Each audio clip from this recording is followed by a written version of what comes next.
Oh boy, I guess we're on it. Hi Ace. Hi Zheal, how you doing? Everything's good? Yeah, I think so. Okay, perfect. I think we're going to show in a row and then we can talk more about who we are and what we're doing here. Sure. Well then, let's do it in 3, 2, 1, go! Let's go. All right. So first, my name is Zheal. Hi. I'm speedrunning this game for a few years now, like 6 or 7 years. And I'm a full-time streamer, basically streaming this game mainline on my channel. And maybe Ace want to introduce himself as well. Sure. Hi, I'm Ace. I do technical research in the community, and I'm a moderator for the speedrun community, and I'm here to explain some of the more complicated things that you'll be seeing in this run to the best of my ability. Yeah, this is going to be one heck of a run, especially if you haven't really seen stuff to do with this game. If you're familiar with this game, you'll be quite surprised, I hope. Right. So what we're running here is any person, no shenanigans on it. It's just straight any person on PlayStation.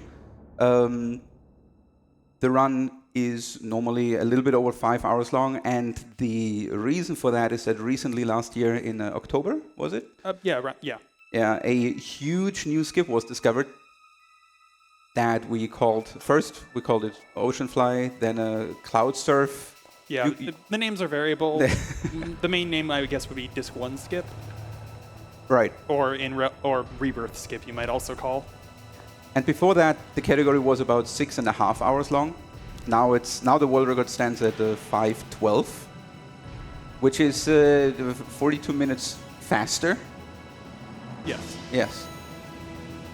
Which is crazy because we're actually, like, the new skip is saving almost 2 hours, and we're losing a lot of time back, making up for how unprepared our party is at that point. We're basically warping, for those that know the game, we're basically warping right after leaving Midgar to the end of City 1, to Jenova Life, to the City of the Ancients. And that will be a very extensive and very complicated sequence of world map manipulations that will Ace very happily explain, because he's the guy that crafted the skip. Yes, I'll explain more about that. I definitely wasn't just me. I definitely have to thank people like Kuma as well for things like that, but for just the skip in general, people like Kuma, I think Diesel as well. Yeah, but that's not for about another 90 or so minutes. For now, I think we got some more stuff to maybe explain or get through. Right, so right at the start here, I'm doing a initial menu where I'm setting my cursor to memory, my ATB to active, and I put all the speed options to fast. I think I don't need to explain why we're putting everything to fast. We want to be fast, right? So all the text boxes, all the battle messages, everything, all the field messages, they all want to be fast. I set my ATB to active, which is probably the most important of the options, and we will change that around several times in the run. You see on the bottom right on the battle, you see the ATB bar in green filling up until it's yellow, and the character is getting their turn. That is what that option is. Speaking of options, I guess we're going to be naming some characters soon. We're doing Cloud and Barret. What are their names? So first of all, we have to thank Bloodstream for this redeem, and the reward for Cloud's name is Sephiroth. Sephiroth. And when it comes to naming Barret, we also have Bloodstream to thank for that, claiming that, and it is Daddy with an exclamation mark at the end. Daddy. Daddy. Nice. He's a good daddy to Merlin, and also to me. All right. Good Barret daddy. Daddy with an exclamation mark. There is no exclamation marks in here. Daddy. Good improvise. All right. Let's go with that. That still emphasizes the daddy part, you know, like a couple of Y's. Works out. So you just saw me walking into the cutscene. Maybe those that have some eagle eyes saw me walking the first screen into the cutscene instead of running, and you might think, hey, that's a little bit slow. I want to be fast, so why walk into that? And that is because the whole run will be on the step route. Every little, I want to say pixel, but we call it fractions. Every little movement we're doing on a field that can have encounters. Like, for example, this field I am on right now has no encounters. So the step route is not active here. But after the next elevator, there will be a long screen where encounters can be, and I need to walk those screens that can have encounters very precisely. So I will not lose any distance on the step route. I don't know if we want to go into detail right now about step route. Yeah, sure. I mean, I guess I can just talk about it as different aspects of it become relevant, but we'll get into an encounter. I can just tell you now the encounter is going to be shortly before the second set of stairs on this screen, on this next upcoming screen right here. It's going to be an encounter against 3 guard enemies, I believe, and the fact that we know all of this is just a result of the game's random number generation for encounters being very predictable and the same on every run, basically. Right, so we'll get encounter right here, and that is the proto of the step route. I also know that it's 3 grunts, like 3 of these blue grunts. And I will, as long as I'm not messing up, as long as I'm on step route and my movement is flawless and everything is good, I know exactly when and what encounter I will get throughout the whole run. And that is specifically crafted. And the way you manipulate the step route so you have always the encounters you want at the places you want it is we're doing some walking in between. You will see that in just a second again. I will get another encounter right here, which will be a grunt and 2 monodrives. 2 grunts and 2 monodrives, I believe. Oh, 2 reds, 2 monodrives. Yeah. And right after this, I have to take 8 steps. So, and this is how the step route works. Every 8 fractions, a fraction is the lowest amount here. Watch the steps. I'm taking 2, 3, 4, 5, 6, 7, 8 steps. Yeah, so essentially, when you take those steps, you're expending encounter checks, but decreasing a value called danger that the game compares against when on each encounter check in order to determine if you get a particular encounter. So if we hadn't done those, then either shortly before or shortly after Guard Scorpion... Shortly after, yeah. Yeah, I think if you didn't do those, it would be shortly after, but there'd be an encounter check that would have a low enough danger comparison that if you didn't do those steps, your danger value would be high enough that you would fail the encounter check or pass the encounter check, I guess, and you'd get an encounter. You'd get an encounter there. So the goal is to walk such that those particularly problematic encounter checks, when you pass them, your danger value is low enough such that you don't get those encounter checks. We try and do that in order to minimize the number of encounters we get, or sometimes to control which encounters we get. So here's Guard Scorpion. We're going to start talking about fights. Zheal, do you want to? Sure. I got bad ATB here on the start. Yeah, no first attack. Right. So it would be always nice, like, the starting ATB of the enemies and of the characters is all random. Usually there's always one entity in the fight that has very good ATB and one that has very bad ATB. In this case, it was probably Guard Scorpion that had very good ATB, and I didn't have that great ATB. Yeah, we can tell based on our ATB at the start that neither of our characters had a first turn. It was guaranteed that neither of them could possibly have had a first turn. Right, and the goal for speed for Guard Scorpion normally would be... Also, this is a good example. I'm sorry, this is all going chaotically one after another. There is multiple ways to manipulate battles into your favor in terms of turns. Limits in this case have something that we call limit priority.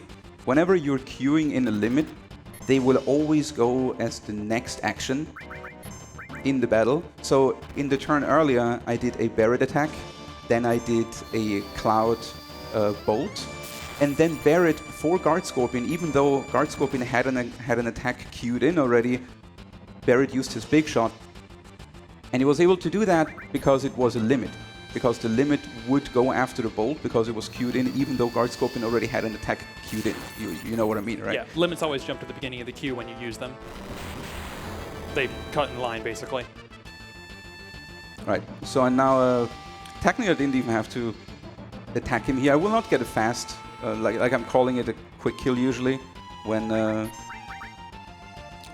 he would die right now here. Unfortunately, I didn't get any, like my rolls are not good enough, and I didn't get a quick attack at the start.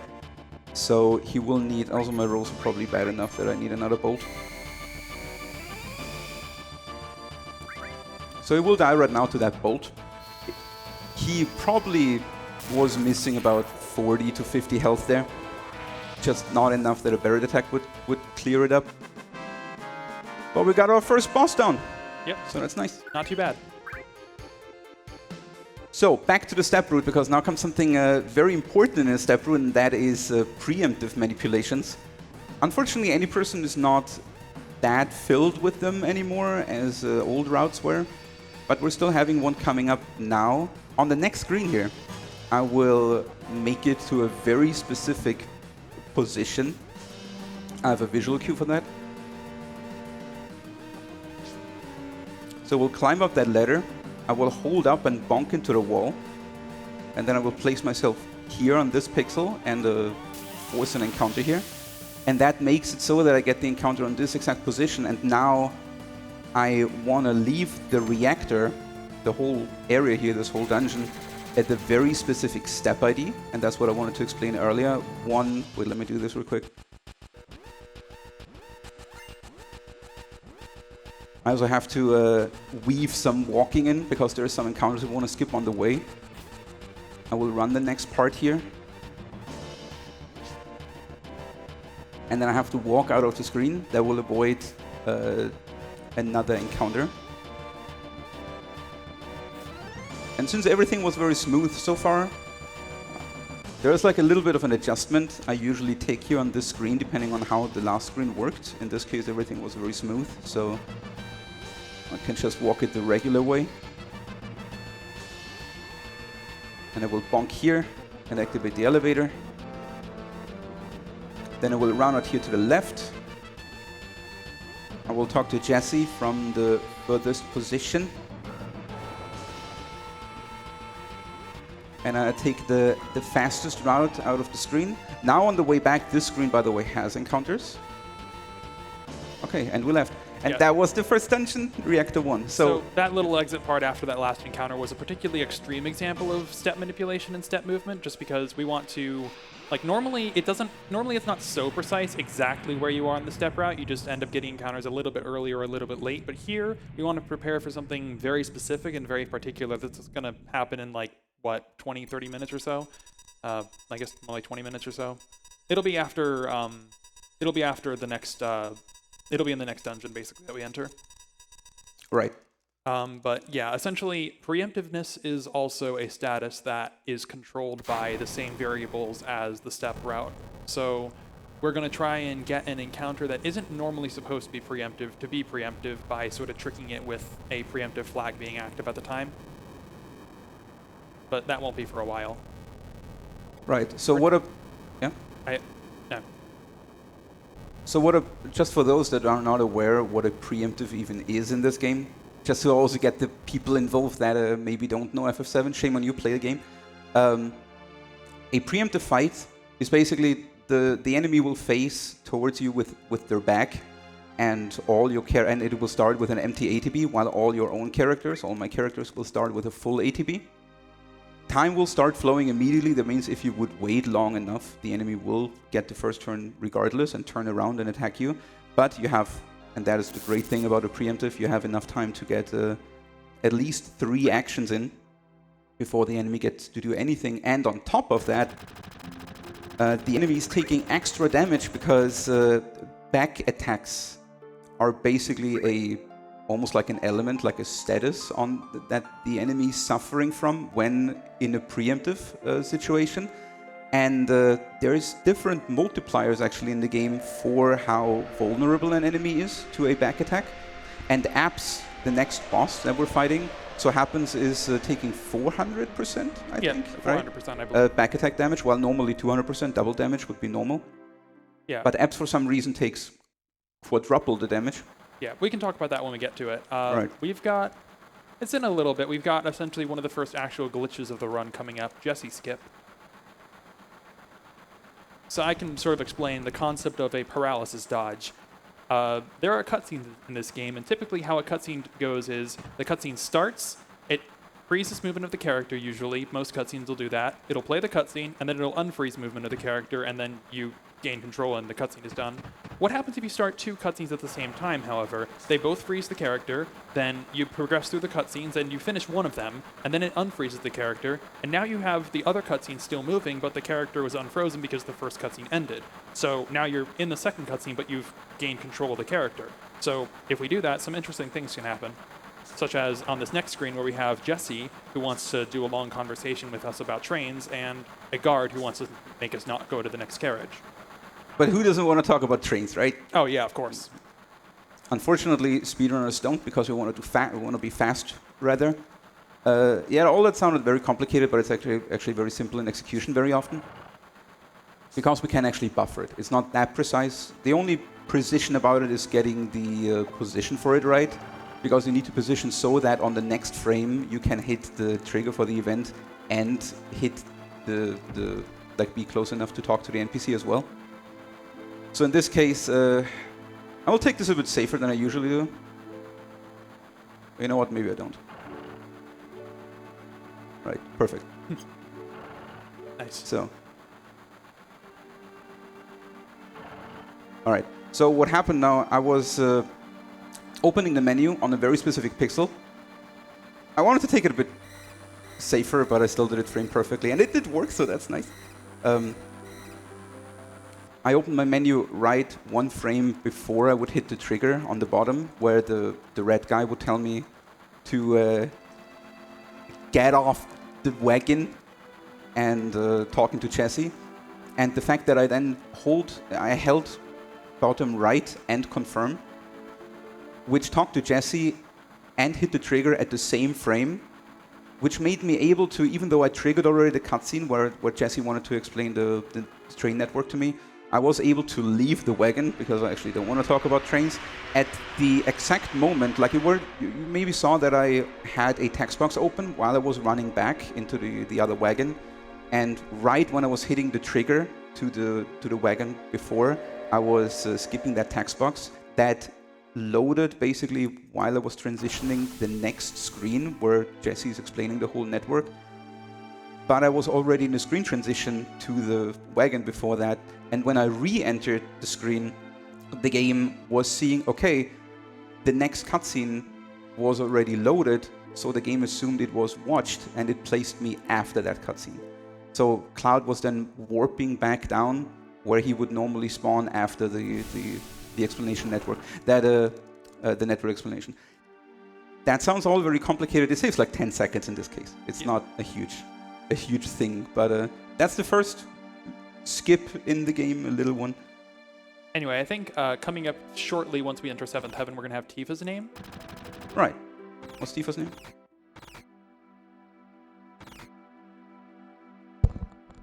So, again, we've got Bloodstream to thank for this. Tifa's name is Karhuma, so that's Karhuma. Thank you so much. And a quick little thing there, he exited and re-entered there to get some guys that are around 7th Heaven to move away quicker. So what's a Karhuma? I wish I knew. All right. Maybe someone in chat can tell us. I honestly don't know. It was one donation, right, Karhuma? There was one person that donated for the name Karhuma. Did I understand it right? So it was a redeem, so you could pay to redeem the reward. So okay, but it was one person that redeemed it. Yes. Right. It's the same person who redeemed all of them. Okay, Karhuma. You know what? It was like that, right? That's it, yeah. All right, perfect. You know what, Mr. Karhuma Redeemer, maybe make a donation and explain to us what a Karhuma is.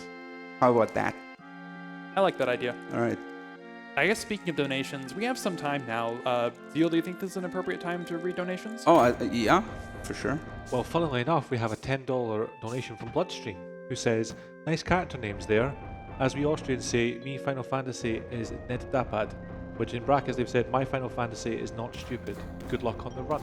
So it's not quite an explanation, but then they've given that and they've put that towards the Omni/finisher. I can confirm we have met the incentive for Aqualung Song. We've got a few donations that went to that. First of all, a $15 donation from Rosa that just says, sing, Zheal, sing! Sing? And then we have another one from The Last Heiferbray that just says, Seal's lovely voice and a good cause. Count me in. The Last Heiferbray, that's a good one. Technically Haferbrei. It's porridge. If I butcher any names, please. Please just let me off with it. It's porridge in German. You heard nothing.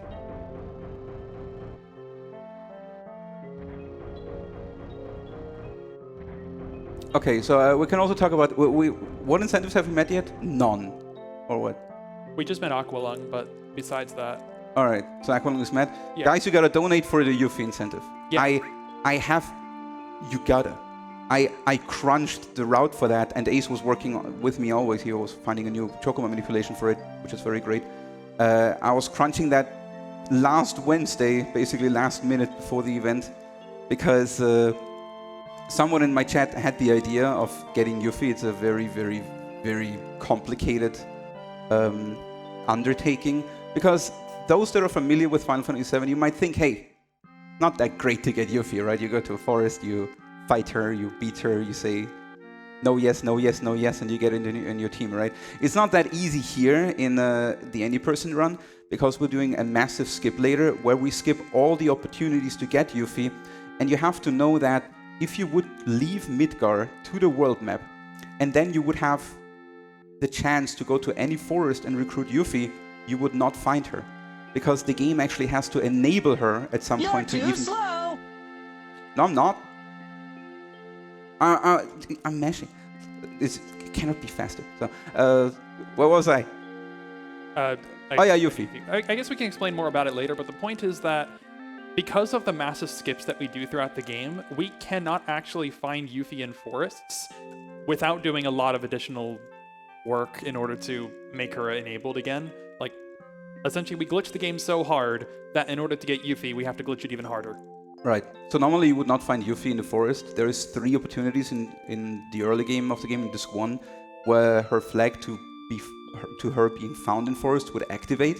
But we're skipping all 3, and once we're in CD2, these flags are gone. We cannot find them anymore. Or rather, like we could, but we softlocked the game. Yeah, we can explain it later, but it will involve additional glitches that I didn't even actually know about at the time. It will involve time traveling. We need to travel back to Disc 1. We'll watch some cutscenes there. We have to even beat an old boss in CD1. Yeah, we'll talk about it later. Right. We do Chocobo breeding. It is a very, very half an hour worth undertaking to actually get Yuffie into the party, and the end game will also feature her then when the incentive is met, and we will use her instead of Tifa for the final boss fights of the game, and her ultimate weapon, the Conformer. So you don't want to miss that. Absolutely, it's cool. I guess speaking of things not to miss, we've got some big skips coming up here. First of all, the most important skip in the game. We're gonna skip the materia tutorial. That maybe we'll see. I'll do my best. And then right after we have a guard skip coming up.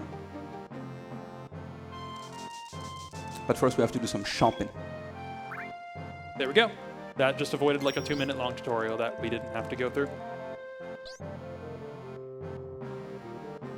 Okay, so first shop in the game. In the early game throughout Midgar, our most important weapon is the grenades. And I'm selling all my items here.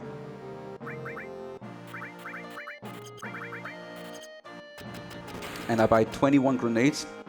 And because we need a lot more money in this route later, I also pick up an extra ether here and an all materia. That all materia will also be very useful. I will explain later how materia and money works. But it's basically we can fill up our materia with money, and when we sell them, they're worth a lot. So here is the guard skip. We have these guards here that are preventing us from accessing an unused loading zone, but they're not very good at their job, and they left a hole on the right side. And we can use it. And that was it. Yeah, so guard skip was found in 2017. I'm not sure, I think Sumamod, I don't know if Sumamod's actually found a way to do it, but he at least showed that the loading zone exists and that there was a hole that would let us get through it. Right, it all started with Sunamods. He was like running up and down. The method he was doing it back then is not really what we are doing now, and we were never able to replicate it, but he was showing that there is the loading zone, that it is possible, and it absolutely ignited. Yeah, and we can use it to break the game and to have Aerith named Aerith, for example. Right. So for those that always think her name is Eris, it is absolutely not, because this is definite proof that her name is Aerith, because we haven't even named her yet, and yet her name is still Aerith, because that's the default name the game has for her in the memory. Yeah, so unfortunately, we actually cannot name Aerith in this route without going through to Reactor 5 and Sector 8, basically. Yeah, we can't do that. We don't have the ability to name Aerith, unfortunately. Right. And right now we're in Wall Market. So this is also very, very lucky. Guard skip. Oh yeah, maybe we want to explain real quick how guard skip works. So there is on the right side of these two guards. Or did you explain that? No, right? I mean, I just sort of said that there's basically a hole in between the guards. Oh, you did. Okay. Like, okay. The funny part about that is that this loading zone down to wall market even exists because the game never uses it. Like there is never any opportunity in the main game, in normal playthrough casually, to even touch that loading zone for any reason ever. The game always prevents you doing that. So it was probably in development stage. It was probably planned to at some point that you will be able to move between Sector 7 and Sector 6 like that. But they decided against it at some point, but still let the loading zone be in the game. And now we, as a speedrunner, we can use that and sneak past the guards, hit the loading zone, and we're skipping whole Reactor 5. Yep. In this segment, we have to do several things in order to have Don Corneo choose Cloud, which actually is the fastest option, because otherwise we have to go through a little bit of combat. And one of those things is to mention here that the food was quite all right. Right, we have to tell her now that the food is good. Like we're always ordering Korean barbecue. I never had Korean barbecue myself, but Cloud had it plenty and they always liked it because I say it's all right. And she gives us a pharmacy coupon. Or coupon. We can use it to get a digestive. And I also need to buy some extra items here. Because in any person, normally this is the only route where I'm actually buying something here. I'm buying 5 echo screens. That is an ailment against the status silence, which is a very, very, very, very annoying status later because our main damage later in the run will consist of magic. And when the character is silenced, that I want to use magic with, it's not good, right? So some echo screens definitely very important. And this is the best opportunity to get them. Because... sorry? You want to make a safety save? I think we're fine. What do you want to make it? Oh, for bar skip? I will not we'll bar skip. Watch me.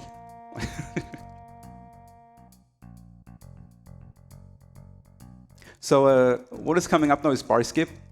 And Ace was asking me for a safety save because on my last practice run on Friday I was actually soft locking there. So don't worry about it. But it's okay. My hands are not shaking at all. Everything's good. So we have to do 2 things here in this bar. We have to get. Wait, let me just focus it. I don't want to mess anything up here. You know.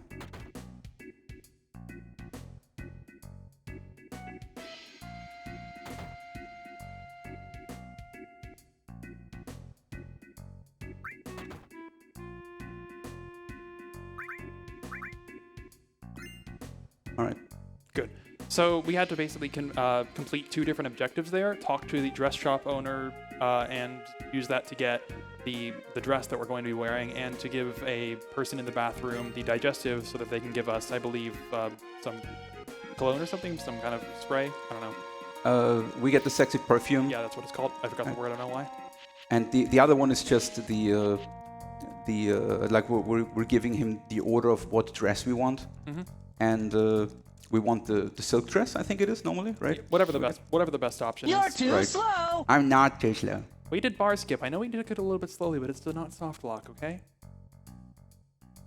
What? Sorry? Yeah, we're fine. We're fine. Speaking of being fine, squats. Oh, yeah. Oh, but first, though, I wanted to say the reason why we can soft lock on bar skip is because some events, some cutscenes require Cloud or Aerith or other characters to walk into specific positions on the field. And since I'm combining basically 2 cutscenes in that bar with each other to save a few seconds, if I'm messing up the order of text boxes and events, Cloud or Aerith would move into positions, or would want to move into positions where they cannot reach, and they would get stuck on NPCs or tables, and that would forever soft lock the game, and it would just be a reset. Also, some nice squats. Yes. Maybe we should. Yeah, squats aren't too hard. You can basically hold each button in sequence and pretty much guarantee that you do them as fast as possible. Depending on some weird things, you can either get 20 or 21. Usually you get 21. and that's... They usually get 20. 21 is more rare. You get 20 or you get 21, depending on a weird thing that changes exactly how long it is. I had a 20 and 21 recently. Oops.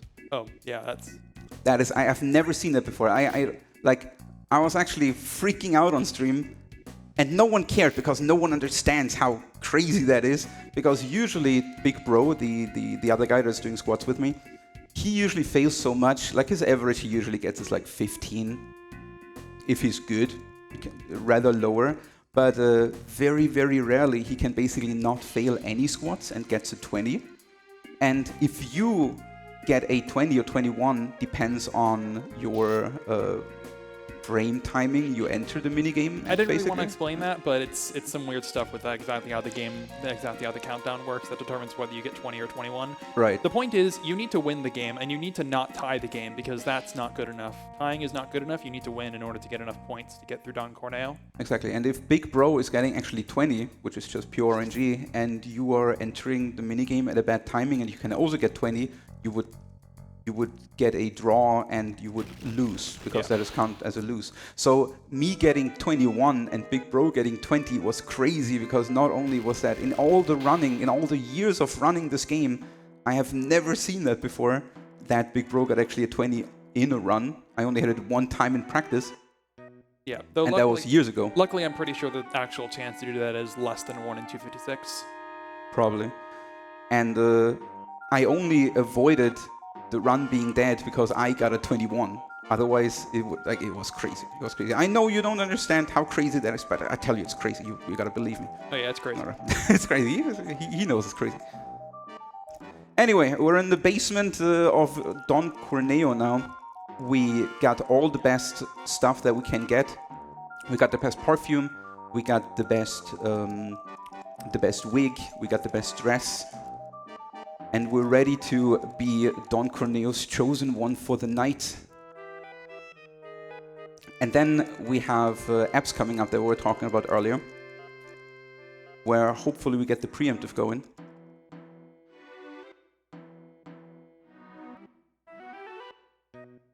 You can read a few donations if you want. Oh yeah. I was just about to ask. So yeah, that'd be great. So we have a $100 donation from Anonymous. No message on that, slow. But they did put towards the ESA Gooseberry shirt, the Summer 2025 event shirt, the Evergate Soulflame color being blue, and the Aerith Final Fight target for this run. We also have another $100 donation from Lord Azul, who just says, "Let's see that Yuffie glitch," and that was obviously towards the Yuffie glitch. Let's go. How far away are we from that, actually? Give me 2 seconds. Let me just double check that for you. So we've met Aqualung, and right now Yuffie invite glitch is at $278 out of $1,000. We can make that. We have maybe another 3 or so hours left to do that. 2 hours 45 depends on exactly how the run goes. So you can definitely, we can all definitely make that happen. It's a crazy amount of money, but it's also a crazy cool route and sequence. I could just squeeze in this last one, because we do have another $101 donation from Friends of Zephyr, again without a message, but it is redeeming that Summer 2025. Wait, what's the name? Friends of Zephyr? Friends of Zephyr. Thank you so much. That's your friend. $101. Thank you very much for the donation. Yeah, thank you everyone for your donations to Alzheimer's London. And don't forget, we've still got the Aerith Final Fight incentive as well, so get your donations for that also. Right, so the final fight for Aerith, if I want to explain that too real quick. Normally Aerith, sorry about the spoiler, but Aerith dies at the end of CD1. I'm sorry. Who was that? Okay. But in this run, since we're skipping that, I mean, or rather, like we're not skipping that specifically, but we're skipping the event earlier in CD1 where Aerith usually would leave the party. But we'll explain it later again. So Aerith will be still in the party in CD2 and onwards. I'm sorry. So we can use her in the final fight, and that is a cool incentive because normally she's supposed to be gone for a long time already there, so she's never able to fight Sephiroth in the end, but we can do that here. We'll actually still use her regardless a little bit early in the run in the train segment in CD2 later. But Aerith being in the final party for Sephiroth is definitely a cool thing. So we'll pick up a hyper here behind the bed. I don't know what Corneo is using that for, but that's his private affairs. I pick it up, and that is one of the many little backups I'm doing for the ESA marathon run here. Because this run is very, very sensible, and the world record attempts go very YOLO into a lot of the situations and need a lot of resetting, a lot of luck. In a marathon setting like this one, you cannot take things as YOLO. We cannot reset. It would not be appreciated, I think. So I had to rewrite a lot of little things, and getting that hyper is actually it's just a little backup for the step route. There are some goblins later that can put Cloud into sadness, and I don't want him to be sad, so I need a hyper to put him out of that. That is also something you can already explain maybe, or maybe a little bit later, what sadness is doing. Yeah, I guess some status effects, which will be more useful and more will be better explained later, but hyper, the Fury status effect essentially. Oh, wait. Yeah, we should probably explain those later when they're actually relevant. I'm doing a little movement here. I'm going straight down to Tifa, talk to her. Then I'm going straight up to Aerith, go right and talk to her on this position. And now I hope everything works, fingers crossed. And if everything works, I'm on a very, very specific step ID on the step route that has a preemptive flag attached to it. Hey Apps, what's that behind you? There we go. And you see that all my ATBs are now full, and Apps puts his back up on me. Now he turned around after I threw the grenade, but that is only visually. You see that Braver is dealing 489 damage, which is a lot, which is way more damage than it would ever deal at this point in the game. And that is because Apps has a 4 times weakness, a 400% weakness to pack attacks.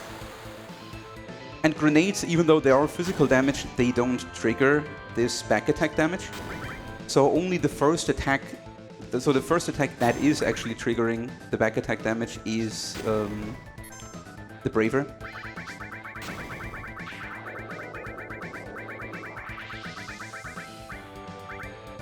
And that was Apps.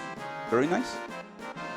Just to cut in for a second, by the way, I can confirm that Karhuma was our Mario Kart Wii runner from earlier on today, so that's what the name Karhuma comes from. Oh, alright. That was our Mario Kart. That was on me. I should have known. Now I'm feeling bad about not knowing that. It was Mario Kart Wii runner from earlier today. I mean, you were having a bit of a nap at that time, I think. It's good to get sleep. Thank you for calling me out, but yes, I was napping earlier. People were actually concerned that I would not appear, or I would be late because I was napping. Ace had a notice next to him that said, "Looking for Zheal." Now you're here now, and that's all fine. We were just excited to get the run started. And we want to put on the steel. So I'm putting the restore on Cloud. That is just a later we need to steal an item, but more about that later. And the restore is so I can heal up before the fight. The steal I attach on Tifa, so we can do a little bit of a backup steal right now here. Also, of course, because I want to steal an item later anyway. So this is another little backup I will do. For the marathon run, I will steal some ethers here. I told myself on the marathon, for the marathon, that I will do 4 steals, and whatever I'm getting, I'm taking. But I need at least 1 ether, just in case the elevator manipulation we want to attempt later is not working. But we tested it, and in theory it should work, which is super cool. Yeah, we're going to be trying for that, but... Yeah, we'll explain it when it comes up. Oh wait, there's an encounter skip here. Let's see if I get that. Oh, that was way earlier than I was expecting. It's not so good. Okay, so you can skip encounters in this game when you open the menu frame perfectly. When you step onto the step ID, onto the frame basically, where the encounter happens, and frame perfect on the same frame you open the menu, then the menu has priority over the fight, and the fight will never happen. But what will happen is that Cloud's danger value that usually resets back to 0 after each fight will stay at a high value, So usually we'll get very soon after another fight, so it's not very worth it to skip all the encounters, because I know a lot of people, every time I explain it, that a lot of people are like, but why are you not skipping every fight like that then? That's the reason, because Cloud's danger value is like ramping up more and more, and most of the time an encounter skip is actually not really doing anything. But in this case, it would have actually skipped an encounter, but this is a pretty hard one. Can you please steal Tifa? Because the screens before that are actually pretty hard. Come on. I said I want to do 4 steals. This is my 4th one. Alright. I don't want more. Just give me a backup ether. Come on, first try. Okay, whatever. I got my ether. So that ether I will translate into grenades. I will sell it. An ether is worth 700. Technically, an ether is worth 1,500, but the sell value is always half the market value. So we can sell it for 750. And the grenade is 80 gil, so we can buy 9 more grenades with this ether, and that will make up for if we're not getting the elevator manipulation. Like very soon now, later, when we're pretty close now. Yeah, I'm getting ready for it. Alright. Very soon we will climb to Shinra HQ to save Aerith. And you have 2 options entering the Shinra HQ, either by the stairs on the left side, where you have to do a whole lot of running up in a spiral up the staircase, or you can go through the front entrance and fight your way through the Shinra HQ in an elevator, where every time you try to stop the elevator, you will get a random floor. And you need to get up from floor 1 to floor 59. And normally it's random, and it's probably the most random thing in the game kind of that we know, because not only we'll explain the RNG values later a little bit, but it's kind of crazy because usually we have 2 RNG values in the game that govern every RNG in the game except battles. Every RNG thing on fields, at least, that right. Field scripts will use basically. And one we call stone, and we call it stone because it is basically set in stone. The game is changing that RNG value very, very few times in the whole game. And the other one is the main RNG value. We call it list. That one is changing every time RNG is actually called in the game. And list is always going up by whatever value stone is right now. And on the elevator, every single frame, list as well as stone, both moves. Not technically true, but effectively true. Okay, I take that.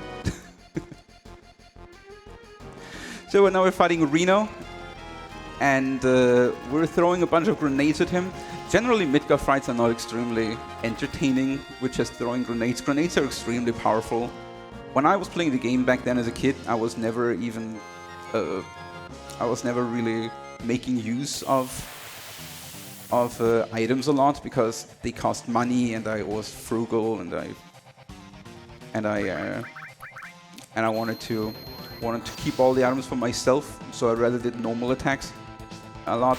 But grenades are extremely powerful at this point, and the easiest and best damage option we have. Also, we're kind of hoping. I didn't get any. I didn't pay attention. I didn't get any preemptive, right? Strikes. No, you didn't. Yeah. So we're kind of hoping. We're hoping he's not doing this, like the electromagnetic rod. And if he's doing it, we're hoping he's not paralyzing any character, because that would. Okay. There's. Ouch. Nice crit. But it's okay. We didn't get any paralyzes, so he should be done right here. It's time. If Reno had gotten the turn after this one, he would have triangled another character to freeze them, which would have most likely just been slow. Anyway, we've got some cutscenes coming up, and we have some donations to read. Do you think this is time now, Zheal? Yeah, absolutely. Okay, let's get through a few of these. First of all, we've got a $15 donation from Robust Walrus that just says, Aqualung, Aqualung, just one Aqualung for the run. I assume those are the lyrics to the Aqualung song? That was very weak. I should have laid it how it's done. I mean, ideally we want more than one Aqualung, but at least one Aqualung, please. You're At here to least do one it. iPhone. That's up to you. I'll leave it to you later on. We've also got a $42 donation from Kamikaze28. Physical exercise is one of the best measures one can take to prevent Alzheimer's disease. After watching speedrun marathons for years, I have registered to run an actual marathon later this year. Here's $1 for every kilometer in a marathon. Wait, he did run or he will run? He's going to. So going to. it's Good $1 luck. for every kilometer in the marathon. So good luck with your marathon. That was through the Evergate Soulflame Color Being Blue and to our Omni-Slash finisher. Then we have a $50 donation from Antonio de la Vega that just says, Hi Zheal, Hi. hope you will ace this run. Please don't make the April joke in public. Ayaya. Ayaya. $50 from Scrub Tiggety, I should say. It says, Hey Zheal and Ace, great to see you guys here tearing apart the game that took up a lot of our childhoods. Hope the steals aren't too harsh today. Got to put some money to seeing you completely sequence break the game for Yuffie. So we've got that for the, again, Evergate, the Evergate Soulflame color being purple and the Yuffie invite glitch. We got time for one more? Yeah. So we've got a $50 donation from Toxin Bro that just says, recruiting Yuffie is such a mind-blowing thing on Disc 2. I want to see it live in a marathon. No pressure, Zheal. And that was obviously for the Yuffie invite glitch and one of our ESA Goosebird shirts. Would have been funny if he would have said that was for another incentive then. It's happened. $10 from Mr. Capelli. Yo Zheal, I have been waiting to see you run. Good luck and Omni-Slash Sephiroth. Thank you. That's also an incentive. Is that met already? Omni-slashing? Let me double check because I've not checked in a few minutes. So, of the ones we have left, the Yuffie Englite glitch has got $348 out of the thousands needed. Air Final Fight has $306 out of the 500. Aqualung has obviously been met, and Omni-Slash Finisher is currently $87.20 out of 500. 500. Oh wow. Okay. So get your donations in if you want to see those. Those will be finishing in the middle of this run. So That is, it's only a small addition at the end, Omni-slashing at the end. How it works is basically, at the very end of the game, after the last meaningful fight, you have like a show-off with Sephiroth, with final Sephiroth, it's real because he's topless, naked. And you can either just not do anything, in which case Sephiroth will barely not kill Cloud, and Cloud will always counter and defeat Sephiroth, or you automatically get Omni-Slash, doesn't matter if you had it or not, for the last fight, and you can use that to make the finale more bombastic, basically. So that incentive is basically to have a great, massive finale to a great, massive run.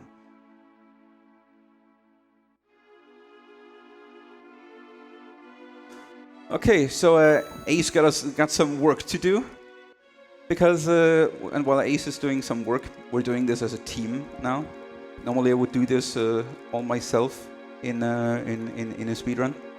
Yes, right now we're going to be trying to perform elevator manipulation. To be honest, the setup we have to do so is a little bit jank, but I'm confident that we'll be able to do it. So first, shoutouts to Brutal Speed or Brutal AI for finding the elevator manipulation. It's pretty crazy, as I said earlier. Effectively, Stone at least is moving every single frame on the elevator and manipulating the frames in the elevator is extremely precise and very hard.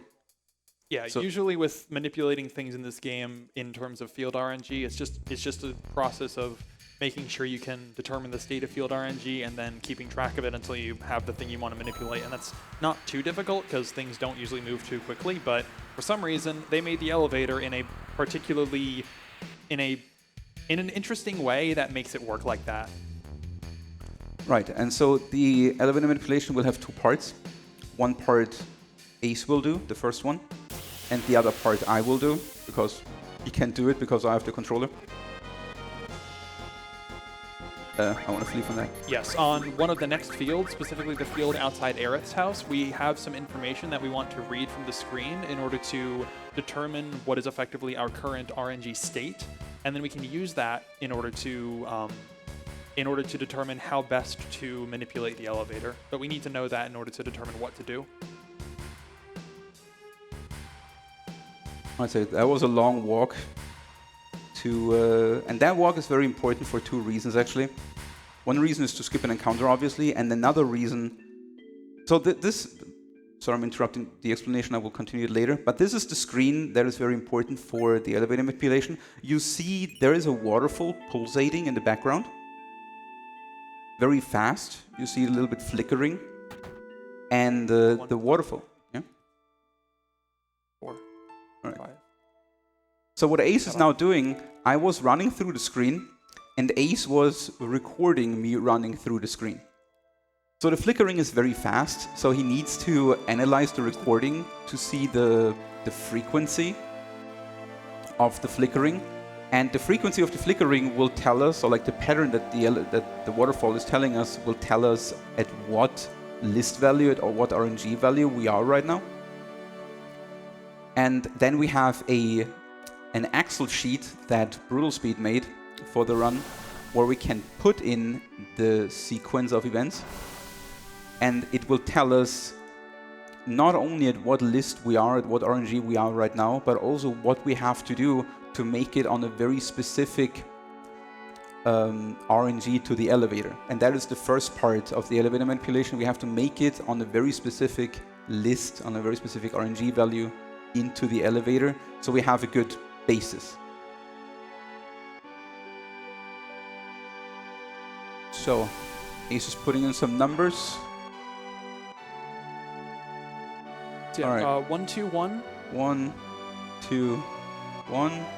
2, 2, 1, 3. 2, 1, 3. And then no, it doesn't work. 1, 2, 1. Wait, what did I? 1, 1, 2, 2, 1, 2, 1, 2. 1, 2, 1, 2. No, it says NA. It doesn't work. Something is not working. Wait, 1, 1, 2. Yeah, it says NA. You made a mistake somewhere. I did. Let me try again.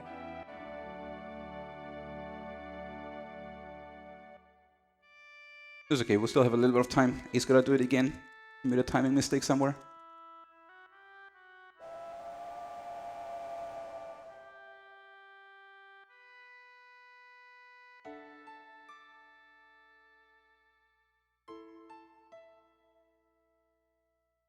Chat says he forgot it too. I saw that. What? How do you guys know that?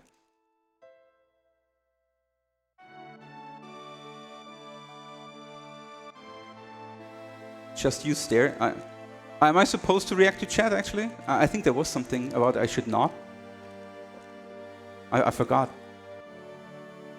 I think I read something. I'm sorry, chat. I read it, but I'm not sure if I can answer you. You can react. Okay. You can react.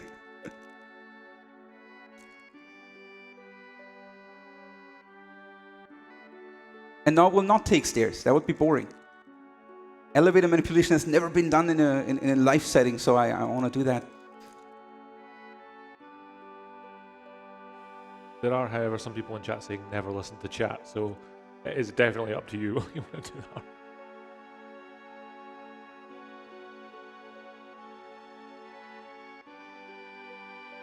Do we have a minute for just one or two donations just to get through some of these? Yes. Okay, so first of all, we've got a $10 donation from Gukili that just says, if Zheal starts sleeping, you have to hit him to wake him up.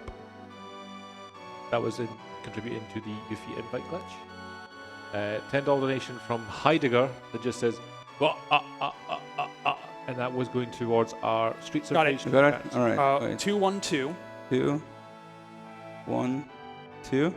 And then 3, 2, 1, 3. 3, 2, 1, 3. 1, 2, 1. 1, 2, 1. List 91? Yeah, good. Okay, sounds good. Okay, you know what? Let's take this one. Let's do it super safe. All right. All right. 430, 46. Oh, well, I gotta do this real quick, and then I can explain what it is, unless Ace wanna. If I do, I'll do it later. All right. So 430, 40. Okay, this is simple. You can read a donation while I'm doing this, if you want. No problem. We've got another $10 donation from Jolly that just says King, by the way, and that goes to our Yuffie invite glitch incentive. We have one more $10 donation from Helicoptero. That hard thingy, let's do that. Good luck, Zheal. Thanks. Final Fantasy VII invite glitch again. So, All right, so we had watched that spinning save crystal thing and sort of treated it as a clock and left at 4 spins plus 30 to 45-ish minutes. And that was to time out a certain amount of additional RNG calls so that the RNG is set up properly here. Now there are still a couple of screens we have to go through where RNG is calling, and so we want to have consistent movement through those screens, and I'm going to let Zheal do that. This is not one of those screens. Right, this screen doesn't have RNG. The next one, I will get my last encounter here before the HQ. Yep. And it is actually very important that I get this encounter here, because on the next hostile screen that will have encounters, that's the entrance level of the Shinra HQ. And, well, let me do this real quick. And the entrance level of the Shinra HQ has also a unescapable fight at the start against some troopers. And that bugs out the field a little bit and makes all the fights until you leave unescapable. So we don't want any step route fights on that field either. So the whole mall market has RNG. So I want to have very good and very consistent movement throughout it. If you see me bonking here somewhere, it's basically over, probably. Not necessarily, but probably. All right, so far it worked out. All right, the screen is safe, and there's 2 more screens. The next screen and the one after are the last 2 screens that have RNG moving constantly. And what causes the RNG move on these screens are actually little details like smoke coming out of chimneys and some sparkling from lights on the street lights, or like some background smoke and dust on these next screens, or some wires charging electricity around, you know. All these little things are randomly generated by the game, basically, like the frequency they're appearing. And every time they do, they call RNG for it. So I gotta put my first battery here on the propeller.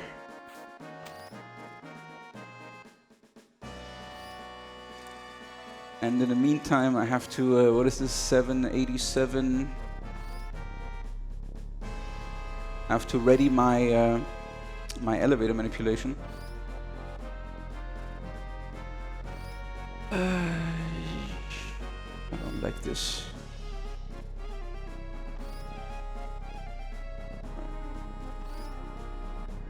Okay, so now that I know at what RNG value I will enter the elevator, I can ready another sheet that will lead me through the elevator manipulation itself. And it's basically done in 2 steps. First, the first button press in the elevator to stop the elevator needs to be somewhat frame perfect. Like ideally, it's like a 1 to 2 frame window. So I stop on a specific floor. All subsequent presses. I didn't actually change my range. Was this fine? Oh yeah, it's fine. All right. Yeah. So sounds good. So this is 182. So this is very early. All right. Okay. So Ace will explain this. I gotta use my my own headphones right now because I need to. No, I'm not. But thank you. So Ace can explain that. I need to do the elevator manipulation right now. Yeah. So. Yeah, I guess explain the elevator minute, sort of how it works, what it's doing. Yeah, so every time you press the button, the game jumps a random number of floors from 7 to 15. In order to not get an encounter, or actually exactly what happens on each floor is entirely determined by the floor that you land on. So every enemy encounter you get is the same for any particular floor. On floors 29, 36, 47, and 38, 47, and 56, all the floors that the 2 digits add to 11, coincidentally enough, whenever you get that particular floor, you will not get an encounter. You will not get an encounter, and you instead get a guy that tells you that you didn't get an encounter. I don't know. So yeah, you don't get an encounter if you land on floors 29, 38, 47, or 56. We're going to be using a couple of techniques in order to control exactly when we press the button.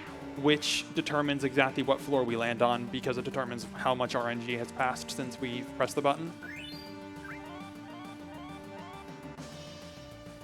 So for the very first one, we're going to be stopping using we're actually going to be using a metronome in order to time a 3-frame window or so in order to hit the first button press.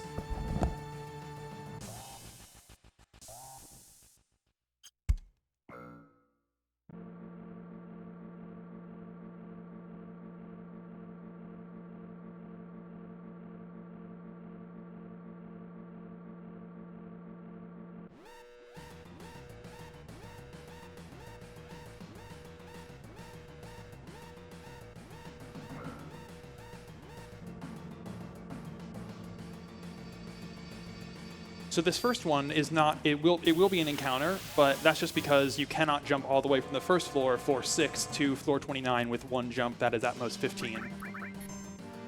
So you have to get at least one, but from here we're going to jump up to 29 and get the first encounter. Get the first hito is what we call it.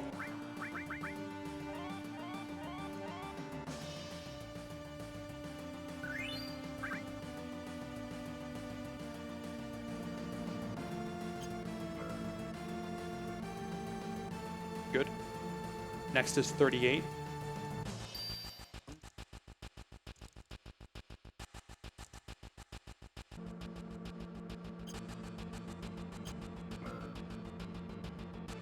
Nice. Next is 47.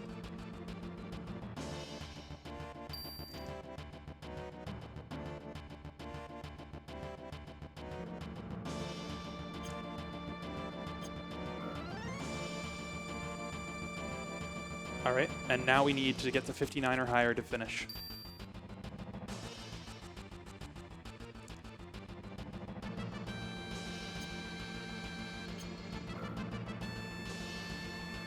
Excellent. All right, that worked. For the record, getting a 1 encounter on that without manipulation is, depending on exactly how you consider it, either 1 in 1300 or 1 in 1800. Can you get this thing up? Oh, yeah. Thank you. I'm going to get this out of your way. Yeah. All right. So that was one of the things I really wanted to do in this marathon. So that is really, really cool that I got it. Thanks to Ace, of course, that he was taking care of the whatever. That was taking care of the waterfall manipulation. That was definitely team effort. Thank you so much, Ace. Thank you, and your execution was incredible. Thank you. So yeah, to sort of explain what happened there, after the first button press, you can walk forward and then determine based on exactly when you open the menu, just to open the menu as a timing thing, exactly how many frames have passed based on exactly where Cloud's position is. And you can use that to determine how many additional times to open the menu to advance additional frames of the scripting logic that will continue to call RNG 1 time per button press. I've been slightly lying. You're technically not calling RNG, but it's not a thing that matters unless you actually want to get into the technical details of how it works, which this is probably not the place to do that. So yeah, that was really good. That was incredible, to be honest. It also saves a lot of time. It saves like roughly 1.5 minutes to like an average elevator or stairs. Yeah, it also saves time. It's also a lot more consistent in that you don't need to, you'll always get the same number of encounters, and they'll always be pretty good encounters. Is what you're the 1 encounter you get will always be pretty good.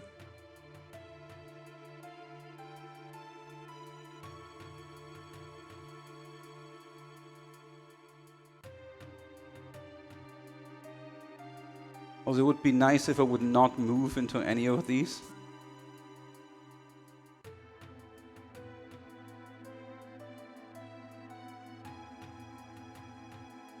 Yeah, so at the first section, getting through floor 60, we used a little queue in order to get Tifa past the first set of guards quickly. Beyond that, it's pretty much just getting through this consistently. On the next floor is going to be a sort of the mayor's password thing. And based on the IGT you enter at, actually determines what the password is. So I just ended on second 58. Yep. And you can technically also math it out, but I have a little cheat sheet. And I know that when you enter the floor in second 58, the password is best, which is also the best password, coincidentally. So we got it first try, and in this run it's actually extremely important that we get it first try, because as a bonus to get the key card to get further up the Shinra HQ, we also get the elemental material. It's the first elemental material that we can get in the run.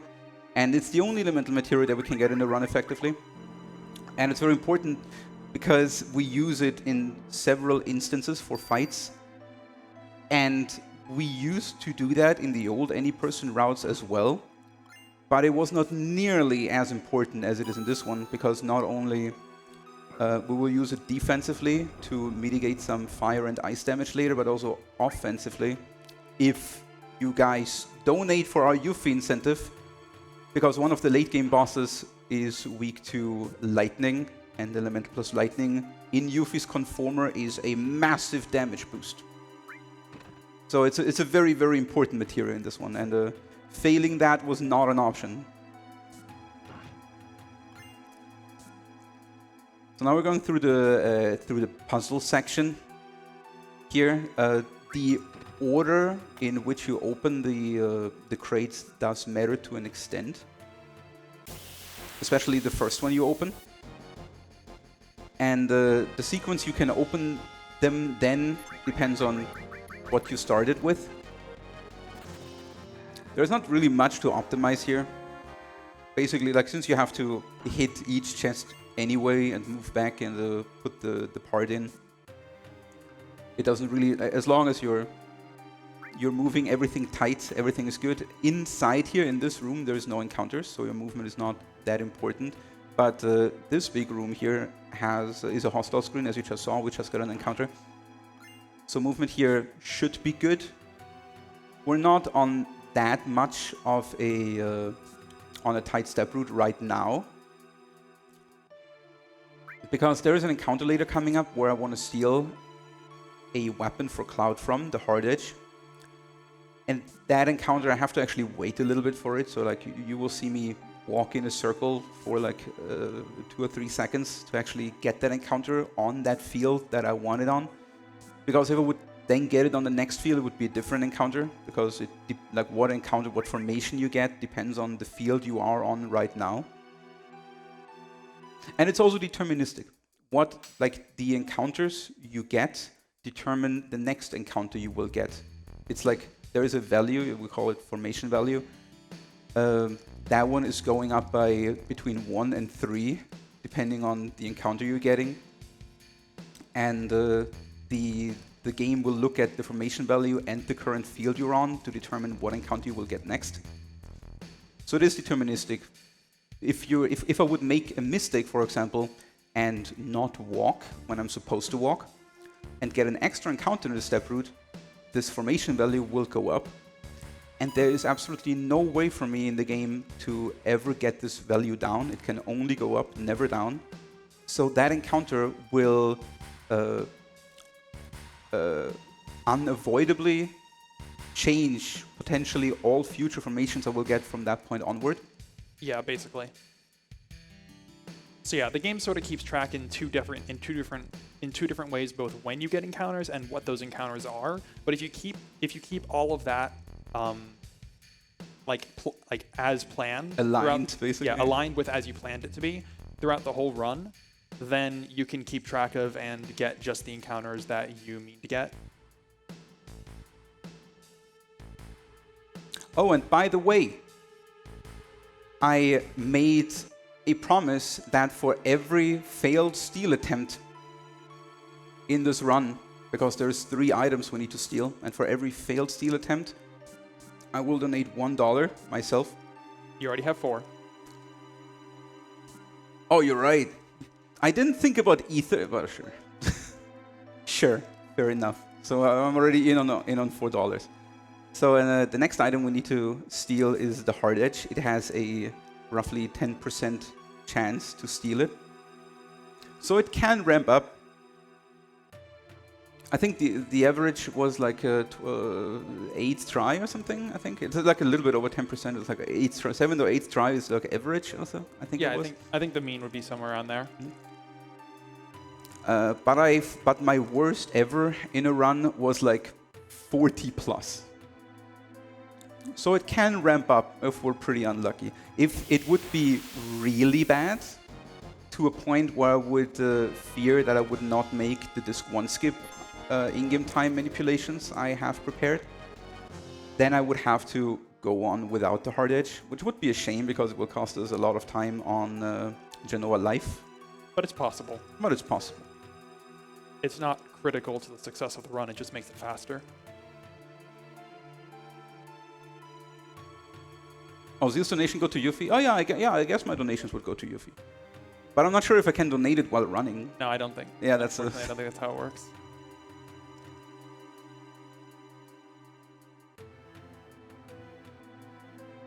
So the next boss that is coming up is Sample, and also we're getting our actually technically last character in the run, if not for Yuffie. Yeah. That we acquire in a normal sense. Red 13. He's coming up. Also, his naming is coming up, right? Yeah, shortly after this cutscene. Right. Okay, well, the name for Red 13 is Red 40, so RED 40, and that was Shemp. Not Red 14. Disappointing. No, Red Red 40. 40. Okay. With a Y. Just with right, and with the number, right? Red and the number 40, right? Red 40, yeah. Yeah, right. We got this. All right. Thank you for this very creative name. Yes, thank you so much. Yes, thank you so much for the donations. Do we have time for one or two more? Yes. Okay. Oh, yeah, we do. So we have a $100 donation from Anonymous. Doesn't have a message, but that's going to our Yuffie invite glitch. And then we have another $100 donation from Anonymous that just says, a huge thank you to everyone for making another great event happen. Keep up the great work behind the scenes, Majestic. Proud of you, buddy. Thank you. That also goes towards Yuffie, right? That does not go to any incentive. What? Donate towards Yuffie. One thing we like to remind guys is get these in towards the incentives. You can get a reward, you can get an incentive, and you can get a target with every donation that you put in. Right. Make sure when you donate and you choose an incentive, any. It doesn't need to be FF7. There's a lot of incentives coming still up for other games. I'm pretty sure there's also probably cool incentive for the 1000-year door, the next run after this. Okay. So if you want to see that. There's a lot of incentives coming up for the runs we've got coming up, so please do make so always choose an incentive. Something, because it's the best way to get these things to happen. Just very quickly there, we've also got a $25 donation from Anonymous with no message, but that's going towards the Aerith final fight. And we have a $10 donation from Cali5 Nia, just says, hi Zheal. Hi. And then I guess we have a $10 donation from Kempatch T with no message. But also not towards any of the incentives. So guys, please remember, you can, with every donation, you can get an incentive, a target, and a poll. So just, make sure that you do it towards something. Oh, you can show them. Oh yeah, sure. Oh yeah, I brought my stream mascots with me. Look, there's Red. And you also got to show Yoshi. He's behind your laptop. Okay, thanks. Right. So this is Red 4. Oh, that's actually pretty easy for me. So it's like 4-0. Oops. 4-0. Yeah. I gotta really make sure that I'm not misinput anything there, otherwise I'm getting banned. I heard.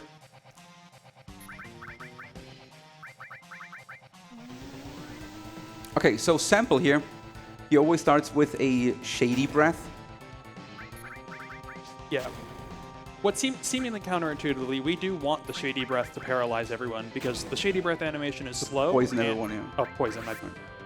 Yeah, the Shady Breath animation is slow, and if there is anyone not poisoned, Sample will try to use Shady Breath again. Right, in this case, Red and Red 40 and Sephiroth did not get poisoned, probably because Sephiroth is too edgy to ever get poisoned. And we just hope, okay, never mind, we don't hope anymore, he's doing another Shady Breath.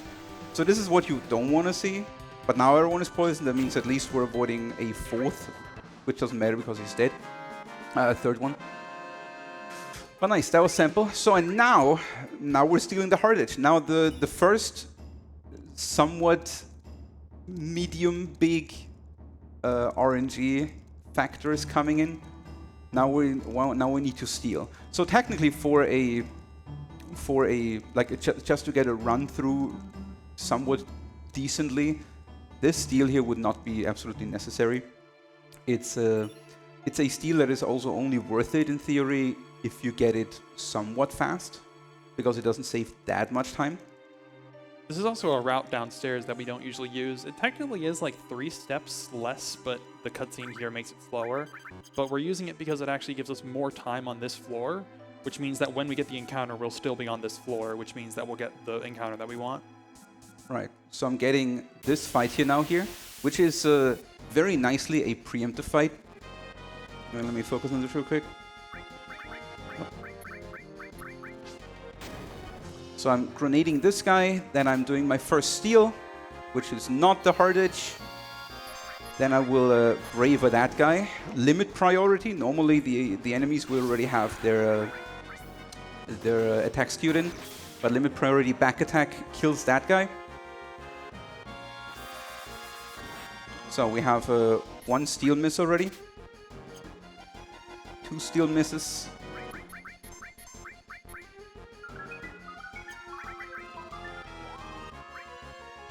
So Sleeping Tifa is not very cool because she got a steal. 3 misses.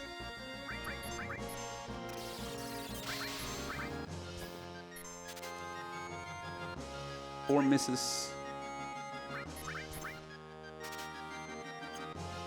5 misses.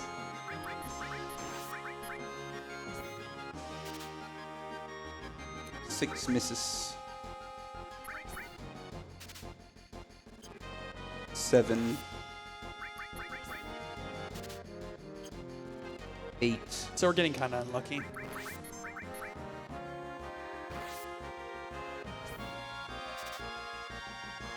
9. 10.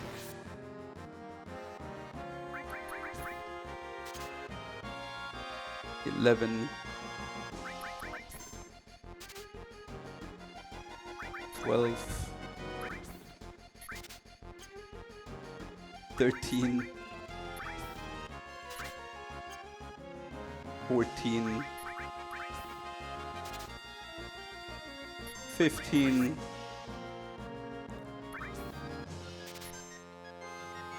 16. 17. Luckily over elevator manipulation. I lost count. What was that? 18? 18. There we go. 19. 19th try steal. Oh boy. Thank you for clapping for an RNG thing. That I have nothing to do with. All right. Yeah, we said we can manipulate some forms of RNG earlier, but battles are one that we basically don't have a way to do. Alright, so I'm putting my ATB back to active, because I know I want my ATB for the next fights to flow freely again. Yeah, I don't think we actually really explained what the different ATB modes are, or why we would use one or another. So that's $18 from me then. And there's also some of my community members that said they would match the $1 per steal miss donation. So that's already $23 from a few of us. I need to check whether it's 22 or 23. I think it was 4 misses on the ethers before. Yeah, I think it was 4. Because I stole 1 ether on the 4th, and then I missed a last one, right? I think so. If you are matching the donation, please remember to put it towards one of the incentives. Exactly. I'll say, because we want those incentives. You can also very nicely, if anyone in chat wants to match the donation as well, like the steal thing, you can wait until the last steal actually, which will be the Gigas Armlet before Jenova Death. If you then donate whatever amount that is towards Yuffie, it's still enough time for that. Yes, the last steal is before we need to cut off the Yuffie incentive. Right. There's some time, but not that much time between the two, though. Speaking of the Yuffie, we have a donation here you're going to want to hear. I have a $10 donation from Zheal's Beanie. Just says, the best accessory in the run here. How many materia slots would you say I have, Zheal? None. It has double growth. Ah, okay. Okay. Double growth, no materia slots. Very useful.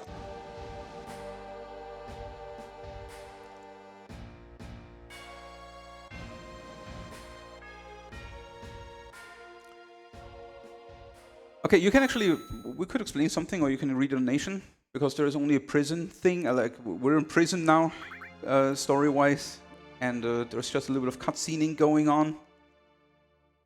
So you have something, or we can explain something? We've got one donation again, another donation from Script Tickety that just says $23 for the ether and 18 failed hard edge tries. See you at Circlet. Thank you. And that one goes to our Yuffie invite glitch. So thank you for that. Nice.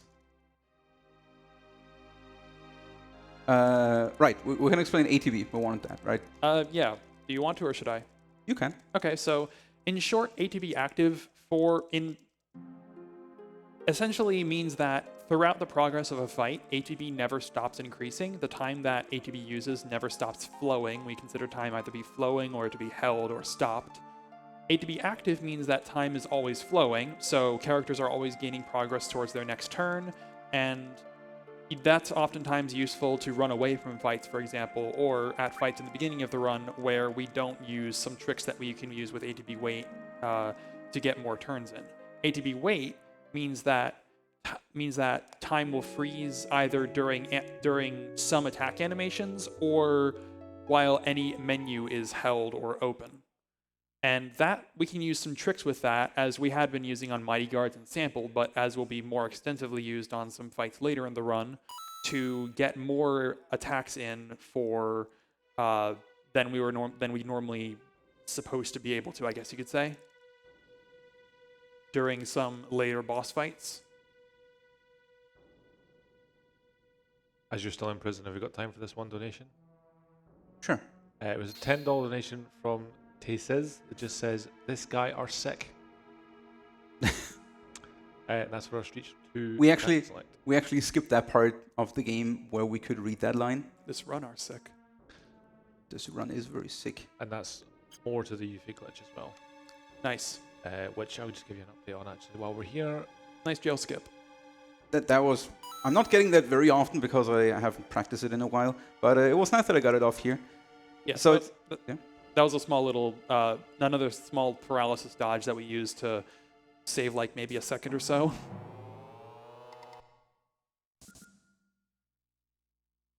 So I'm getting my last encounter for Midgar right here. It will be an alien and a dog. I'm sorry, I have weird names for they're technically not called alien. They're called Zemzalet? No. Zemzalet, right? No. Zemzalet. Yeah, no. I was said no. Zenin and Zemzalet Vargid police, right? Yeah, the Vargid police and the Zemzalet and no, Zenin. Yeah, I don't even know names for this game. Yeah, the higher ones would be Sneaky Steps in Cosmo Canyon. Yeah.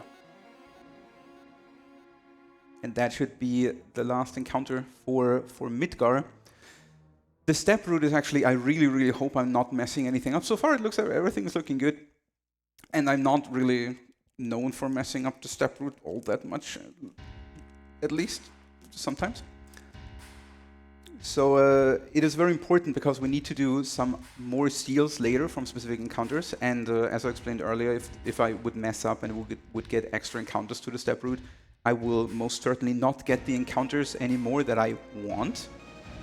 And that would mess up a lot, especially throughout the early parts of CD2. It is very important that I'm staying on step route, because that is where we have to catch up on experience, where we catch up on items.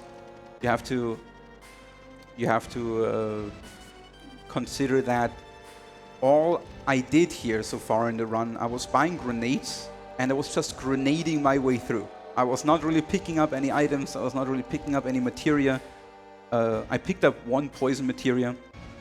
That's not doing that much for us. We didn't get a lot of AP, of course, so effectively we're not all that much stronger than at the very start of the game. And with this loadout, we're basically going to the very end of CD1, where the game expects you to have a lot of equipment already, a lot of leveled materia already. You went past a lot of the considered hardest fights in the game already, Materia Keeper and Demon's Gate. So the game expected you to level up and be prepared, and we're basically going right from the start of the game to into CD2. Yeah, that's part of the difficulty and challenge and sort of interesting routing aspects of the rest of the run, is that we're going to be skipping so much of the game. We're going to be skipping the ability and the places that you normally would be able to get a lot of the equipment and techniques and such that would allow you to easily, or more easily at least, progress through the game. And it is very important that we're catching up a little bit on all the missing experience and items we have at the start of CD2. So at the start of CD2, we will... Luckily, there is a lot of very cool items just lying around, like Edit Cut or the Bolt Armlet, the Fire Armlet. Early CD2 is loaded with cool items, luckily for us. And the enemies there's also some formations, some enemies that give a absurd amount of experience, which is very, very cool. So it is very important that I'm getting these enemies that I want to catch up on experience, pick up the items. So it is very important that I stay on step route. Also, I'm not sure if I want to... There is one particular item that is very, very luckily placed for us, actually. Since we're going from Midgar to the end of CD1, we're facing Jenova Life immediately. And at that point in the game, she is a very, very strong enemy. And the only reason why we can even beat her at this point is because the watering, which makes the wearer completely immune to water, is lying just right next to her, basically. And the only element that she can use, the only damage she can use in the whole fight is water. So we can make one character completely immune to her. And without this, we would probably have to go out of the way, and I don't know how we would route that. Yeah, there's not really even a good way to grind for experience in the amount of space that we have to work with. So, yeah, it would. I'm not sure how we'd be able to get through that section without the water ring. Yeah, we would probably have to do horrible things like, I don't know, pick up atomic scissors or something. Oh my god. Oh my god. So this fight is not that interesting, but there's I think one small thing that you might be doing here. I will use one limit. And I hope that I'm not getting slept. Yeah. So each attack that the Heligunner... not each attack, but some attacks that Heligunner can do can deal poison and or sleep to the target. I will also use one limit to push him into his last phase earlier. And that was his last attack, so that was a lucky fight. So now he starts spinning, and he needs 2 more grenades at that point. And at that point, he only has one attack, and that is this one, the Flying Drill. And that one cannot deal any status anymore. So the limit is technically a safety action you can take. Not only does it save you a grenade, but even though it is slower than using a grenade, it pushes, due to limit priority, the Heligunner into his last phase one attack earlier, so that his last attack is going into the Flying Drill and not another sleeping attack potentially. So now we're fighting Rufus right after. He can laugh at you. He finds things very funny sometimes. It costs you quite a bit of time and it's a bit annoying. You have bad ATV. So I'm grenading his dog. And the dog has exactly 140 HP. Good. All right. It can do 138 or 139 with about a 13% chance. Right. And 139 is really annoying. He has like 1 HP, and the problem is you can't even like do a normal attack on him right after to make up for that, because he has a really high chance to dodge attacks, so you gotta throw another grenade. Yep, it just always misses. Luckily, grenades can never miss. And that was Rufus. They can never miss, they can never crit, and while it might be not annoying, but it might seem not great that you're mainly using an attack that can never crit, it's arguably the consistency is more valuable than the potential for extra damage.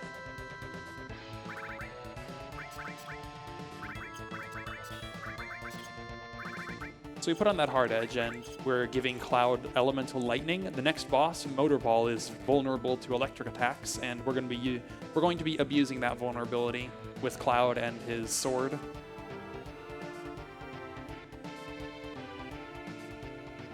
All right, and that was basically the last. There's a little bit more movement here, but we're basically out of Midgar now. So I guess during this next cutscene, do you want the donations to be cleared out? You want to have them read donations during this next cutscene? Sure. Melville, you have some?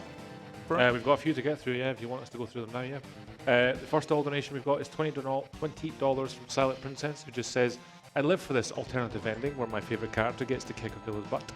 And that obviously goes to Aerith Final Fight Incentive. We have an $18 donation from Mega Uramuk, which just says, Jolly is cool. Debatable. We have $25 from Fire Clunge, which goes to our Aerith Final Fight, and the message is, good luck on the run, Zheal and Ace. Aerith is best girl, let's get her in the final fight. BB Broodies, BB. And finally, we have a $10 donation from Lamaki Denoy with no message on it, but that is again going to the Yuffie invite pledge. So thank you very much for that. Back over to you guys. Let's go. So we can slowly explain what a world map manipulation is, I guess. Yeah, the world map. You're talking about world map manips? Sure. Yeah, so we've been talking somewhat about how we can manipulate encounters that we get on field maps, as we have been throughout the whole time, because we haven't been to the world map yet. In the world map, it's basically a different kind of system that the game uses, and because of that, the game uses a different method to determine when you get encounters. So it uses effectively the same random number generator that other elements on the world map use, and those elements are controlled by a generator that is seeded by your in-game time. So when we exit to the world map, which we'll be doing soon, we're going to look at our in-game time and use that in order to determine we have a list of what seeds, what IGTs result in good traversals for the next section, and we're going to use that in order to try and minimize or eliminate getting encounters. So what I was also doing here in this minigame, you see that every character has an HP bar. You can also see, if you look closely, that every avatar, every picture of the characters, they're actually blinking. There's a lot of little love for details in this. You can also see that Barrett is sometimes shooting them. If you look at Barrett, he's like da da da da da da da da da, and Red is barking at them like a good dog is doing. And every time there is a turn, like there, Barrett is like whoa!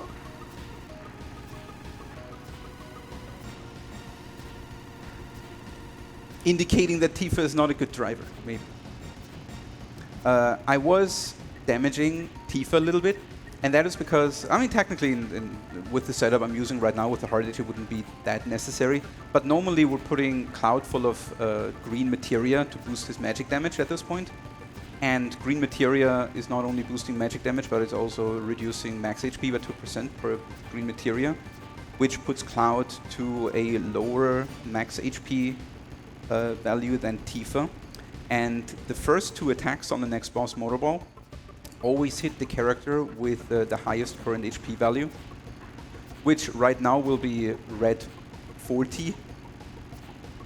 The next highest one I want to be Sephiroth, and then Karhuma is the last one.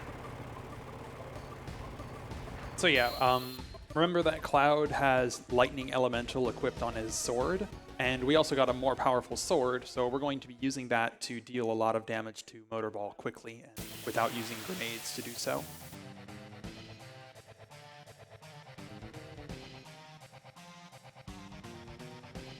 Okay, so this is actually one of the more scarier fights, because I have to focus here a little bit what happens. Like I need to pay attention to the damage rolls, and if Cloud is potentially critting, or if Cloud is potentially missing. Okay, 226 sounds good. Now we'll do a limit priority Braver. I hope that is not critting. Okay, it is not. That's good. now we're doing some normal attacks. I'm skipping. If this attacks Cloud twice, okay, it does not. Good. Unlike that.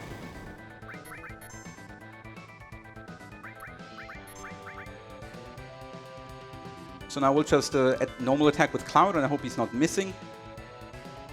The fight is also very deterministic. What Motorball is doing depends on his current HP.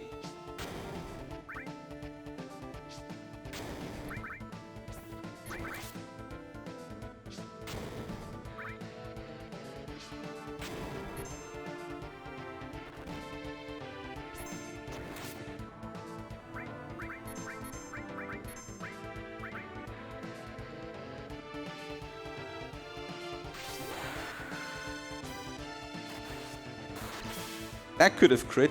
That would have been nice. Nice. Good fight. Nice fight. Worked out. Sure. And now we're doing a world manipulation. I will be... I don't see my... I mean, the time says 1:35 right now. I'm definitely way too slow for that. So I gotta do what we call a 1 encounter manipulation because of marathon strats and everything a little bit too slow for 0 encounter manips.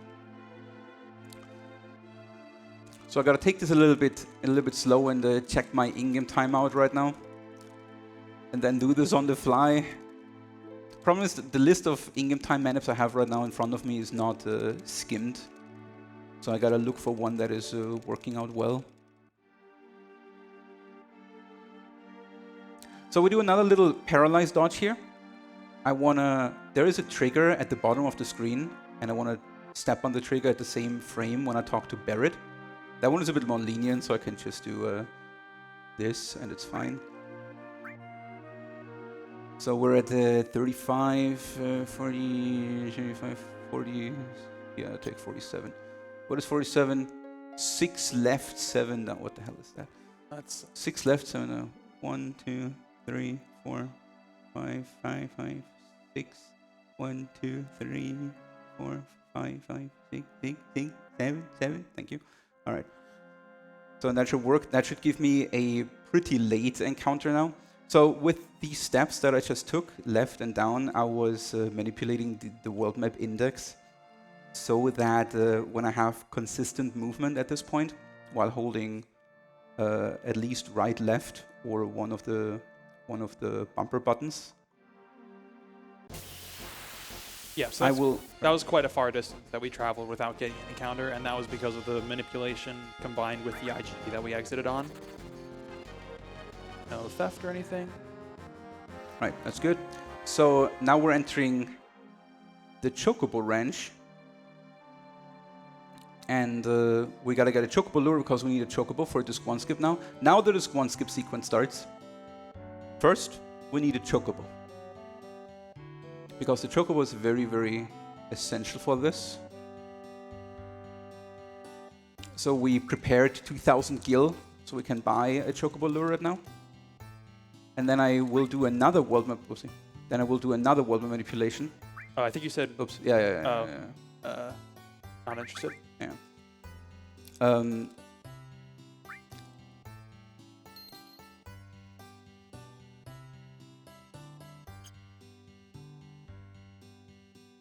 So let's see what we hear. Well, that's quite late. 37, 43.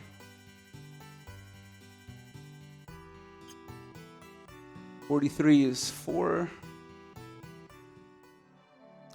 1 turn, 2 turn, 3 turn, 4 turn.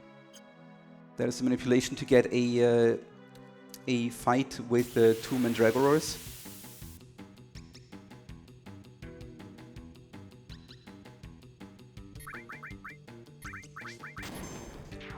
So, and I kill the Mandragorors. I switch my ATB to wait, so I have all the time in the world to choose the targets. Now we call it Chocobo, and now we're gonna do a thing. Yeah, so this next little thing that we're going to be doing is annoying, but it is a necessary glitch in order to allow us to be able to dismount and remount the Chocobo. There's a failsafe here that prevents us from going past this section right here. without first going to Calm and doing the Calm section. We don't intend to do that, but we're going to abuse this failsafe and allow us to activate it outside of this little area with a little thing with the Zolom here. So touch this grass here to set our respawn point, and then hopefully... Nice. That was good. amazing. That is pure RNG, because once you step out of the swamp, Zolom immediately loses track of you and can immediately go any direction away from you. So you kind of hope that when you step on the grass as late as possible, that Zolom keeps his trajectory towards you and actually touches you while you're on the grass. And now the setup for Disc 1 skip has actually kind of already begun. From this point on, you will only see me walk in cardinal directions, only left, down, right, up. Yes. So we're going to enter Calm to be able to reload the world map with a particular IGT, and this manipulation of IGT is going to ensure that we can perform the next sequence of movements that results in Disc 1 skip occurring without encounters happening. 40:03? 40:03.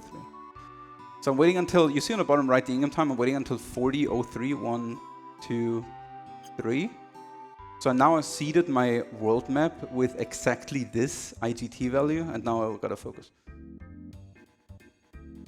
You can explain. Yeah, so the skip that we're doing here, essentially, whenever you touch a part of collision as Cloud on the world map, the game has Cloud remember where in memory to find that collision in order to be able to find it easily next time it needs it. But what if we touch that bit of collision and then run away so that that bit of collision is unloaded from the world map? Well, now Cloud's remembering something there, but the thing that is there is possibly not what it was or what it expected it to be. So we're going to see some interesting things happen as a result of that. But for now, we need to actually unload that bit of collision, and for that we need to load in new collision elsewhere.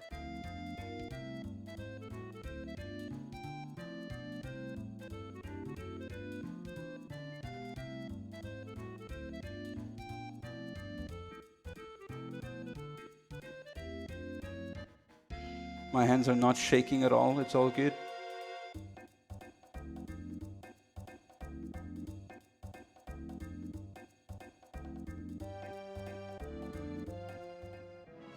So that can happen, for example.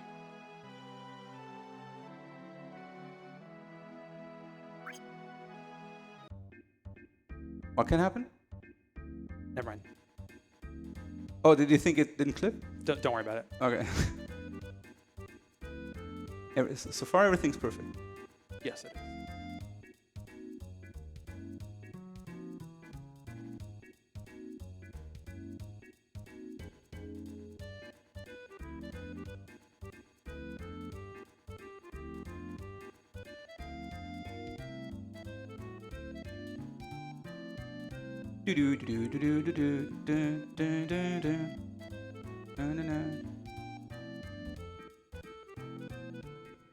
So yeah, like what I was saying is we can basically go through the floor, as you can see here. And now we're under the sea. Also, most of the almost all the movement I do here is absolutely pixel perfect. Like if I would make one little mistake somewhere, perfect. Then that's an immediate reset to a backup save that we have. Not all the movement, but a lot of it.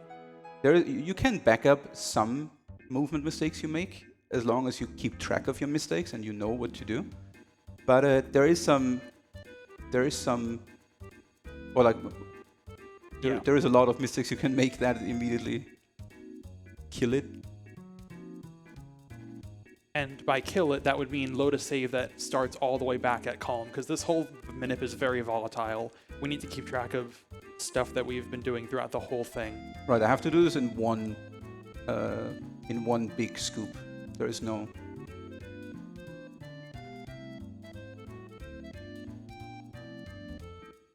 There is no save in between. And these sorts of segments get harder, I'd say, as they move along. So this is the third time we're going into the ocean. Or I guess, I don't know, third or fourth time that we're hitting a triangle out here. It's fourth, I guess.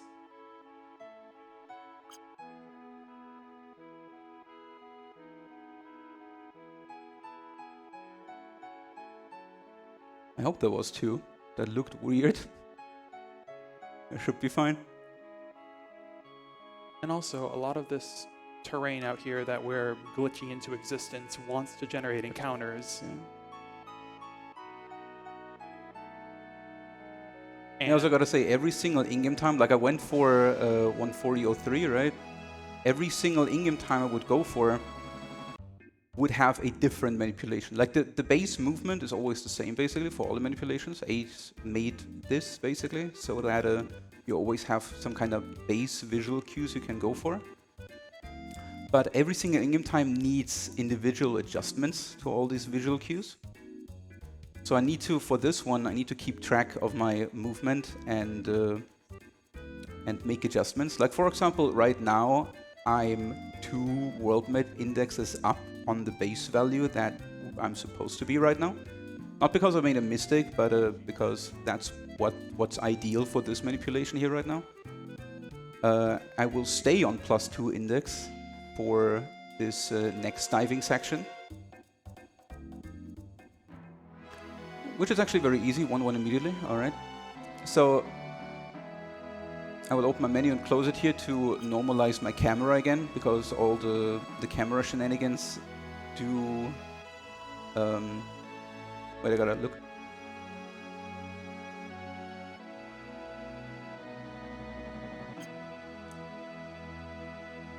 All these camera shenanigans do kinda change your pixel alignments.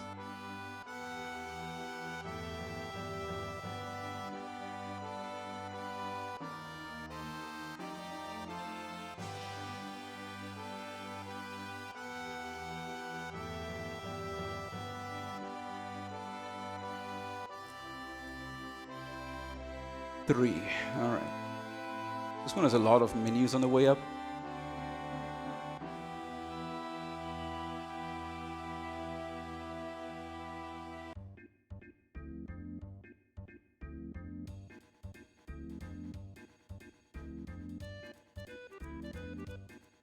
One. Yeah. So now I overshot 1 visual cue on purpose there, Yeah, you went to 3. right? Because I want to be on index +3, which is the index that will give me the best outcome on the last walk. And now I'm basically ready. Now I manipulated all the chunks on the world map to be walkable. So Cloud on Deep Water, Rocket Town on Shadow Edge. Oh no, it's one of those. Okay.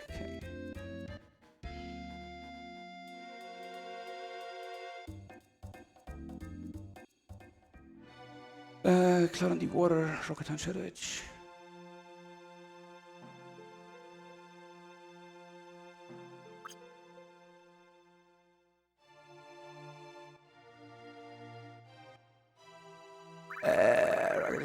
Cloud on Shadow, 3-4. Crater touches forest.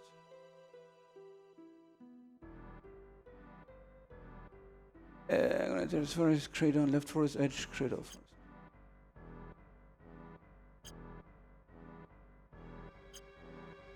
Nice! Holy shit. I'm sorry for the wording. It's First try, nice. That was the big one. So, yeah, a lot of those segments, like, a lot of what he did there, I'm not sure how difficult it appeared, but... I was told it looks very easy if you don't try it yourself or seen someone that doesn't do it well. So it might look easy, but it's also not skip easy. here. Right.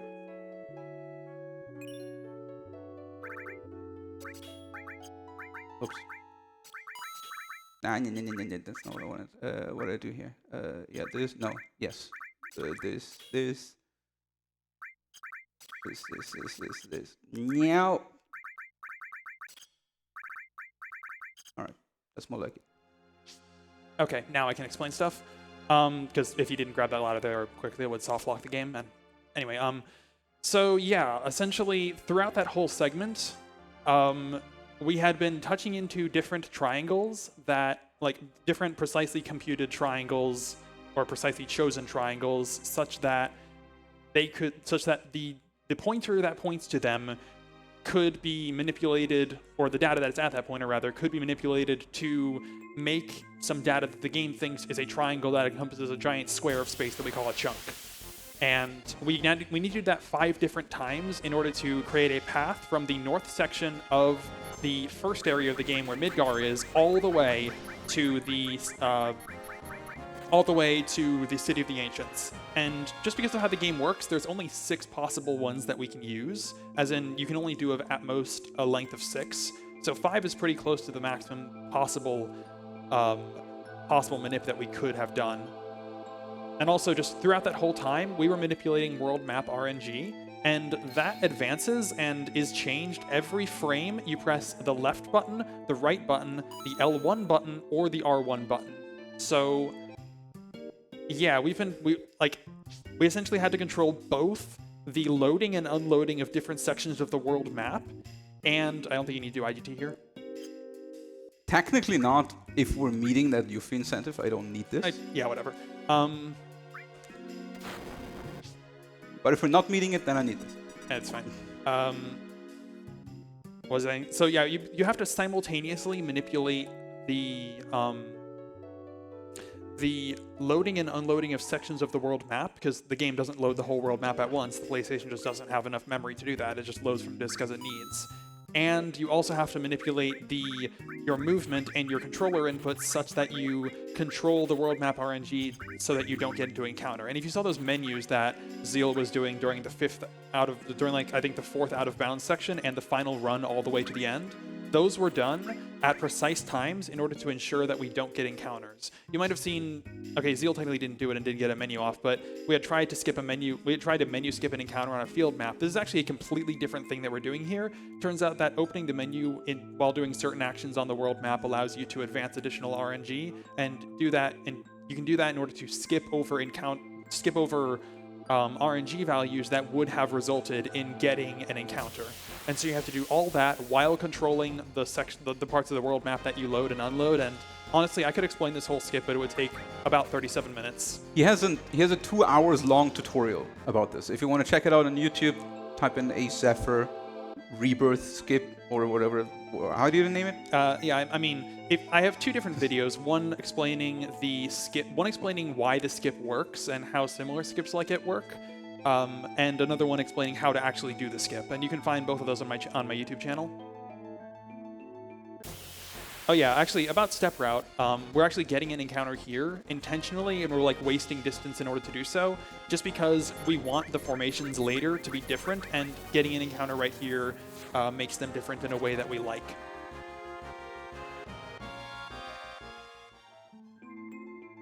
Okay, and now we're coming up on one of the major, probably the absolute major RNG that can cost us a lot of time technically if we're unlucky.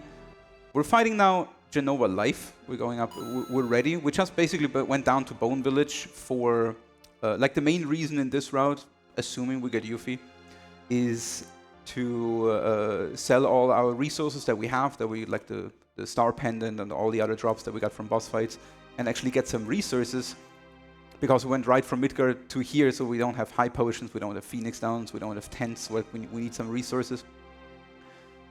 So in getting that from Bone Village, I also got a Rune Armlet, which has 4 materia slots and double growth, and I will put materia on it. I also grab a comet from below here. Oopsie. This.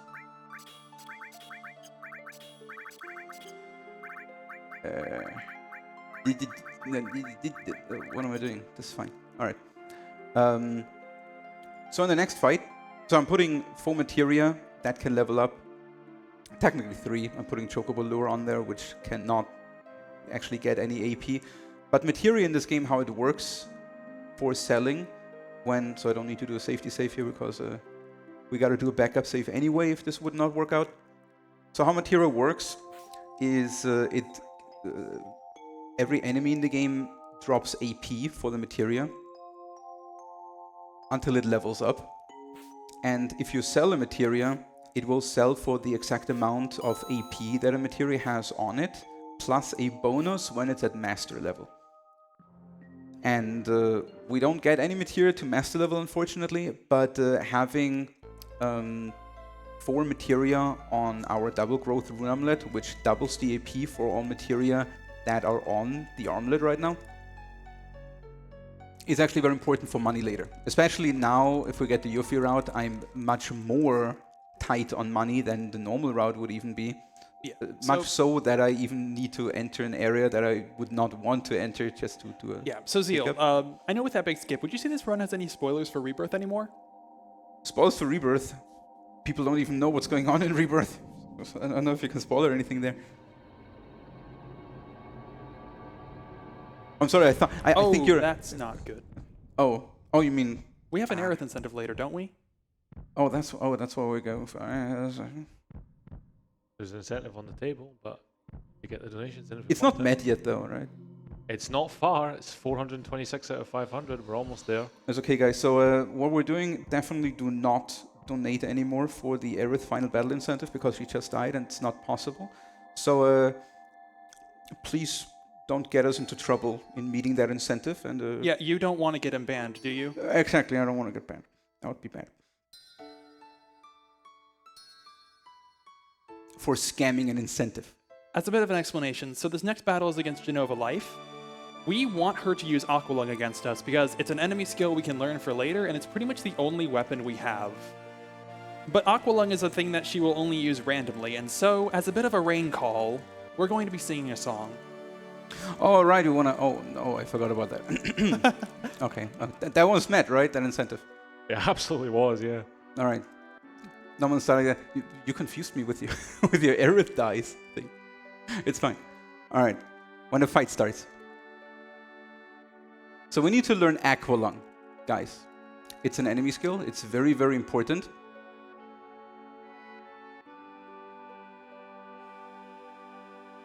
And we do need Aqualung. Aqualung.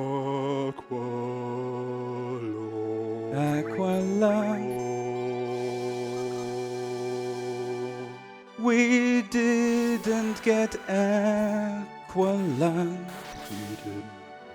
No Aqualung for the run. Please stop. That is awful.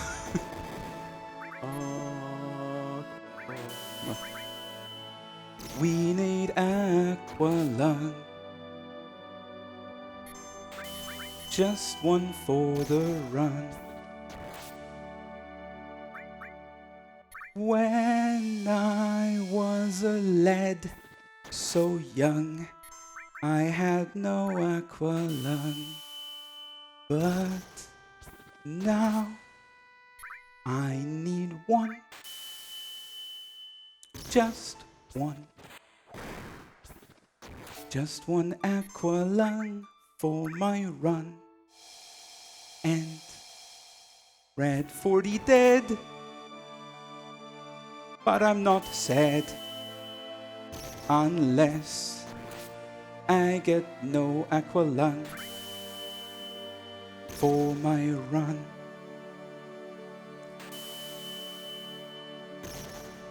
I need blue flame without pain because Cloud has a water ring so he can survive it all.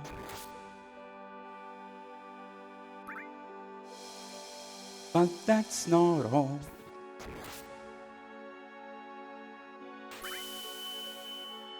We just need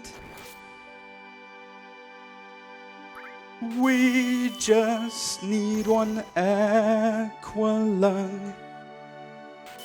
Just one single Aqualung. Please do it now. It's getting late. I hope you prepare the saves. They should be right here. That is very good. Because we have no Aqualung. For now, it's 90% to get one. If we're not, it would be quite unlucky. So please, do it now. Okay. That's not good. She will run out. She will run out of her MP.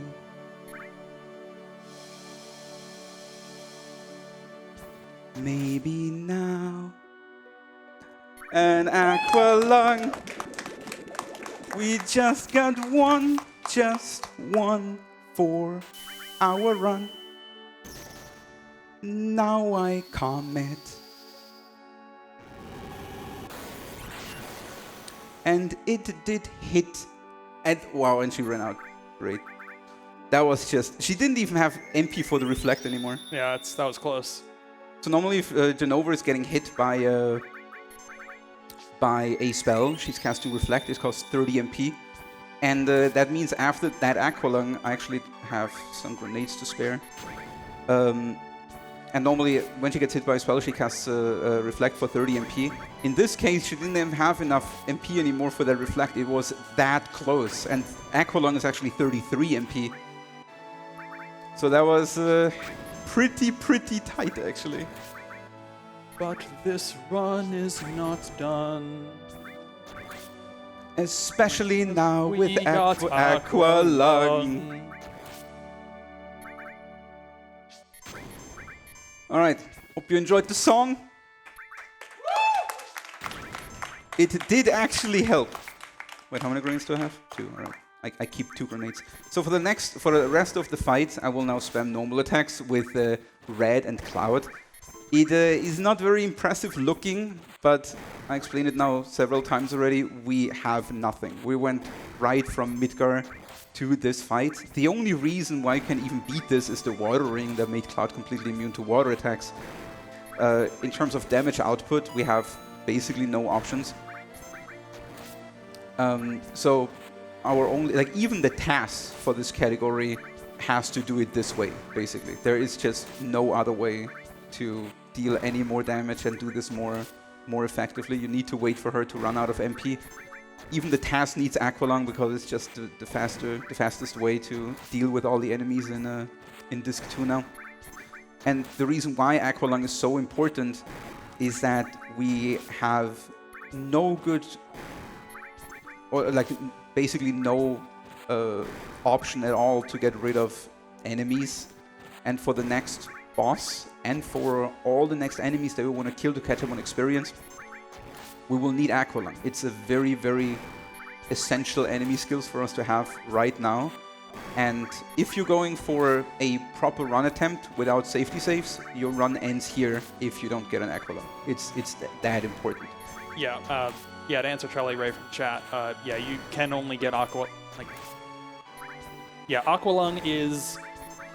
is about an 85 to 90 or so % chance of being used at least once before Jenova runs out of MP. She has a 1/4 chance of using it on the very first turn, and then she goes through a cycle of blue light, blue flame, and then after blue flame, there's a 1/5 chance she uses Aqualung.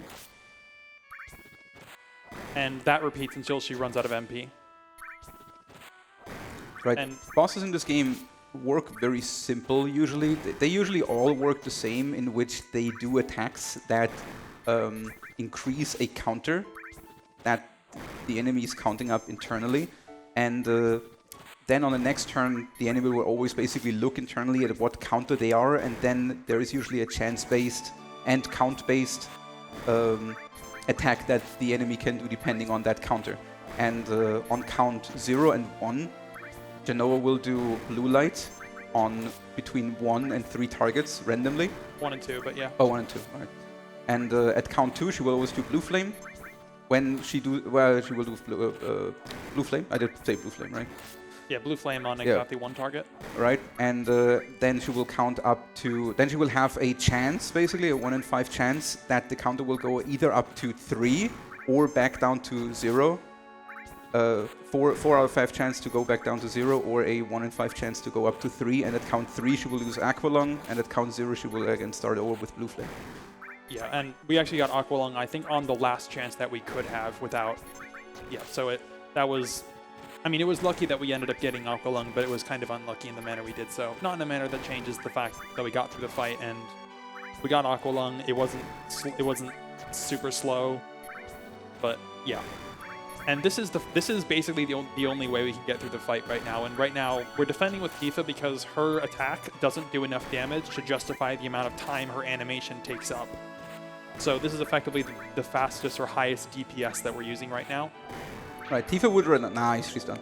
Tifa would basically deal like 20 damage per attack right now, while Red is dealing double that, and Cloud with the hard edge deals like close to 70 or around 70 damage. So, and since Cloud's attacks and Red's attacks, they are going like they take so long that they go right after each other. If we would also attack with Tifa, she would block Cloud's or Red's attacks. And her damage output is just not worth it to block these guys' animations because they deal a lot more damage. We're done with CD1. Yeah. Unbelievable. We did it. We got through disc 1. We did manage to skip it. Do you have a minute or two for a couple of these donations? Have you built it up since we managed to get to skip?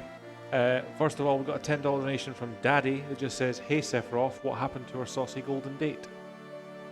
Which went to the Yuffie invite glitch. We have $25 donation from our very own Mod 366 sitting in the front row. Long-time watcher, first-time disc 1 skip enjoyer. That looked absolutely crazy, and I thought cam skip was bonkers already. Good luck on the rest of the run, Zheal, and let's get best girl. Obviously, that goes to our Yuffie invite glitch, and also the Streets of Rage 2 character select skate.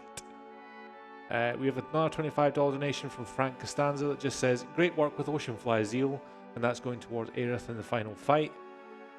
We have a $10 donation from Rosa that just says, "We as Zheal's community are maybe sorry that you all need to hear the awesomeness that is the Aqualung song." And they've put that incentive to the Aerith final fight as well. And the final donation we've got is another $25 donation from Gookilly that just says, "Oceanfly during a marathon is insane. Congrats, Zheal." Thanks. Yeah, it was. Especially, I had a really good streak. Like, I did ESA prep and rerouting everything throughout the last month of June coming up to this. And I did, I don't know, 15 or so practice runs with incentives and without incentives. And I had a pretty good streak going. I was getting disc 1 skip first time in a row 10 times or so, or like 12 times or something. And then on the very last run I did, coming up to this marathon on Friday, I was actually failing. So that was not very good for confidence, but I was delivering here at least. Yeah, he did it. I'm honestly very impressed both at Zheal's, like, the fact that Zheal was confident enough in himself to attempt doing it. I'm really legitimately impressed by him on that.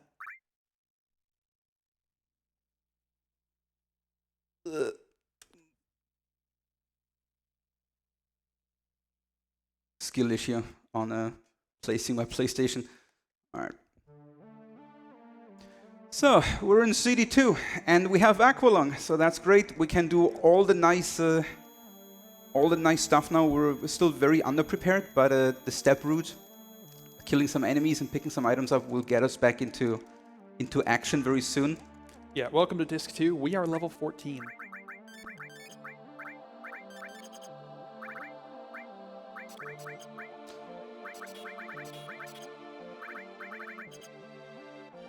And so, yeah, if we want this run to finish anytime soon, we're going to have to do something to rectify the fact that we don't want to basically do what we just did on Jenova Life for every other boss.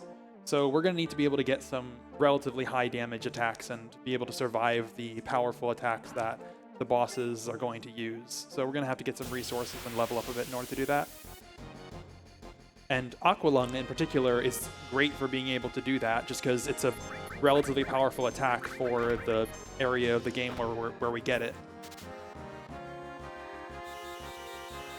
So I try to steal a Dazer here before I kill these guys. These guys give a good amount of experience.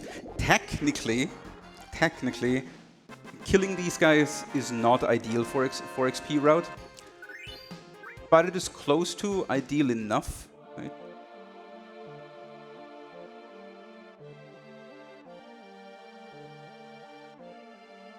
Oh, thank you so much. I got coffee.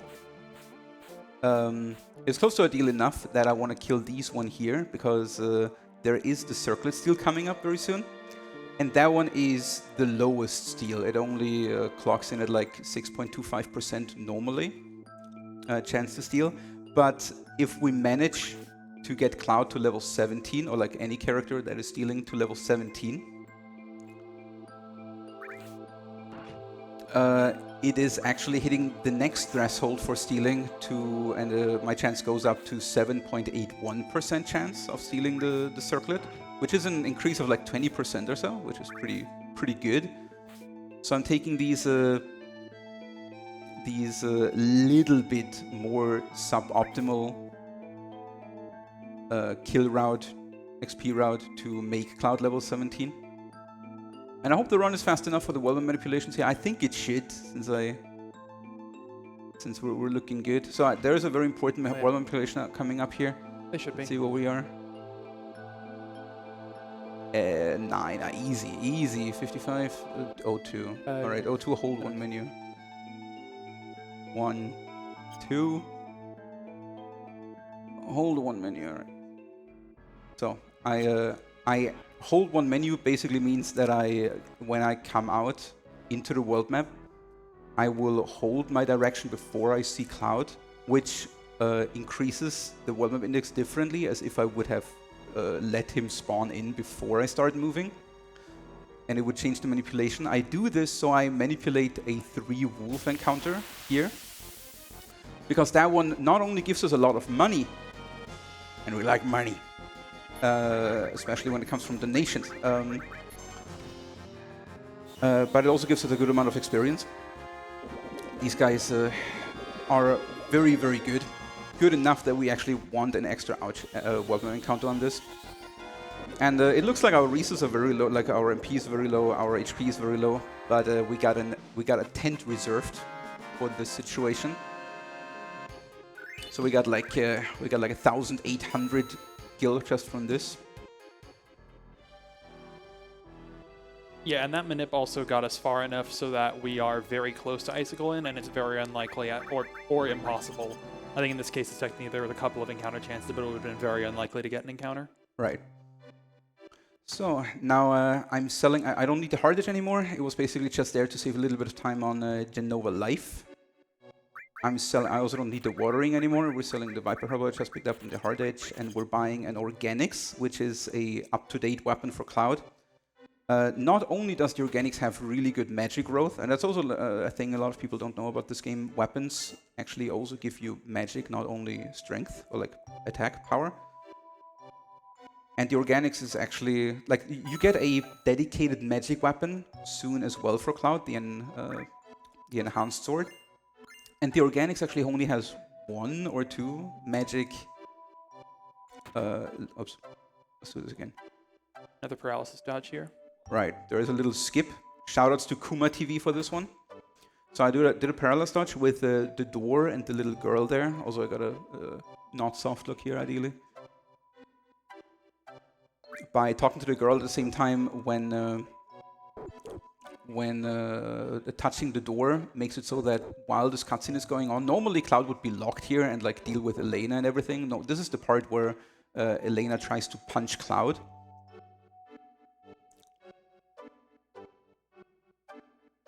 But since I can move around here now, I can wait until this moment, and I can mash through, and after a specific text box, this one here, I can enter the house, and at that point the game considers the cutscene to be over, basically.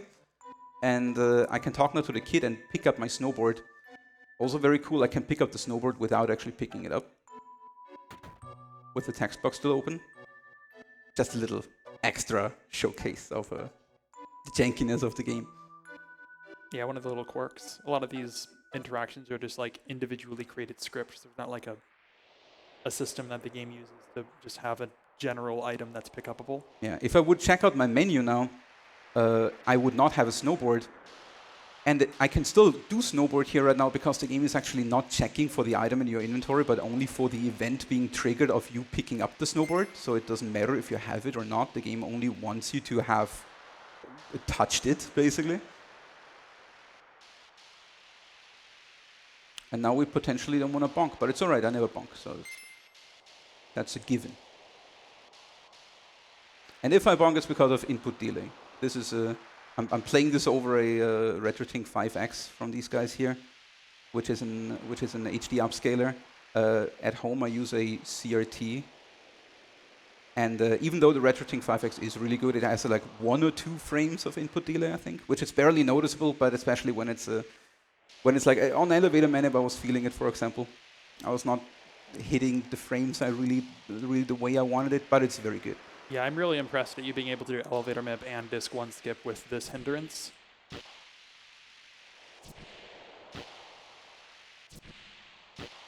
I'm so not used not hearing music during this. Normally on my streams we always do like a song request because there's no music going on here right now.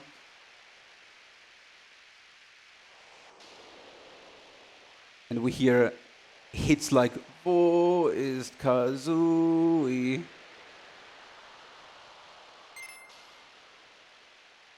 Oh shit. Oh no, I can't believe it. That was because of the RetroTink. Just say. Should we maybe fill with a couple of donations? You can, absolutely. Oh, yeah. So, we do have a $20 donation from Silent Princess saying, Ripperoni Arith, we better get this one. And we have a $25 donation from Anonymous, and that goes towards the Yuffie invite glitch. And I must give a big shout out to Majestic Melville for holding down the fort here before I took over. So I didn't have to be here during the death scene because I would have cried. No! No, right. That might have been on me.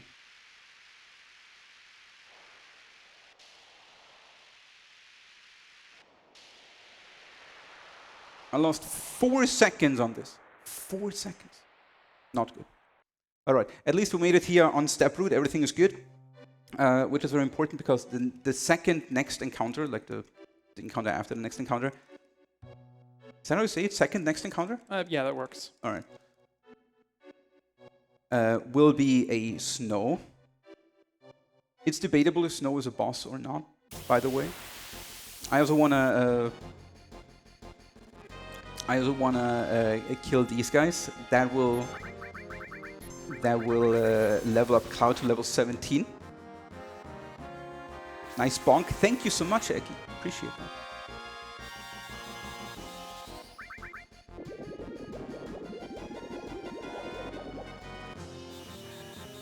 So, and now comes the big one. Now we need to steal a circlet. A circlet is an accessory on the next fight from a snow.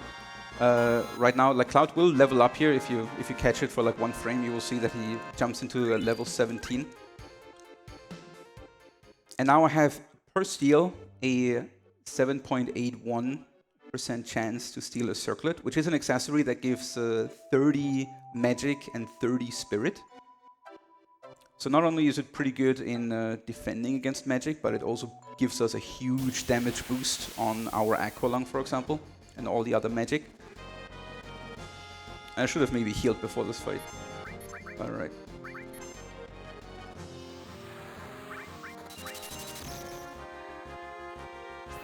So, we have not first try. Unfortunate. I also gotta always, so there's Fascination. She can only do 2 things, Cold Breath and Fascination. On Fascination I always have to check what she's doing. It confuses the character and I wanna always wait if it's Cloud and get them out of it. Not second try.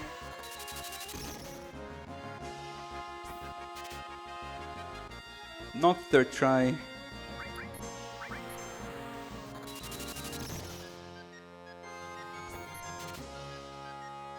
Not fourth try.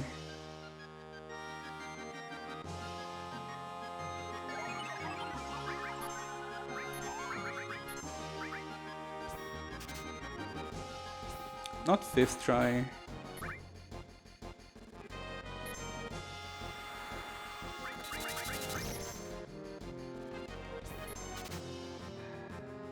6.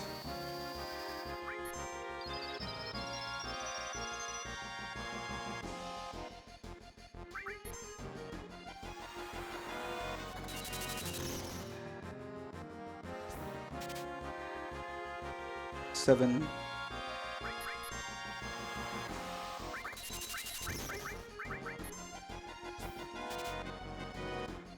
8.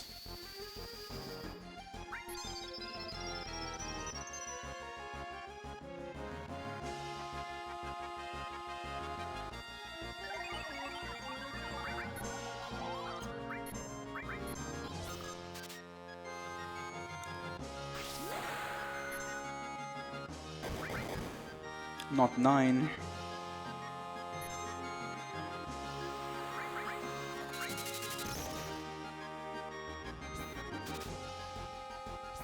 Not 10. Rude.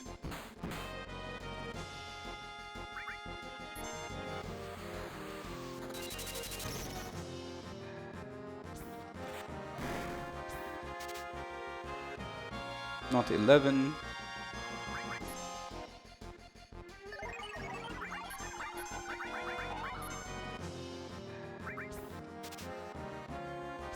Not 12.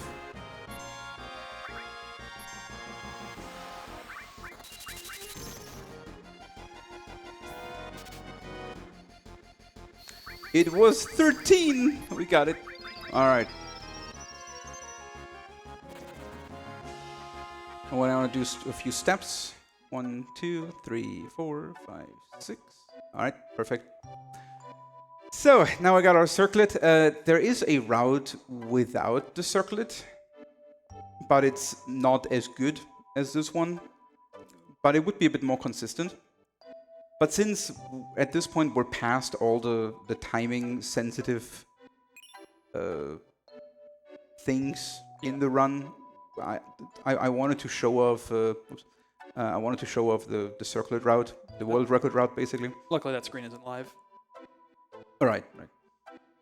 I also just picked up Edit Cut, which is a very great support material. Whatever material you are pairing with it is when you use that material. Like, for example, if you put a fire material together with a edit cut material and you would use fire, the character would also chain a normal attack after that fire use. And that material is basically a core material in basically almost all speedruns in Final Fantasy VII.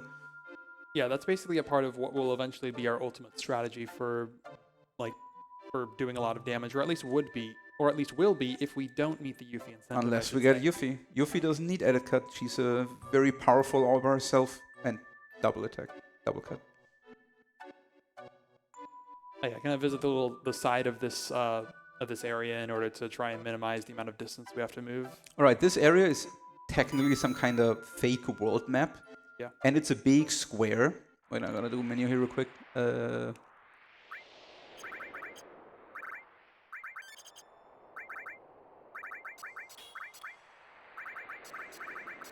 Yeah. And I should actually say, Zheal wanted me to explain it earlier, but we use tranquilizers to get everyone to sadness. That effectively reduces the amount of limit they build, but for that we get 30% reduced damage, and we want the reduced damage. Right, there is 3 states a character can be in, which is fury, sadness, or in none of the 3, like normal, neutral. As I said, on sadness, you take the character takes 30% less damage, and a lot of people think in fury they take more damage, but it's actually not true. In fury, what happens is in sadness you'd only take half limit increase, like your limit is increasing depending on the percentage of damage you're getting from an attack, and that one is halved when sad and doubled when furied, and the trade-off for that double in limit growth is that everything you're doing has a 25% chance to miss, even limits. No, not necessarily limits, I think. I know you use limits on Jenova Birth in Fury, for example. I mean... What do you mean? I don't think limits have an additional chance to miss, but the thing is, like... Well, they should, right? Or am I? I mean, maybe I misremember. Yeah, anything that that actually has an accuracy check has an increased chance to miss if you are in Fury. Maybe not limits, but everything that can miss definitely has then a 25% increased chance of missing. We could maybe say even spell. Oh, I got 2 X potions. That's pretty good. 1, 2, 3, 4, 5, 6, 7, 8. So these 8 steps are a little bit more annoying because I can't see Cloud. I also gotta switch stuff around here now. No, I'm menuing this not really. All right. Red is basically. I'm pretty far ahead on step route. That's good at this point. Red is basically done with killing at this point. Now Cloud. Now it's Cloud's. Now it's Cloud's time to show his damage because Cloud is the actual killer character here right now. He got the organics. He got the wizard bracelet, which we got from Jenova Life, which gives you an increase, a magic increase of 20. I'm not sure the exact value, but I'm not 100% sure. That sounds about right. So Cloud is very, very strong right now, and he's doing the majority of the killing. There's also the mini bosses coming up called Icicle, and for whatever reason they take damage from water, even though they are literally, well, water. Speedrunning wise, this is technically one of my favorite segments, so I'm pretty happy that even with this one skip now, this one is still in. Because when I speedrun this game, I'm always looking forward to the start of Disc 2. Because there's a lot of gameplay going on right now, there's a lot of cool movement. The screens are not too hard to move through, not too easy to move through.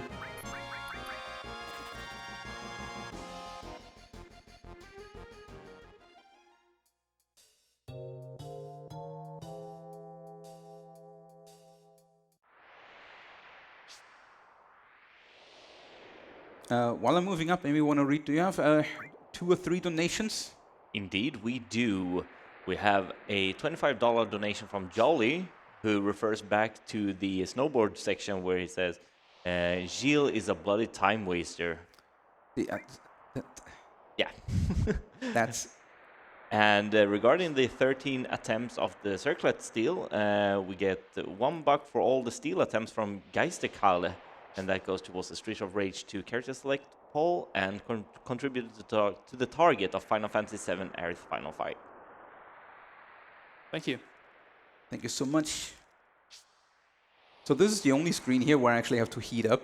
There's 3 climb screens where the game expects you to heat up your body temperature on the bottom right. If you're falling below 27, you will collapse, like Cloud will collapse, and spawn back down with holds off. The lost climber that lives up here, and you have to do everything again. Wow, they actually killed her. I can't believe it.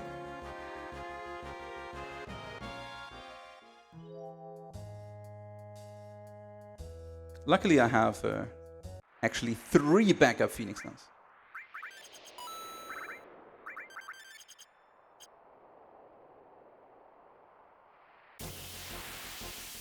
So this is the last regular fight I kill for the XP route.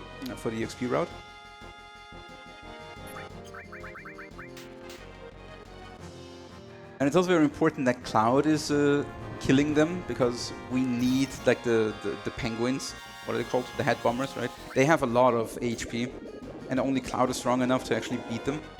Yeah, they have like 1600, I think, so...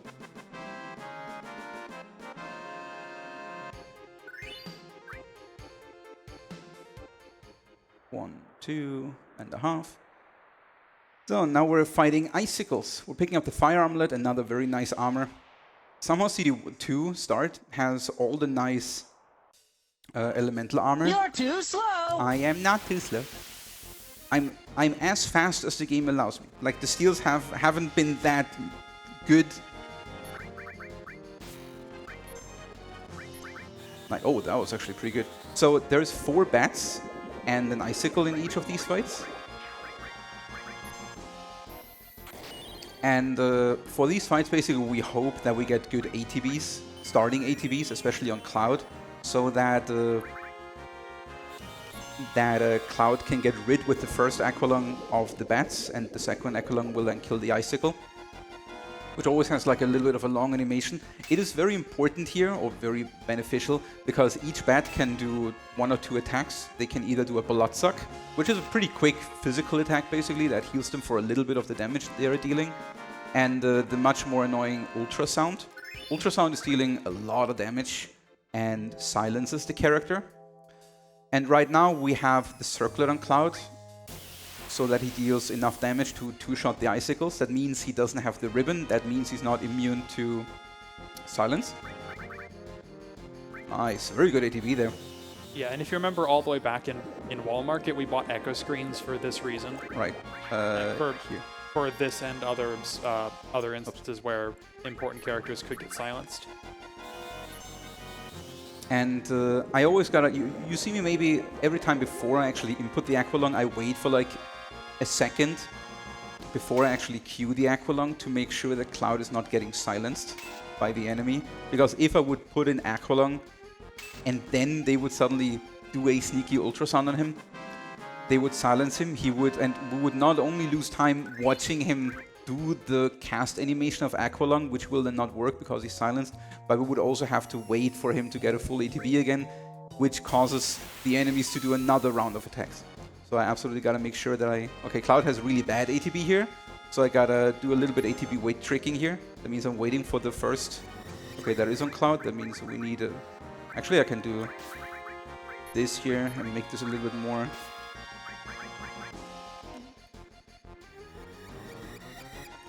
efficient.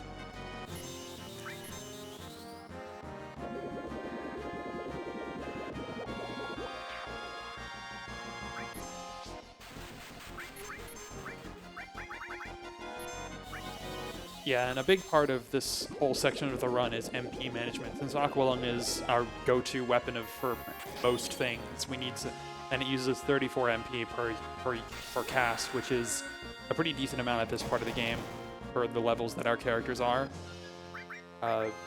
Yeah, we need to manage our MP and manage the healing item, the MP restoration items that we're able to find and get. Right, I wanted to actually talk about that. I completely forgot about it. Thank you. Like, MP management is the most important thing throughout this whole climb up the glacier, because our MP items are very limited. We have, I buy a total of 3 tents, and we have a limited amount of elixirs. We have 1 turbo ether. Like, ethers would be very expensive to purchase, so we just kind of have to go with whatever we can find.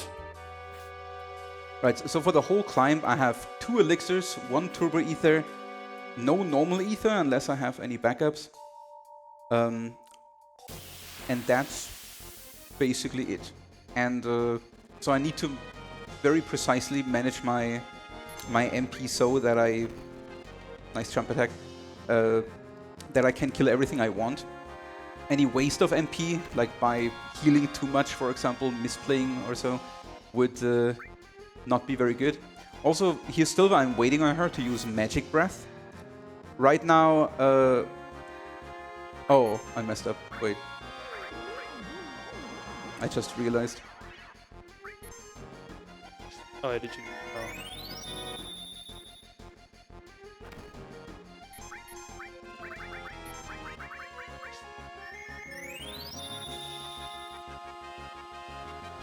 Does she survive that?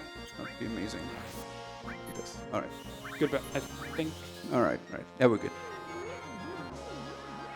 So I was supposed to give Cloud the... Okay, good backup.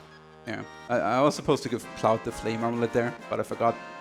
Yeah, but it's alright. Cloud should have survived that, but yeah, luckily you got through that. That seemed a bit scary, actually. Cloud had... Red had full HP. 1, 2, 3, 4, 5, 6, 7, 8, 9, 10... let's do... this is actually not important. I'll make sure Cloud is fire. You're too slow! I can do it in the next menu. Okay.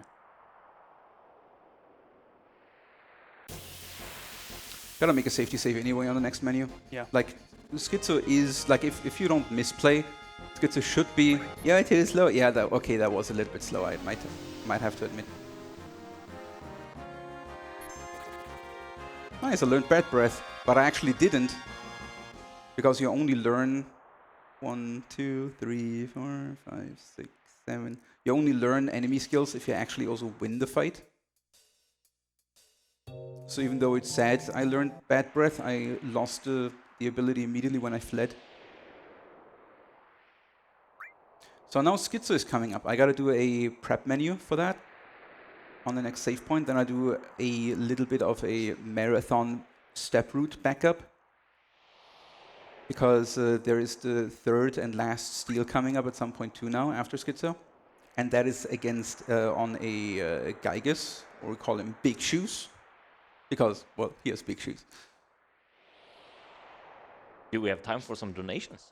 Yes, sure. So, we have a $100 donation from Mage, who says, Final Fantasy VII is still my all-time favorite game, but I can't believe you skipped the Chocobo racing. Too bad. We also have a $100 donation from Zheal's community, says Shinshirurin Madge. I hope I didn't butcher that. We have a $17 donation from Scrib Tiggity, says 13 circlet tries, plus the ether I promised earlier. Getting there. See you again at Big Shoes. We also have $13 from Mega Olj Pramuk, says banana. Banana. Should I keep going? You can do one more. Yeah, we have $46 from Go123 Attack, and we have Cactuar arrives. 1,000 needles. Cactuar flees. Okay. I think I prepped everything. So this guy, normally you wouldn't want him in a step route. Nice. In this case,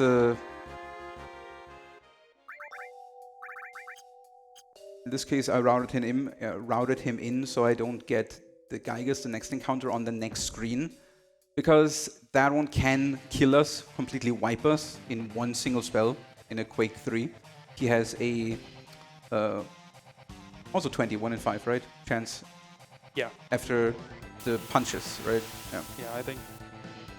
But yeah, we're on Schizo right now. Right. So on Schizo, I set up Cloud so that he has the flame armlet on right now, which makes him completely absorb fire, and he has elemental plus ice on his armor, which makes him take half damage from ice. And Schizo can actually only do 2 attacks, for like his 2 main attacks is a fire breath and an ice breath. And Cloud is taking half damage from ice and absorbs fire. So his equipment is set up so that he's absorbing the fire here, which heals him up, so that he won't die from the ice breath, basically. So the other 2 characters are not important for now. Tifa will be important, Karhuma will be important for the end, because ice and fire breath are not the only abilities they have. They have 2 more. One is, technically 3 more. They have a double breath every 3 turns, which will happen now. They will skip a turn, that's why I got 2 Aqua Lungs in, and then use a double breath twice. Which is ice and fire, but since Cloud is absorbing fire, he's absorbing the whole attack. That's just how the game works. Yeah. And now after, like, so both heads have an individual counter. Every time they get a hit, they count that counter up. And if the left head reaches counter 0, like he's counting, well, I think he's counting down actually, right? Yeah, I'm not sure, but like the firehead takes 5 attacks until it does a Quake counter. The ice head takes 6, I believe. Right. So and the left head, the red one, is the ice head. He counters after every 6 hits he gets, and the right head after every 5 hits. And so yeah, the first Quake counter we got was the firehead doing a Quake counter. And the second one was the Ice Head doing a Quake counter. And we have our HP and equip set up so that we can survive both an Ice attack and a Quake counter without dying, and then be healed up by the next fire. And that's what we need in order to be able to not die to this guy. And this was actually when routing this route after Ace found this one skip. This fight was one of the problem childs, basically, of the route. First, the first thing we did was we were actually waiting for him to run out of MP, which costs a lot of time because we didn't have any strat to kill him actively like we do right now. And the circlet absolutely helped with this. So I will do my last Aqualung here now. And his damage is also carefully set up so that they are almost dead at this point, but not quite dead. Since this is 10 attacks, we also get one more Quake counter. And now I need to wait for 3 attacks. 3 cycles. Yeah, we're waiting for a specific part of Schizo's script so that we have a gap where it doesn't do anything for a little bit, and we can use that to revive Tifa and have her safely attack. 3. So now is the point where they would go for a double breath. So they skip a turn, and that turn skip I'm using to revive Tifa, who's set up with a bolt armlet to absorb lightning. And she's finishing off the last little bit of HP they have left. And now they both are dead, and when they die, they do one last final counter with a very deadly, powerful lightning attack. Tifa is absorbing that. Cloud is done. Yep. But Schizo is done. Nice. And we have Tifa do that because A, she's not Cloud, and therefore doesn't need to do the massive damage that we've been raising Cloud to be able to do, and B, because we want Tifa to have the experience, if possible, for later in the run. I'm also walking out of here not because it's looking cool, but I want to avoid an encounter here, so that on the next screen I don't get an encounter, because my formation value right now is set up so that the next encounter on the next screen will be a Gigas, will be a Big Shoes, and I need to steal a Gigas armlet from them.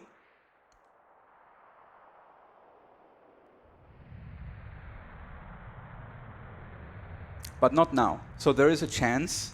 I believe it's a 1 in 5 chance every 5 attacks or so he's doing. Every 4 attacks. That he's using Quake 3.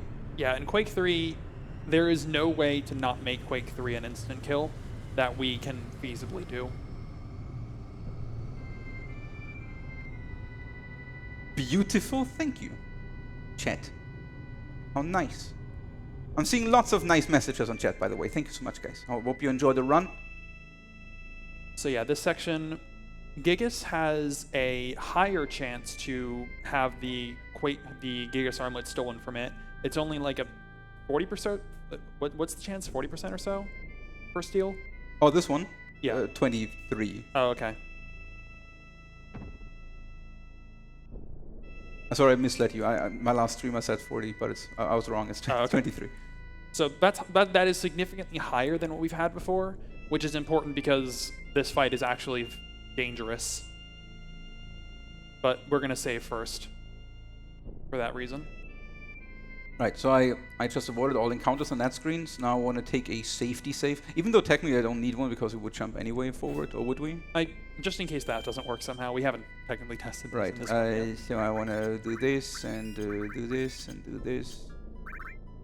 In case something disastrous happens. I still make a safety save. Yeah, it's still good.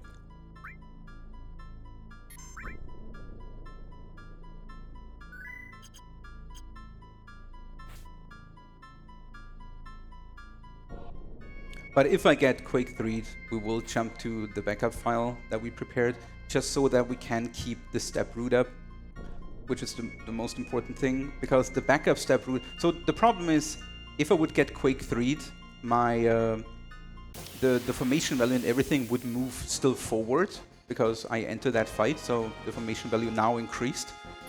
And even if I would die, the formation value is nothing that a save saves. Only the position in the step route is what is saved. Not first try. And the formation value would also completely reset back to 0 if I would do a hard reset on the console. Bonk.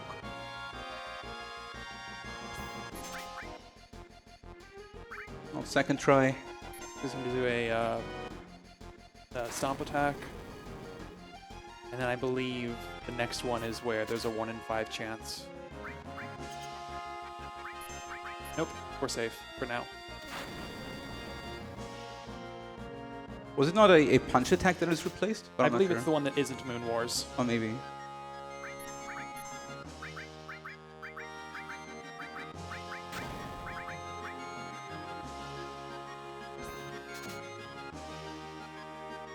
Not very lucky with the steals in this run, gotta say. None of them were good.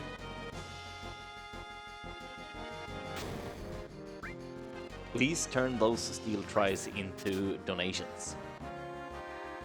Right, I'm seeing my purse getting drained here by bad RNG. Okay. 23%, my friend, please.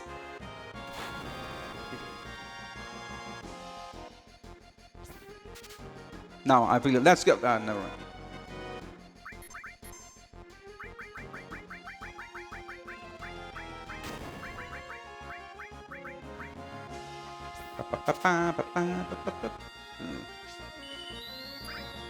Ridiculous.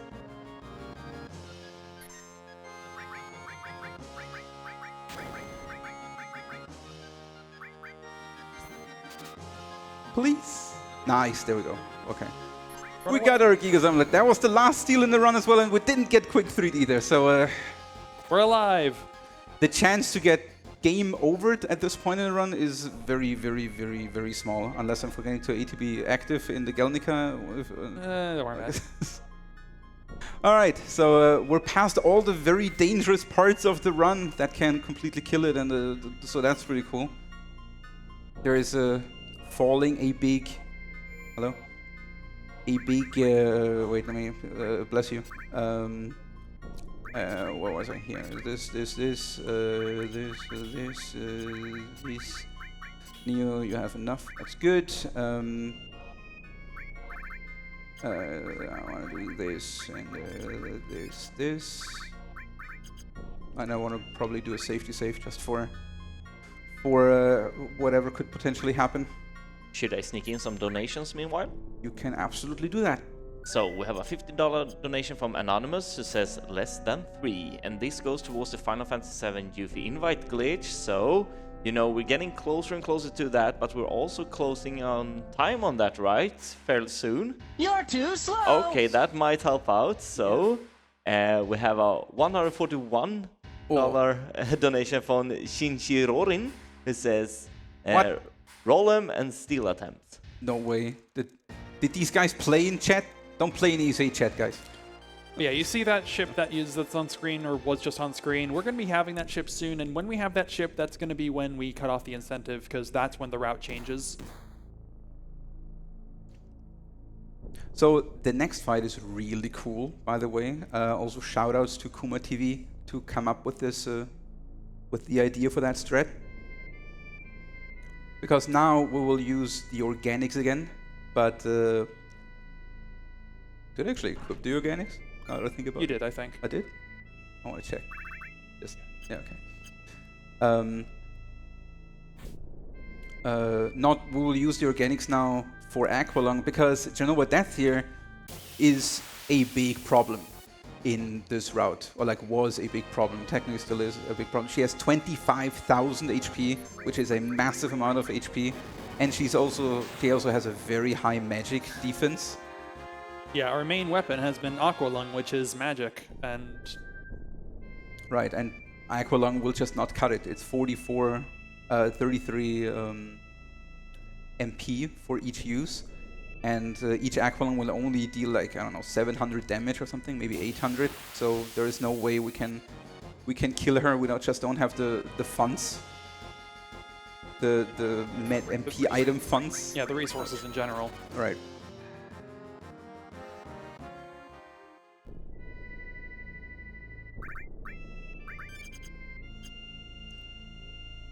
So, and that's why I have a very specific setup. I want a few things. First, I want Cloud to be level 23 to be strong enough. I want Cloud to have all the power sources to be strong enough. I want Cloud to have the organics on and Comet paired with Edit Cut so that I use a Comet. He will also do a normal attack after. He's basically, like, he's set up to be some kind of magic knight right now, where he's strong magically and physically.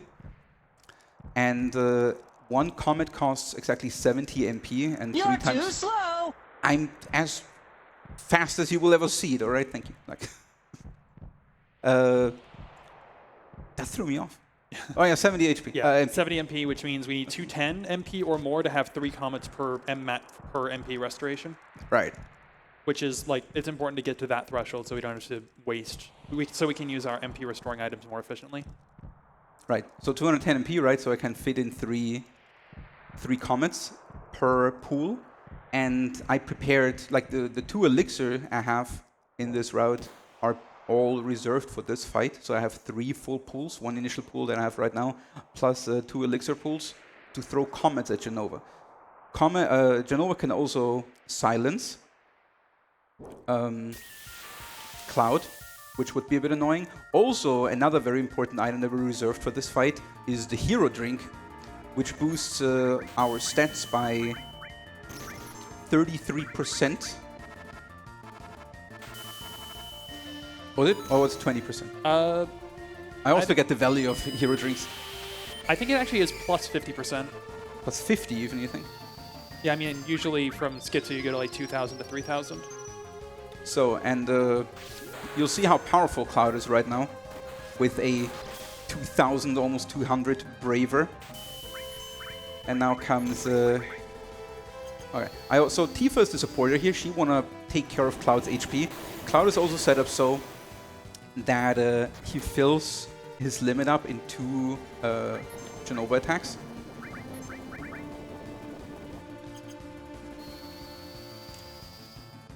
And that is the second Comet. So that means on the next turn I want to use my first elixir here, which is silence anyway. And it's not on Cloud. That's great. And on every silence turn that Jenova is doing, she will actually skip 1 turn. That gives me the option to put in 2 comets in 1 turn.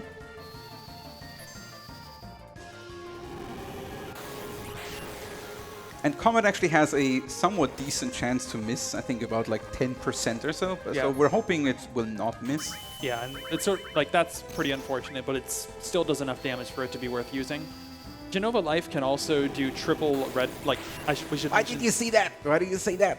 Like, now she will do it. Yeah, I shouldn't have mentioned that. Yeah, so she can do between 1 and 3 red lights. Yeah, technically she can either only do 1 or 3. 2 is not a number she can do for some reason. And each of those is independently randomly targeted. We have our HP set up so that Cloud can, like, take 2 attacks from Jenova in general and get a limit from them. But we are hoping that we do not get the 1 in 8 chance where 3 separate attacks attack Cloud. That is unlikely. It's 1 in 8, and the chance that she uses triple red light is also lower, but it increases throughout the fight. And we do have some Phoenix Downs for restoration, but ideally we would not like to do it that many times. So I did a little buffer attack there with Tifa, so that I have enough time to buffer another Comet into her. And she should be almost dead. She should be close to dying now. We weren't really that lucky with the Bravers, unfortunately. She could be dead here. And she might be die here now.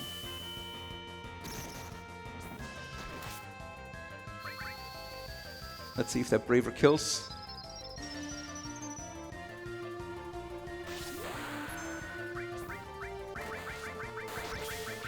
Nice. There we go. That was a pretty smooth fight overall. can be a lot worse.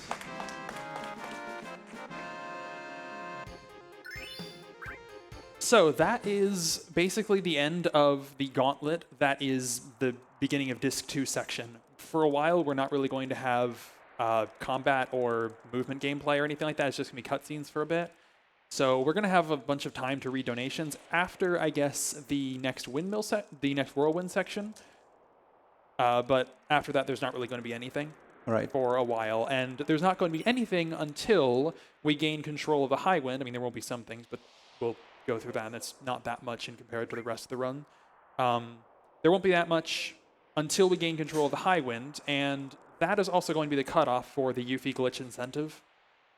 So that's coming up shortly. I don't think we've met it yet. We have met it. We did? Yes. No way. Thank you, everyone. That is going... You guys are legends. I am excited to be able to show... I think you are also excited to be able to show it off, right? Absolutely. All right, we're both very excited to be able to show off... That will be big. ...how we can get Yuffie. To basically explain, Yuffie is not normally obtainable at the beginning of the game.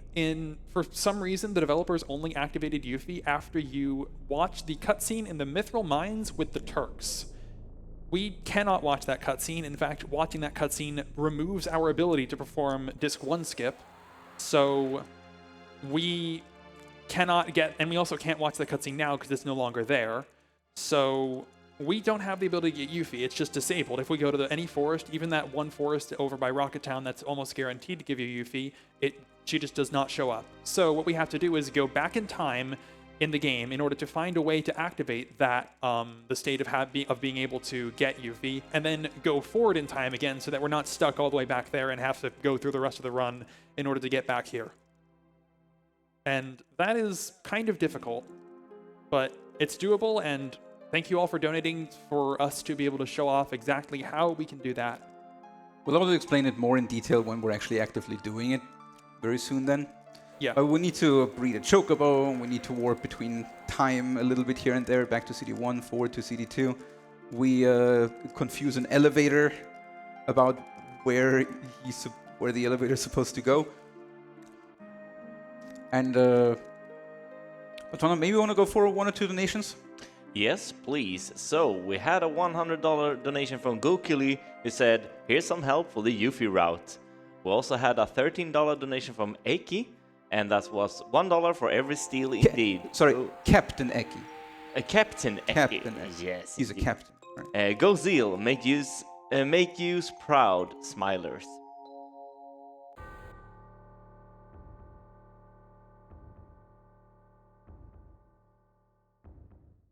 All right, so this is just a very long cutscene. We can explain some things very soon. I just want to go to the toilet. Do you want to mash for me a little bit? Sure. All right, this is a speedrun. Wait, let me just talk to Tifa real quick, and then it's just mashing anyway. Yeah. My first little toilet break. Thank you, Ace.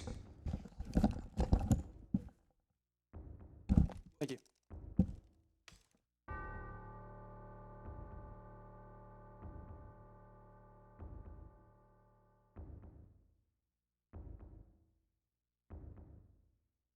I guess you can do... I think there are a couple donations you can do. There's not really much else to explain right now. Yeah, then I'm gonna do a $10 donation from Selik, who says, watch out, I hear the Gelnica is a dangerous place. Ooh. We also have a $25 donation from Scrib Tiggity, who says, steal's complete, let's go get Yuffie. And with that donation, we did get Yuffie.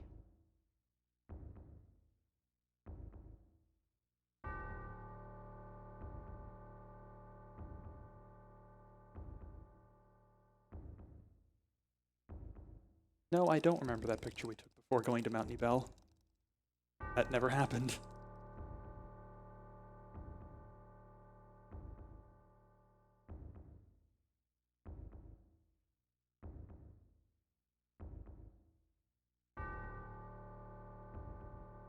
So I'm just letting the stream and watchers know that Zheal hasn't just gone out of frame. He has actually left the entire stream room. So, yeah. This is it, Ace. You do your thing. Yep. This is officially a co-op run.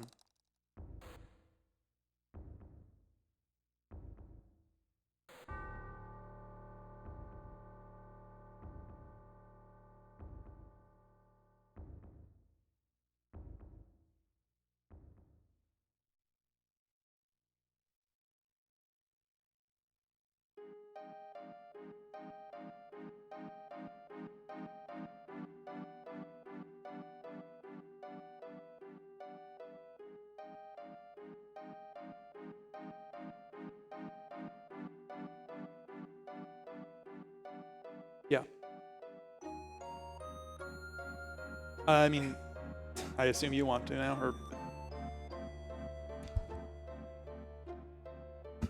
Love meshing. Alright. Okay. Applause for Ace, maybe, for the meshing? Thank you, Ace. Thank you. Thank you. anytime. I was, I needed to go since Jenova Life or so. Oh no.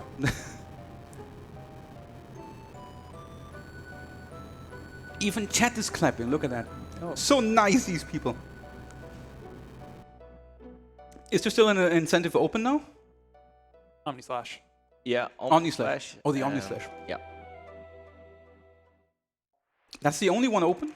Oh boy. All right. So guys, if you want a bombastic finale to this bombastic run, then maybe a few dollars towards Omnislash can give it the finale that you want, or we want.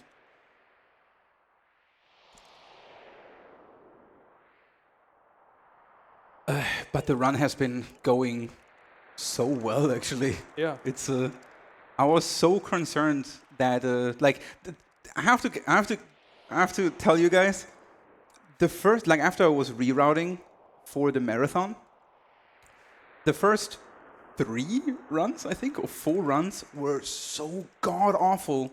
I got Quake 3'd in one run twice. I didn't get Aqualung. I didn't one of the runs had no Aqualung, Quake 3, and a double Lapis laser later. That is still coming up later. And I was like barely finishing under 6 hours, which is now our estimate, actually. Shoutouts also to the ESA team, which raised my estimate from 5:30 to 6 hours after I had to admit I made a mistake and I underestimated the reroutes that this game would need to make it more marathon friendly. Yeah, record is a 5:12 now by Zheal, but it's now a lot more volatile of a run. Did you not just have world record? I'm not that slow, okay? I can be fast under certain circumstances and a bit of luck.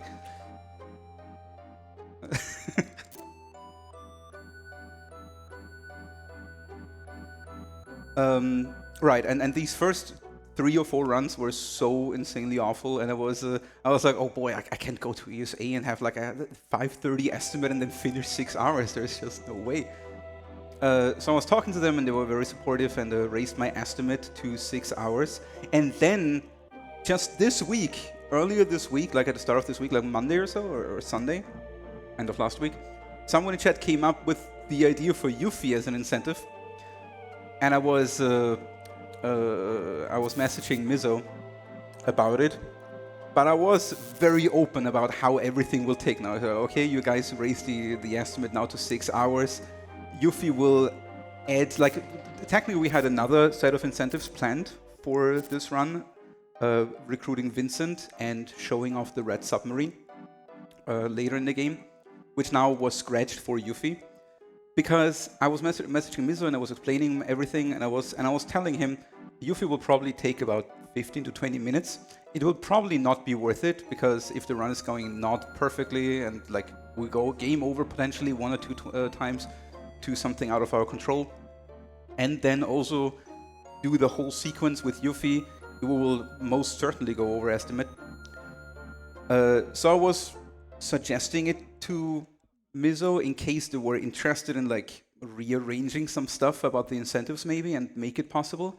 But then I was actually, like, he was saying, yeah, they're interested, and I was okay, and I was crunching the Yuffie route then throughout the whole Wednesday to get like a rough estimate on how long, how much time it would add to the run, and I came up with like close to 30 minutes. And I was messaging Mizo, and I was like, okay, it's not gonna happen, it's like 30 minutes or something. And Mizo was like, it's fine, you will be fine, we do Yuffie. And so we scratched Vincent, and we scratched the red submarine for Yuffie. And it's absolutely perfect. Like, it's also, my community was also saying, especially Kuma was very outspoken about how useless the recruitment of Vincent is anyway, because we cannot really use him, especially with the Aerith final party thing. Vincent has just nothing to do. But Yuffie is a very, very involved and very cool incentive, absolutely. Yeah, back in routes where you did more of the game and it was less of an extreme hassle to get Yuffie. I mean, it's not really a hassle. It'll be really interesting, but it's not really optimal for the route. Back when it was less difficult to get Yuffie, it had sort of always been considered as Yuffie being a late game replacement for Tifa, because she's quite strong and lets you get through the end of the game either as fast or faster than with Tifa, and arguably more safely. The only sad part is that I cannot show you guys the red submarine. Yeah, that's definitely pretty interesting, but That technically only adds 4 minutes to the run, and it's very cool. yeah, but Would have been a nice incentive as well, but obviously it was not known how the run would go. it would also modify step route. Right, it will also like slightly change it. Yeah. There's like 3 more screens then. But we're very soon now at the segment where we gotta catch our chocobos and breed the chocobos. I gotta also make our welcome manipulations ready here. We also need to steal a carob nut, because everyone who played this game and bred some chocobos, which probably is everyone who played this game, because chocobo breeding is the goat. You need some nuts. And the nut we need specifically to get a blue chocobo is the carob nut. And that one we can steal from a... From Black Ordos. Or What? Black Ordos? Black Ordos, whatever it's called. Yeah, that one, what he says. It's like a red dinosaur. Like a raptor kind of thing. Yeah, I guess because we have the time right now, do you think it's good to read the one donation we have on standby? Let's go. How do you see that? Oh, So- there. So we have a $100 donation from Mega Pramuk, who says, "For my grandson, Biel, have a great run and kick the shirtlessest bum." Dude, I was afraid he says anything about tassing, and I would have lost it. Mega Pramak. Thank you so much.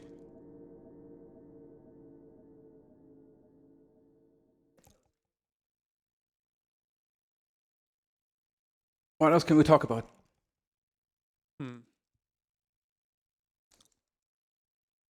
We talked about how great this... We could talk about the story a little bit, technically. We haven't done that at all yet. I guess. So... It's hard to talk about the story without starting at the start, but right now, basically, the reunion just started, or like, just happened. The thing that everybody, including apparently Cloud, is chasing towards, that's the thing that we did so efficiently that we skipped half the game in order to do so. Right. So, like, at the end of Midgar, Cloud makes the decision to hunt Sephiroth down. And he takes it to an extreme and skips the whole City 1 for it. Yeah. And now we caught up on him, and it turns out we were all tricked all along, and we gave him the black materia that we never acquired before. And now Cloud got washed away into the live stream, and the rest of the party, Red 40 and Kahuma? Yeah. Oh, right, Kahuma. And Daddy were all now... I mean, we're all fleeing with the High Wind, with the Shinra guys, with Rufus. And now we are imprisoned, and we're supposed to get executed in Junon. For what exactly? Executed? I mean, for what is... Oh, for what? I mean, we did leave Midgar. We did do stuff in Midgar. Oh, for what exactly? Yeah, I mean, for the stuff in Midgar, I guess. I mean, technically only for the stuff in Midgar, because in CD1 there is not so much happening anymore with Rufus, right? I mean, we're fighting Palmer, which is a thing. Otherwise, we don't have that much contact with them anymore, right, after Midgar. A little bit with the Turks. Ding!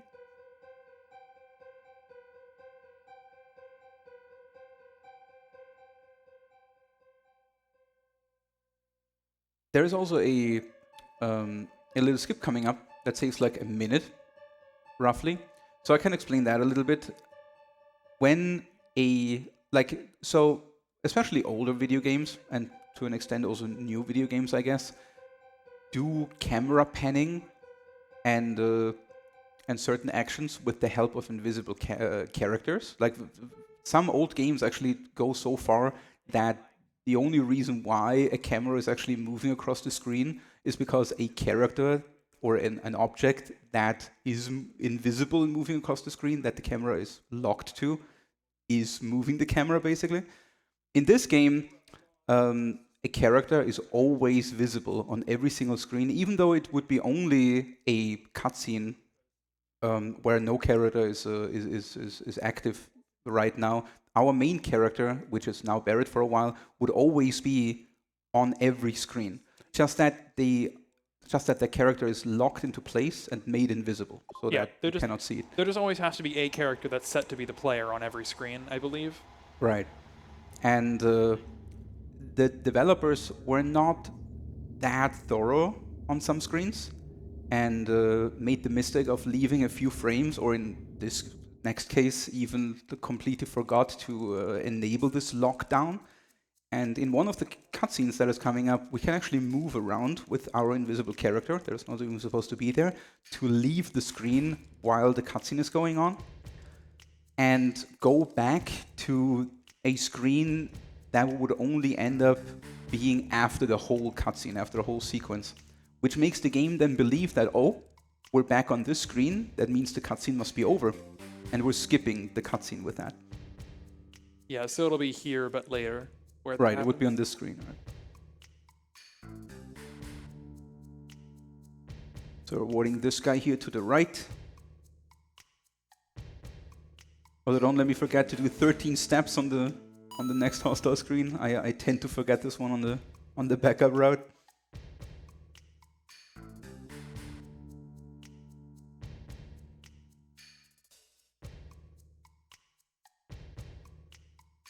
So we're getting executed here, or rather, like, so Rufus is actually coming up to our party and is very openly, speaks very open about why we're getting executed, and that is not actually why because we did something, but because people demand something. Like, we're getting executed because of Meteor appearing, and people want a perpetrator, the people want someone whose fault it is.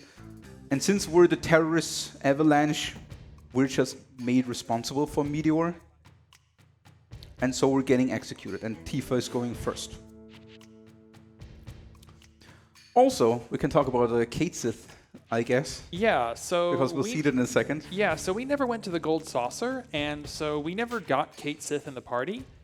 Now, sort of interestingly, the game uses the character slots for Kate Sith and Vincent for the characters of Young Cloud and Sephiroth in the calm flashback. Yeah, in the calm flashback. And because of that, Kate Sith's character slot is initialized to be Young Cloud, and that doesn't really work properly, and so you'll see in this battle right here, the character that's supposed to be Kate Sith is going to be named the same as Cloud, and won't really be present, and will also have only 140 HP. Right, so we actually have another Sephiroth here that immediately gets removed from the battle. His HP and MP gets set to 0, and there's just no character there. Because the game is kind of... I mean, I'm not sure how exactly it works, but it's basically like the game is kind of panicking about there is a character in the battle that's not supposed to be there, because Young Cloud is designed to be exclusively in the battles with Sephiroth on Mount Nebel. So whenever he appears somewhere else outside that area, the game is not supposed to display Young Cloud there, so he's just getting immediately removed from the battle. That means Kate Sith is completely, even though he joined our party, we never touched, as A said, we never touched the flag in the Gold Saucer that turns Young Cloud into Kate Sith and puts it into our party. So he's permanently now Young Cloud, and Kate Sith becomes unusable to us because every time we would put him into our party, he would just end up being removed from the battles. Yeah, moreover, he just never joins our party. He just, like, never joins, or never is added to the PHS menu, I should say. So if there's any position where we could choose a party, then we can never add Kate Sith to it. So now I wanna. This is the cutscene that we can skip, like the second half of the cutscene.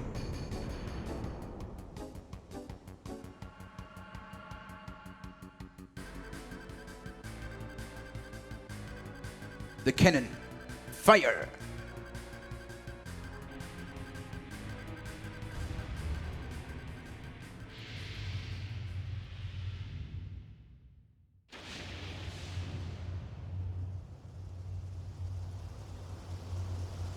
So now we're waiting. It's not the next one. So this is all just random cutscenes now, right? Where they're waiting if the cannon shot did anything. It's just to set the mood right now. And now on the next screen, Barrett will be on the right side, invisible. And I'm moving down actually right now. You can't see it. And I'm moving on the bottom out of the screen. 13 steps. Right, my steps, thank you. And now I'm not supposed to be here. Normally, like, alarms are going off and the cutscene is still going for a while. 2, 3, 4, 5, 6, 7, 8, 9, 10. 1, 2, 3. Right. And now I enter here, and Barrett is suddenly ported down here, because that's where the cutscene would end eventually. And the game, when we enter this screen here, the game sees, okay, this is where we should be after the cutscene, so you must have watched it, so we skipped it.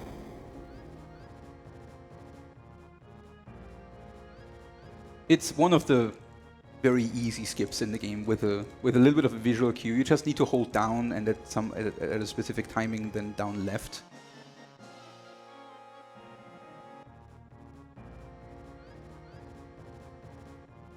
So now we're escaping Junon. I should not get any encounters on the way out here.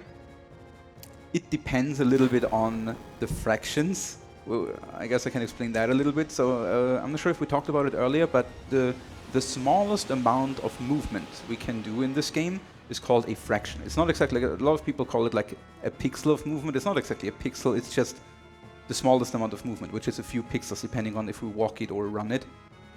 And we can do a walking fraction or a running fraction. Like if you hold run and you move for exactly one step, like one... Okay, didn't get the encounter, nice. One instance of moving, that is one fraction. A run fraction is a little bit longer, a little bit wider than a walked fraction. And every 8 fractions, you move one step ID. Step ID starts at 0 and then always goes up by 2. So it's like 2, 4, 6 and so. And every time step ID is flipping over at 256, it also increases the step ID offset. And together, these two values, step ID and the offset, tell the game basically where we are on the step route right now. And even though step ID and the offset are only increasing on hostile areas, like on hostile field maps, the fractions are always moving. Just that every 8 fractions, when we're on a non-hostile screen, it will just reset to 0 without increasing the step ID. Yeah, so between hostile fields, you can kind of gain or lose half a step depending on how lucky you are with fractions. Right, since you don't know exactly, like if you go through a lot of non-hostile fields, you don't know, you're obviously not walking absolutely frame perfectly through everything, so you cannot keep track of your fractions in between screens all that well. Like sometimes you can and sometimes I do, depending on how hard it is and how beneficial it is. But here, for example, there's a lot of non-hostile fields in between. So imagine it could be that I left the last hostile field on a very low fraction, like let's say 1 out of 8 fractions.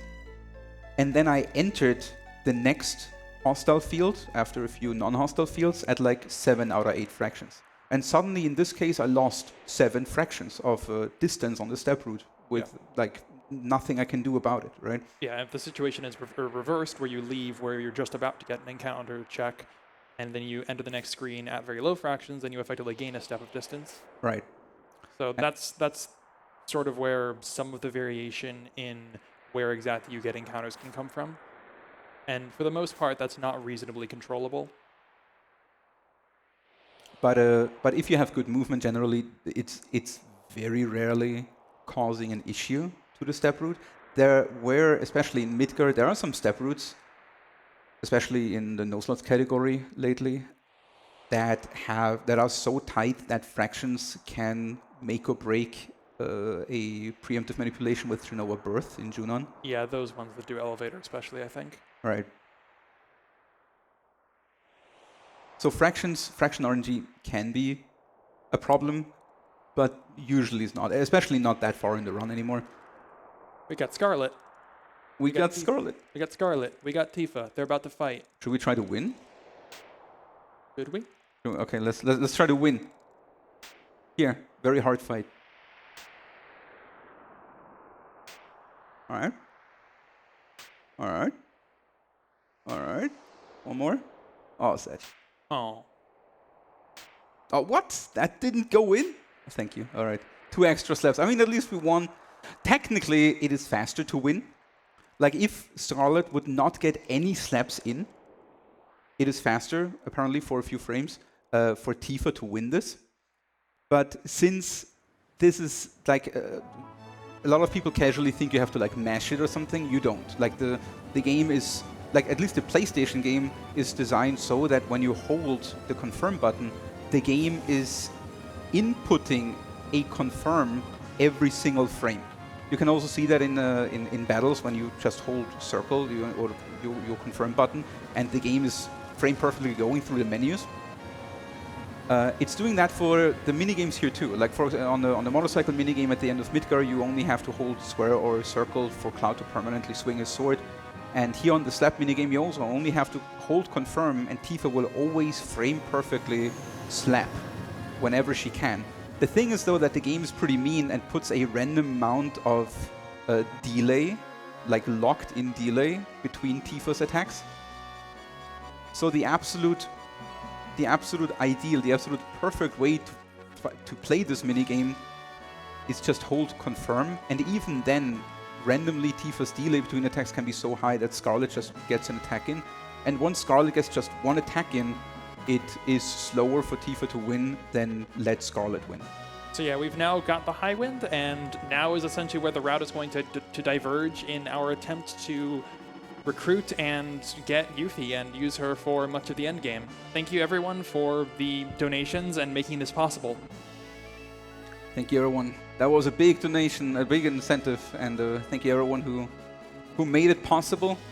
Hope we can make it entertaining, and I show you guys how to get Yuffie in a run that skips all CD1. Because right now I have to imagine, if we would right now go into any forest where Yuffie would be potentially, she would never be there. Because the flag that the game would need to activate her and put her into the forests, we never touched.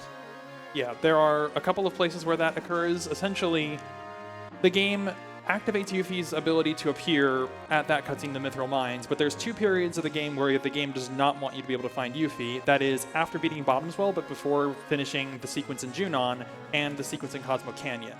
So there are also triggers there that re-enable her appearance. So we're going to try and hit one of those. But exactly how we'll do that, we'll get to. Can you pet Yoshi? Someone asked if you can pet Yoshi. Pet Yoshi incentive. Pet Yoshi incentive.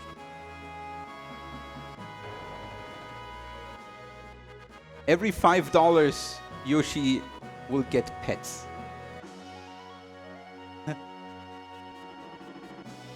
Just make sure that these $5 goes towards the Omnislash incentive.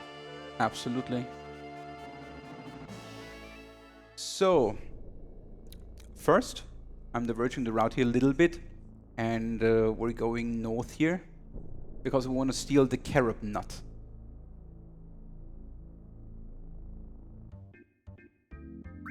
$22.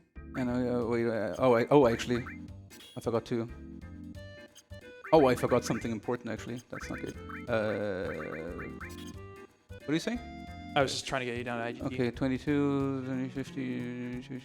Where are we? 2304. 04?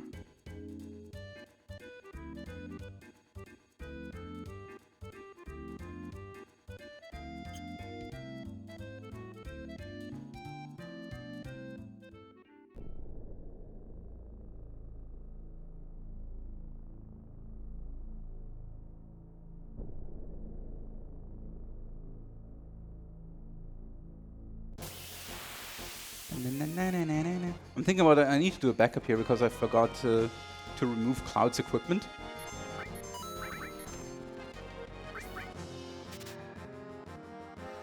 Nice. First try, not at least.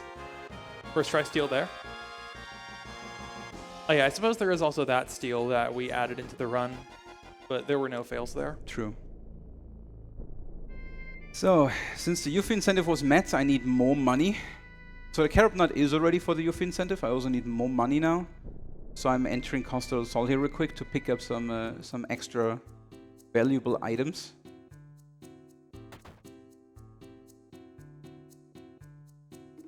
Normally in the other categories, very valuable is the fire ring here.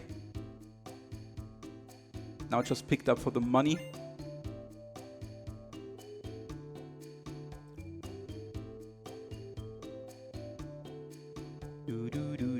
While you do some collecting, should I read out a couple of donations? You can read like 2. Yeah, that's I'm basically done with collecting. Yeah, so we have a $25 donation from Nonstop who says, "Good luck with the rest of your run, Zheal." Thank you. And that goes towards the Omni/Finisher. And we also have a $10 donation from Mr. Ryuro, and that's also for the Omni/. You guys are legends.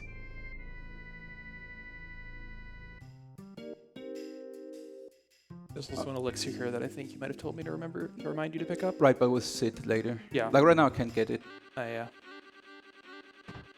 So, now we're doing a little hidden side quest here to get one of the best items in the game, the cursed ring, or curse ring. Like the game tells you it's the cursed ring, but the actual name is curse ring.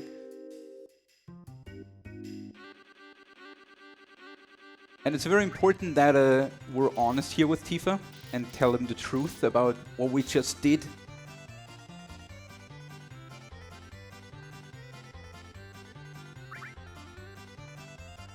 And for our honesty, for breaking the key on his painted door, he gives us the cursed ring. So now I gotta do some shopping because we need HP pluses.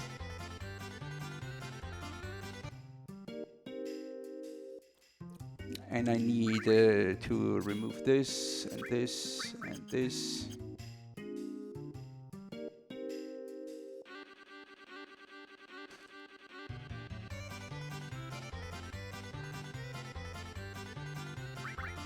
So,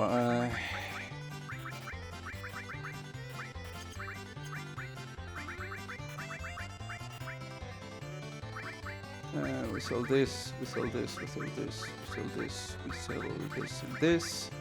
And unfortunately, I'm missing stuff.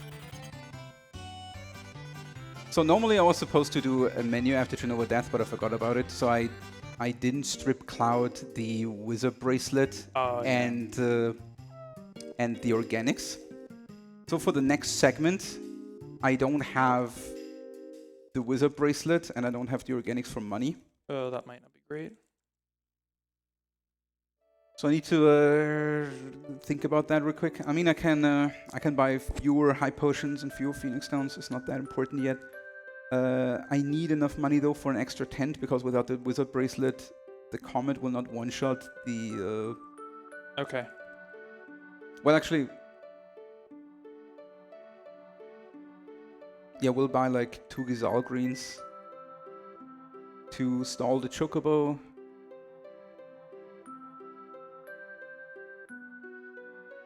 There's some backing up there because I messed up a little bit.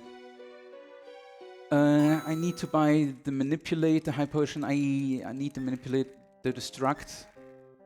Was Rocket Town selling Destructs? I think it was.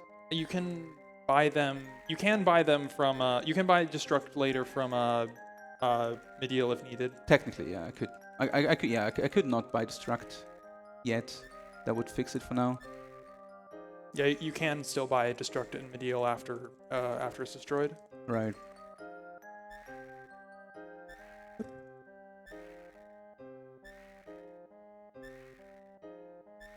It would be just a detour. I definitely need the 2 ethers. I need technically not that many tranquilizers, but I don't. They're not that valuable anyway. The S mines. I don't need 3 S mines necessarily. I can go down on 1. I don't think the organic. Wait, the organics is normally 12k, so it sells for 6k, right? That's actually a lot of money. Yeah. So I'm 6k short. The destruct is 9k, right? Yeah, I think so. Okay, so if I don't buy the destruct, I'm 3k up. That I need to burn, unfortunately, anyway. Yeah, I think we're okay. Like, I buy the destruct later. That's alright.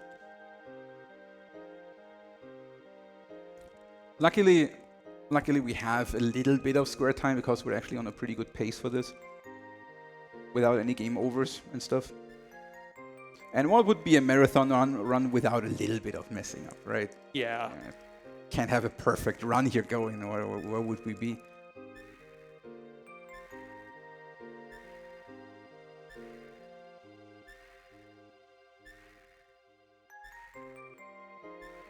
But yeah, I should definitely, like, so far I didn't really need my notes all that much because the route was very close to the world record route anyway.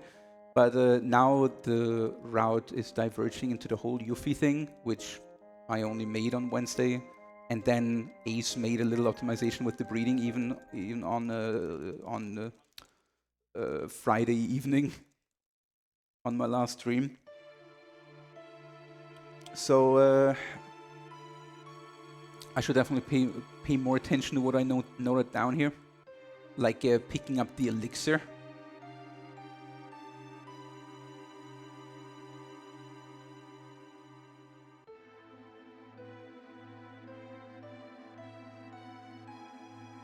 Okay, so this is the last long-ish cutscene for a while, because now we're getting active after this.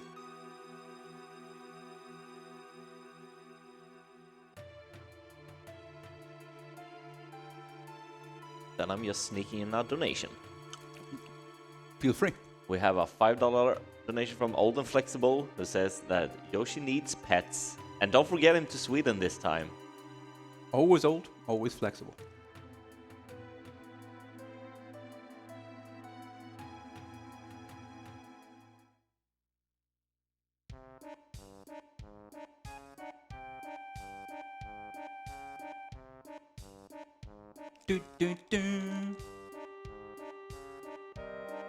So now Sid is our party leader, because Cloud is unavailable right now.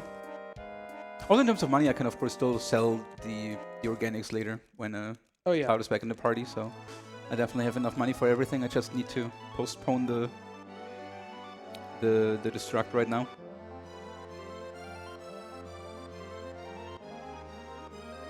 So since Cloud is unavailable, Tifa stays with Cloud. Sid is our next party leader. Who's this guy? We haven't met him before. Right. So, and we're actually picking up Aerith here and Red. I'm actually more concerned about the train without the wizard bracelet. Well, we'll see how that works. Yeah, I'm hoping that works well. You might want... I don't even know what you would be able to get. I can buy a few extra S-mines anyway because it will be a little bit up on money. Okay. That will make up for a little bit. I'm more concerned about the Wolfmeister than anything else. So now we're doing the little Yuffie route thing, or rather, like we're doing the whole breeding already. Almost. So first we need 3 stables. We need a blue chocobo. I'm explaining later why we need the blue chocobo. But for now we need a blue chocobo. And you always can breed 2 chocobos, one male, one female, with each other. And you need 2 stables for each. Well, like, you need 1 stable for each. And of course 1 additional stable for the newborn chocobo. So normally without Yuffie, I would actually pick up my chocobo from the disc 1 skip right now. That is technically still waiting over there for us for the route. In this case, I will do Fort Condor first, and then we're catching more chocobos. Yeah, that chocobo was great for us using disc 1 skip, but is not. But really can't be used in order to do chocobo breeding any well, like at all.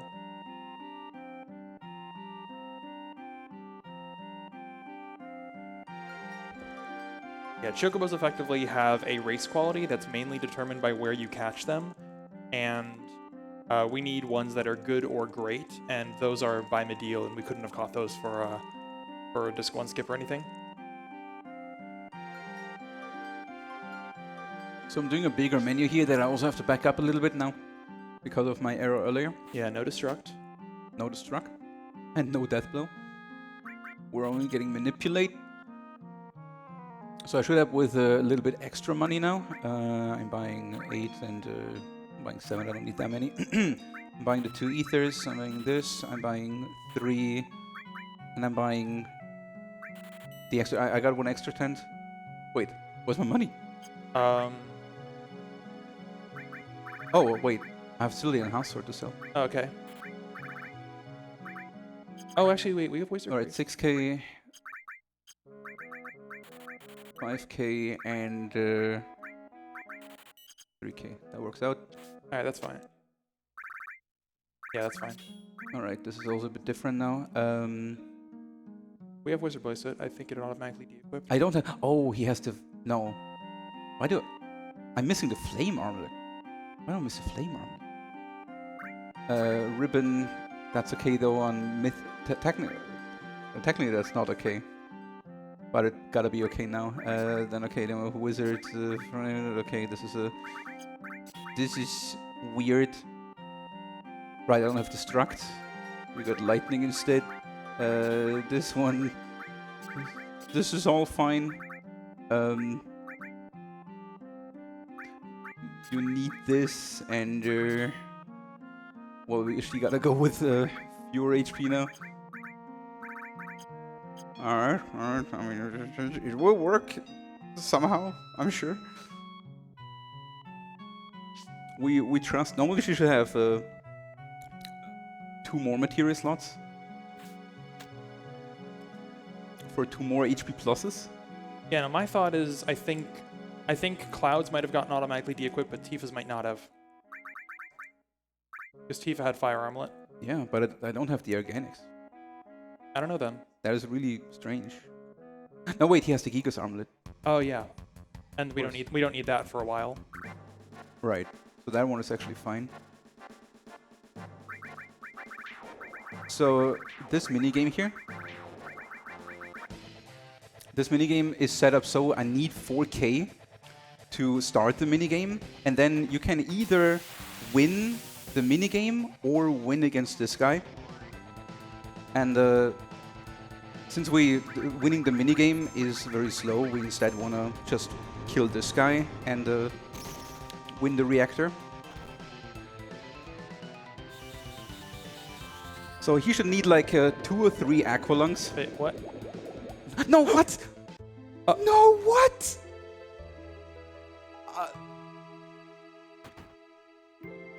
Well, that was it. Thank you guys for watching. That's too bad. Game over. Ace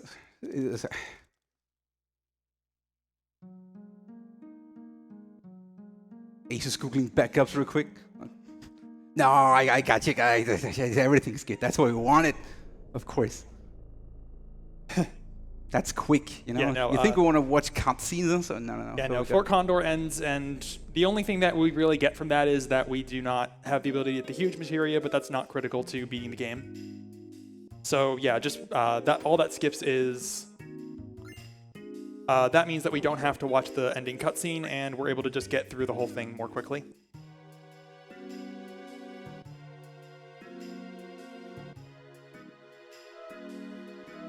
Gotcha, good.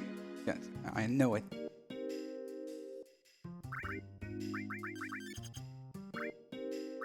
This can be this again. I want this, and did I give him? Yeah, that's alright. Okay, so what are we looking for? Scroll. Yeah, scroll. 38 low, 38. 23. 23-0. 23.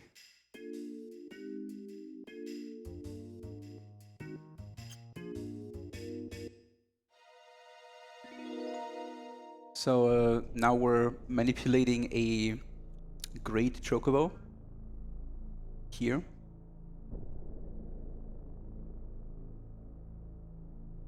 Oh, I didn't. I can't do it because I forgot Oh, to do you it. kind of need I that. forgot to do that. Damn it. Don't give me an encounter now. Maybe I should have taken the Chocobo encounter. I mean, you would have only would have gotten a Chocobo encounter if you stopped then menued. Yeah. Okay, let me look for this.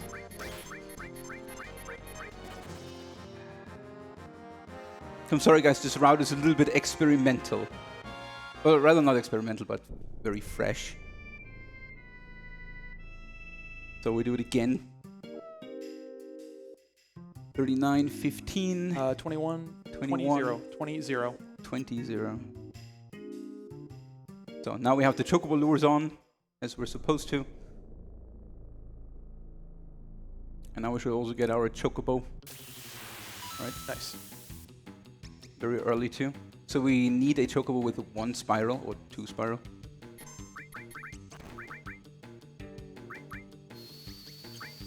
Na na na na na na na na na.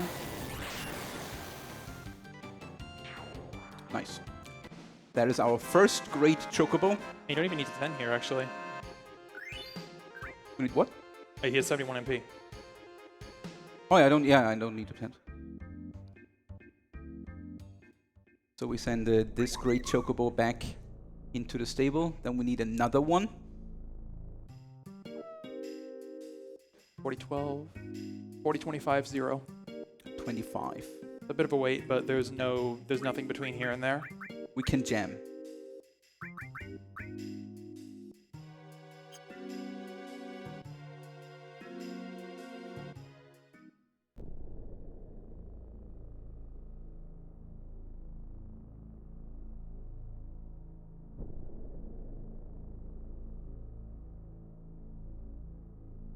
Some of them take a little while.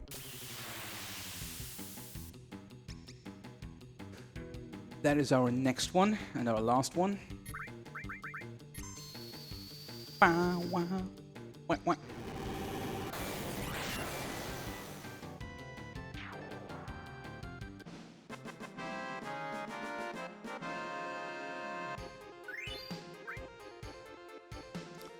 So, and now we're going to breed. Oops. Now we're going to breed our blue Chocobo.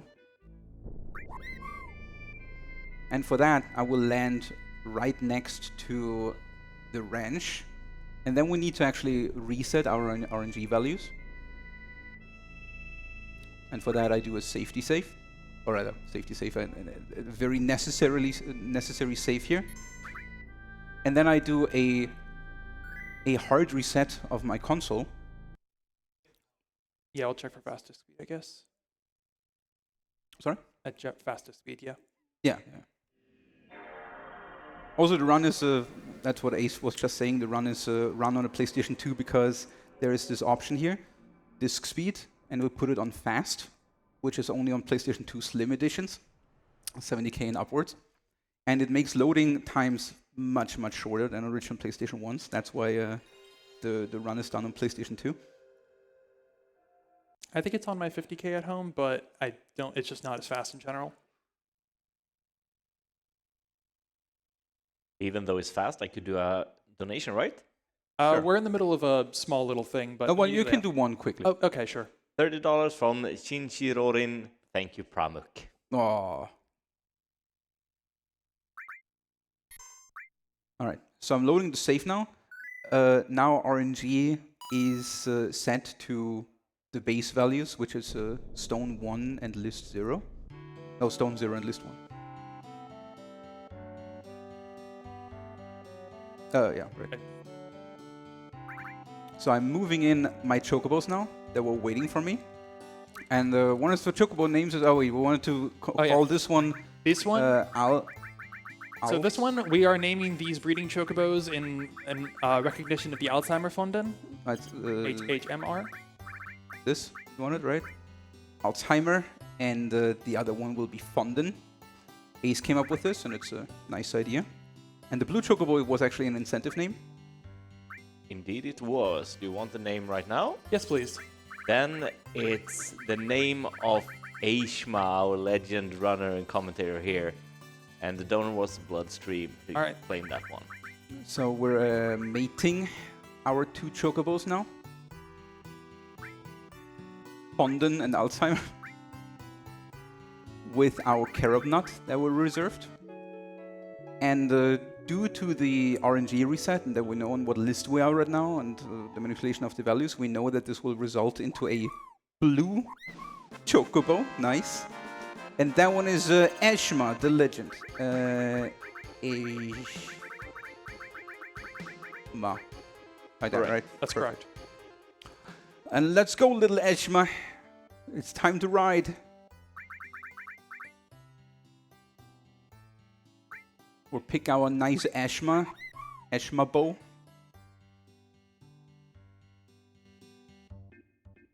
So now there is a little cool thing. I don't know, do we want to do the clip or just run the ride around? Whichever one you want to do. Alright. I mean, first we need to get Big Guard. Oh, yeah. So we got the manipulation materia because we're picking up now the most important and arguably most valuable and strongest enemy skills in the entire game, which is Big Guard. Now, it gives the whole party barrier, magic barrier, and haste at the same time, which is absolutely invaluable in pretty much all speedruns. Unfortunately, we can, and there is also one of, like, with this one skip, we don't get access to this one until this point.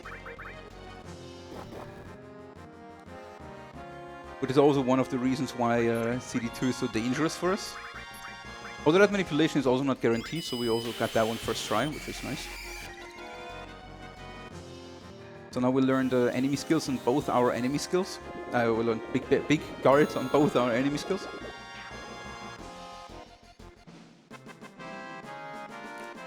So, and now, there is a little bit of a complicated thing. Well, it would be, if we wouldn't have a blue chocobo, potentially complicated. So yeah, essentially you here, explain. because we did disc 1 skip, there is a bridge that you're normally supposed to lower the first time you pass from the Corel reactor area to the town of North Corel. We didn't lower that, and so there actually is no way to pass through that section right now, because the bridge is still up. And we're going to basically need to do so. So we actually can use this blue chocobo to go all the way around, as you saw there, and get to the north entrance, which is the only way that we can actually access the reactor thing at the top here, without first going in and lowering the bridge. But when we finish this, we're going to be placed in the town of Corel, and so if we didn't have some kind of vehicle or other way to get back to our to get out of that area, we'd actually be stuck and soft locked just because you're trapped in that area and you need to get elsewhere in order to progress with the story. I forgot to put a tent on. Oh. That kills my step route now. Yeah, that's unfortunate. It's not too bad, it's just a bit unfortunate. The step route at this point is basically only a little bit of time save. It's not super important anymore. But this is the problem when you do like different routes that you're not used to. Normally I have like a sequence where, like, because normally we would have to glitch this. The rest is fine. Yeah, that's important. Normally we would have to glitch this and do like a little bit like this one skip is working. We would have to clip through the mountain to the other side from Corel to this entrance here, because we want to park the high wind just like we did on like in front of Corel, and then enter from here. And normally have a sequence where I menu and I tent and everything, but since we used the blue chocobo, I was not thinking about it.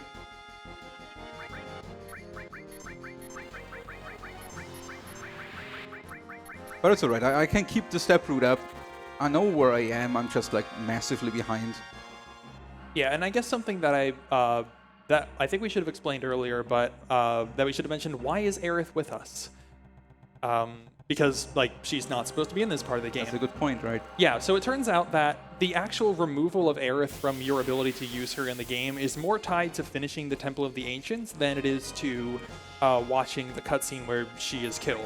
So that cutscene really doesn't do anything in terms of removing her from the game. She's already removed from the game when you get to the Temple of the Ancients, and so we never went to the Temple of the Ancients, so Aerith never got removed from the game, basically.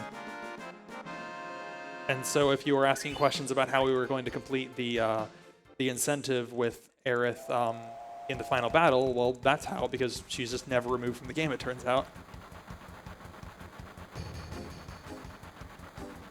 Kuma in chat suggests I could have tented on the safe crystal. The safe crystal is massively further away than just me leaving to the world map again. If you mean the safe crystal like 2 screens later. Yeah, I think this was a better idea, at least for movement.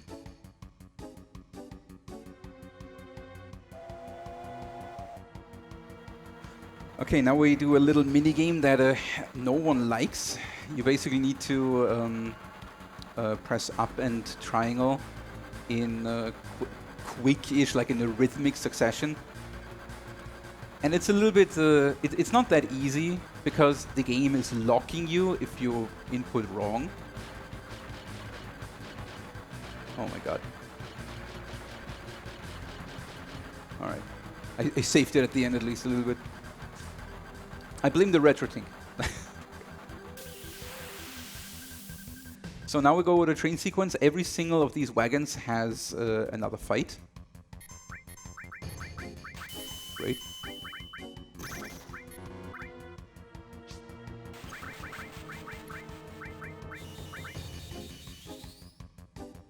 The first fight we do a Aqualung with the red. Like every single one of these fights is routed precisely to what I want to use in terms of resources and MP. First guy here is done with an Aqualung plus an S-Mine. The next fight will be 2 of these smoker guys, which will be solved with a magic breath from Aerith. Oh. And the dragon fang item we got from Schizo.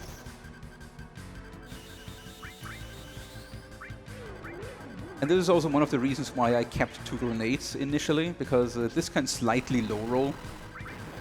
And having a little bit of an extra damage item is good. In this case, the rolls were good. So now comes the first mini-boss up here. I want to heal up these guys. This guy is weak to water, so Aqualung is dealing extra good damage on that guy. He can use Big Guard, which lowers the amount of damage we do, which would not be great. Oh, and we don't have Destruct, so I hope he's not doing that. Oh yeah, that too. That would be extra punishing.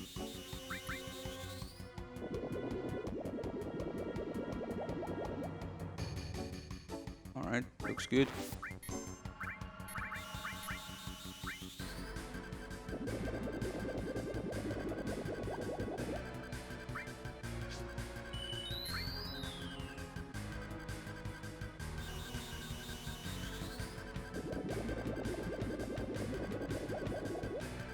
But actually, Aerith has... No, she slightly has now. Nice crit on Sid there. He didn't like that high potion. Yeah, Sid is fine. He's because he was level 1. There's not low roll. Nice. Yeah, I guess grenade. I don't know. Yeah. I don't know if that'll even do enough. Oh, Sid. Yeah. Yeah, because Sid was never initialized, he just joins the party at level 1 and so isn't really useful. So he's gotten all the way up to 13, which is not nothing, I guess.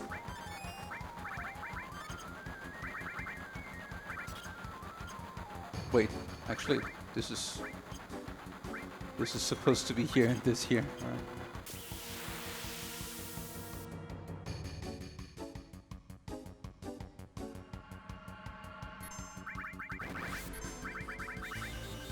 And this guy is very weak to lightning, and Magic Breath actually deals fire, ice, and lightning damage all at the same time, which has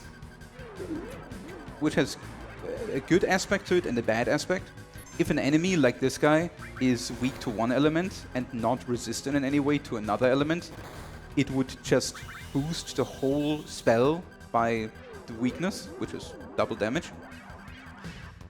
The bad aspect is that if an enemy would be, like if he would absorb ice, for example, and be weak to lightning, the ice absorption would have priority over the weakness, and he would just absorb the whole attack instead. Yeah, that guy also doesn't take any damage from like water, so Aqualung isn't even usable. Right.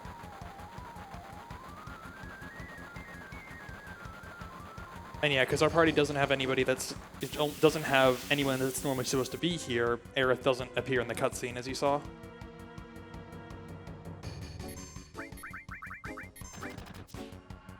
That last guy is get rid of with the last Aqualung from Aerith. That concludes the train section, and we're doing another little skip here on the next screen. We call it Corel skip.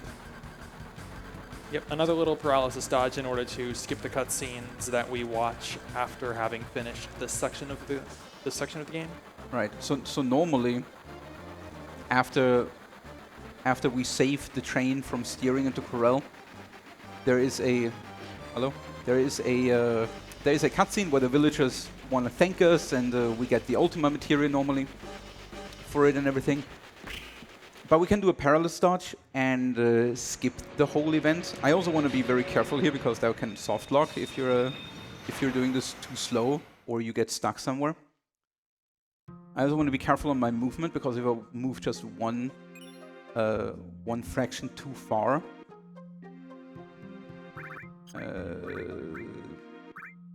bronze.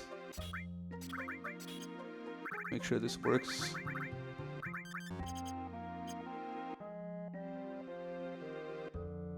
Alright, so I'm leaving the screen here now. Like I triggered the cutscene, you saw the NPCs going down. And then I paralysis dodged. So I only need a force stealer here. Did I buy an extra tent? Wait, do I have an extra tent? Yeah, you didn't use it. Yeah, I do. Right, I have 2 still. And I think you have... That's easy enough. No, you don't, I think. Hmm? I was going to say, I thought you might have had enough money to get the Destruct now, but I don't know. Yeah, maybe I can check. So also for money, a little backup route here for Yuffie as well is normally I would, in a normal any percent run, I would just buy the next materia here, Death Blow. Very, very cool materia. In this case, I have to pick it up here. Right, normally this would be an encounter I would get in the underwater reactor.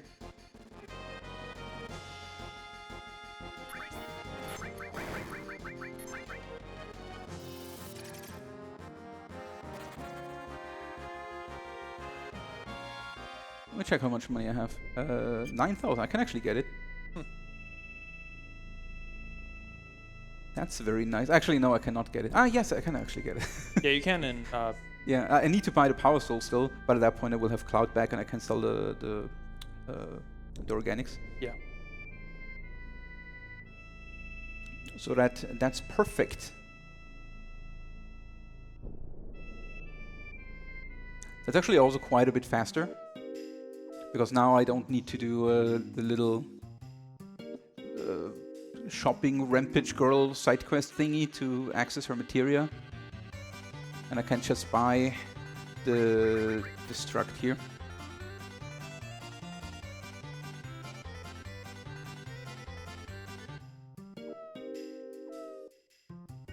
So coming up here is the little fight against Ultimate Weapon.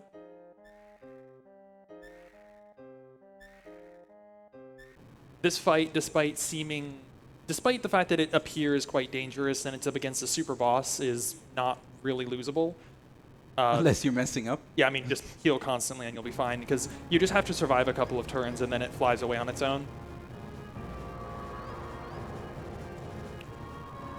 Right, so this game has multiple elements, right? Like enemies can be resistant, neutral, or absorbing or weak to fire, for example. But there is 9 elements in the game. But there is a 10th element, it's either called 10th element or hidden element, that the game is actually not making any use of. It was meant to be used by certain abilities in the game in development phase. And they left one instance of that element in the game, one single one, and that is the Ultima Beam from Ultima Weapon here. That has, it's the only attack in the game that has hidden element. So that Quake 3 looks very scary. I'm healing up red. Then I want to keep track what Ultimate Weapon is doing. He was hitting red, alright. So he has enough HP. So normally this Ultima Beam would kill red.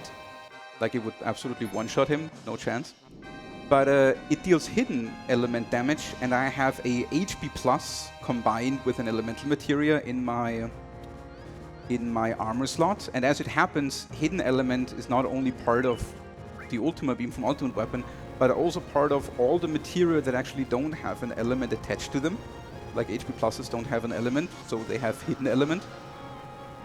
Also, fun fact, so I'm basically halving the damage I'm getting from Ultima Beam there. Little tip if you're fighting Ultima weapon next time. Any like non-elemental materia plus elemental is resisting it. You can even absorb it if you have a level 3 elemental materia at that point. And another little fun fact, the Japanese version, the original Japanese version, actually also had another attack that has hidden element, and that is one of our most feared attacks in the speedrun, the Lapis Laser, which is neutral element in this case now, like it has no element, but it was in the Japanese original version, it was also hidden element. Yeah, so that could have been useful. That would be useful here too, yeah. Which would be the last opportunity, actual opportunity to go game over now, which is now coming soon. So we have the last huge cutscene stuff coming up here, the live stream. Everyone hates it. There is a lot of people that would wish there would be a skip for this, basically. The problem with skipping this is that there is no, like we have access to the whole world map, there is no area anymore further in the game that we could not already enter right now. So if this would be able to skip, you would have to go from way early in the game to like a way later part of the game, and you would skip way more than this. It's a little bit complicated, but since this is like a sequence of events where it's not just like you skip this guard and you get past this one, right? Like you need to finish this in order to get into the underwater reactor. So the only way to skip this would be to go into the underwater reactor earlier. But we have access to the underwater reactor, at least to the point where we can get to this point as well, already very, very early in the run. So if we could get into the underwater reactor early, we could do that already very early in the run. Yeah, and doing so would require breaking collision on field maps, and no one's figured out a way to do that yet. Right. So there is a we call it walk mash, or rather polygon-based games generally call it walk mash, right? Walk mash is the part of a field of a screen where the character can walk on, where the flag is set so that the character can move from one section to the next, and walls, for example, don't have a walk mesh. It's more that the walk mesh just consists of all the polygons that the game considers for floor detection, and that is the entirety of collision. If you're not on a walk mesh polygon, then you're just not able to move in the field at all. So you would basically have to go out of bounds, but in a field screen. And we don't know of a way to do that. Right, FF7 doesn't have yet a way to go out of bounds. So I think we have some donations. Now we've got a decent amount of cutscenes of Tifa and Cloud exploring their minds and going through sections of the game that we have not seen before, but I suppose that now might be a good time to read some donations. Also a good time to donate, by the way. We still have the Omnis/Finisher open, so if you want to have your donation read out, this is the chance to get it read out. Yes, indeed. We have $10 from Infected. Thank you very much. It goes towards the Final Fantasy VII Omni/Finisher, so yeah, make sure to get your donations in and brand them as an incentive goal with Omni/Finisher. We also have a weird donation here from a certain Aerith, $8, who says, "This run is sick." This run are sick. Oh, sorry, this run are sick, indeed. We also have $10 from $10. Hey guys! Goes towards the Omni/Finisher and also towards the poll response of Evergate Soulflame, where you can pick the color of white. So make sure to also check out polls, rewards, and incentives while you send in your donation. Thank you. Thank you. Thank you so much for that.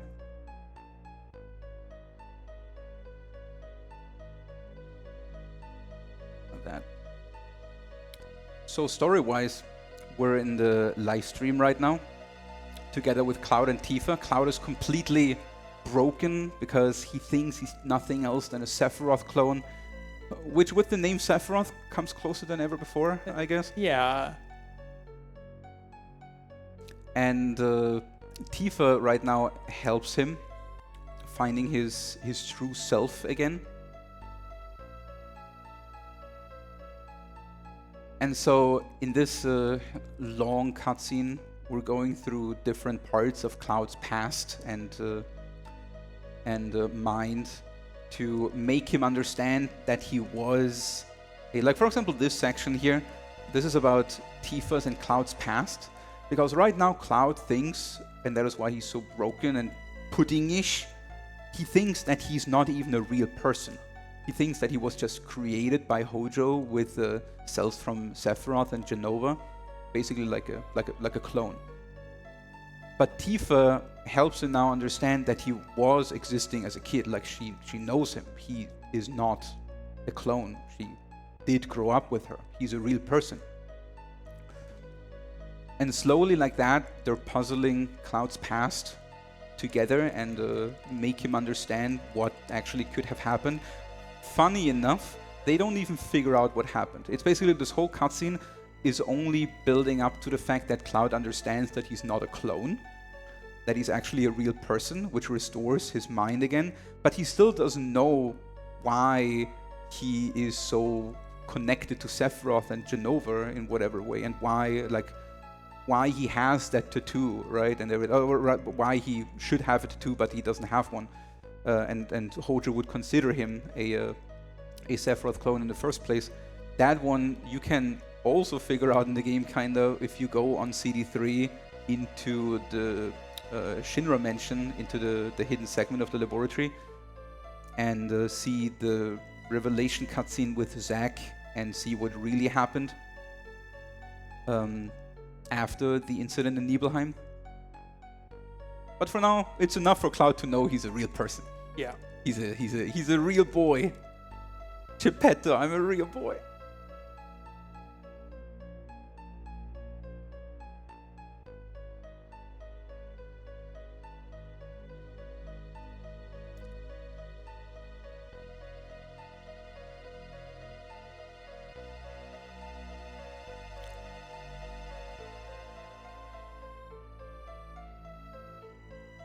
Okay.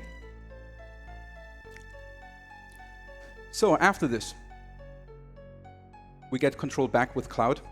First, I need to correct my error from earlier a little bit. I need to take his organics off and sell it, so we can buy a Power Soul. Very good weapon for Tifa. Power Soul is so there are some weapons and equipment in the game that have hidden effects to it, but the game is not very clear about what it's actually doing. For the Power Soul, for example, when you read the description, it says, "Oh, get another coffee. You're an absolute legend." The Power Soul says, what is it actually? Stronger when near death, I think. Yeah. Stronger when near death. Which is pretty cryptic, and at the same time, though, also exactly what it does. When Tifa is in critical life, below 20% HP, her HP turns yellow. And if she has the Power Soul equipped, her attacks are getting double as strong, like she deals double damage. Yeah, and 25%, I think. I think it's 20%, but yeah.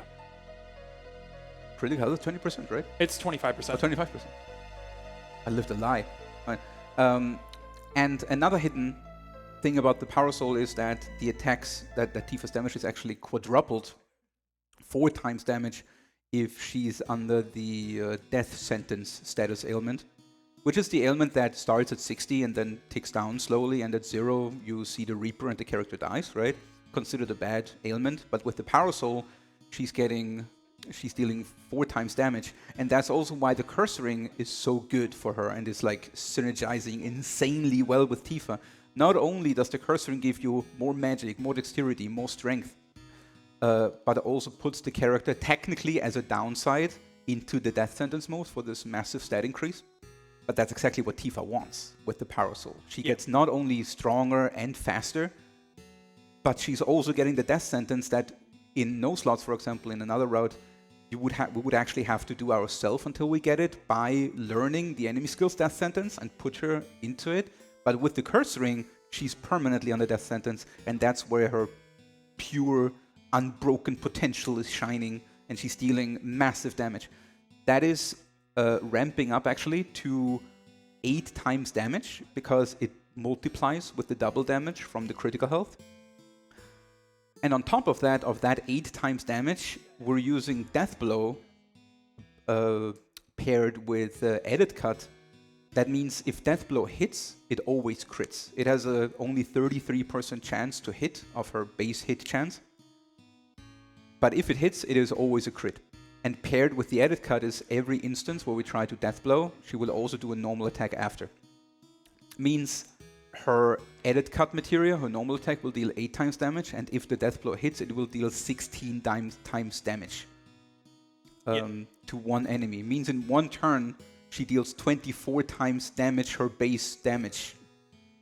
That's a lot. And that's a lot. Even though the power cell itself isn't, I don't think it's that high stat of a weapon. The buffs that you get, the multiplier buffs you get, are just so powerful that they overcome whatever kind of shortcoming the weapon itself would have. And the fact that Tifa, I think herself is, Tifa I think is pretty strong, but it massively overpowers any other option you could have at this point if we weren't getting Yuffie. And so, interestingly enough, we're actually only going to be using the Tifa strat, which has basically been the backbone of the speedrun since its not quite since its inception, but effectively since its inception, for exactly one major fight.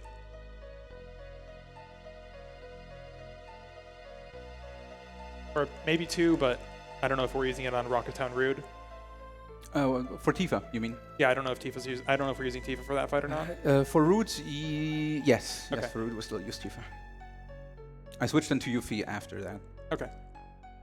So yeah, Yuffie, we were explaining Power Soul and everything and how strong Tifa is. For the Yuffie route now, of course, since you were so generous activating that incentive, Yuffie will actually replace Tifa for the route.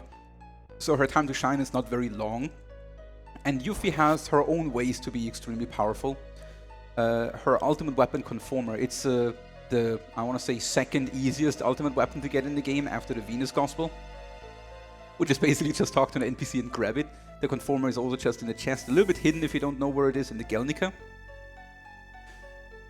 But we know where it is, and we can just pick it up. And that every ultimate weapon in the game has a hidden effect, how to boost damage. For Cloud, for example, the weapon scales with Cloud's current HP percentage-wise. He deals roughly normal damage at like 30% of his HP, and then deals more damage the more health he has, up to 100%, where he deals about 3 times his base damage. For Yuffie, that damage scales with the enemy level. So the higher an enemy level is, the higher the damage output for Yuffie's Conformer.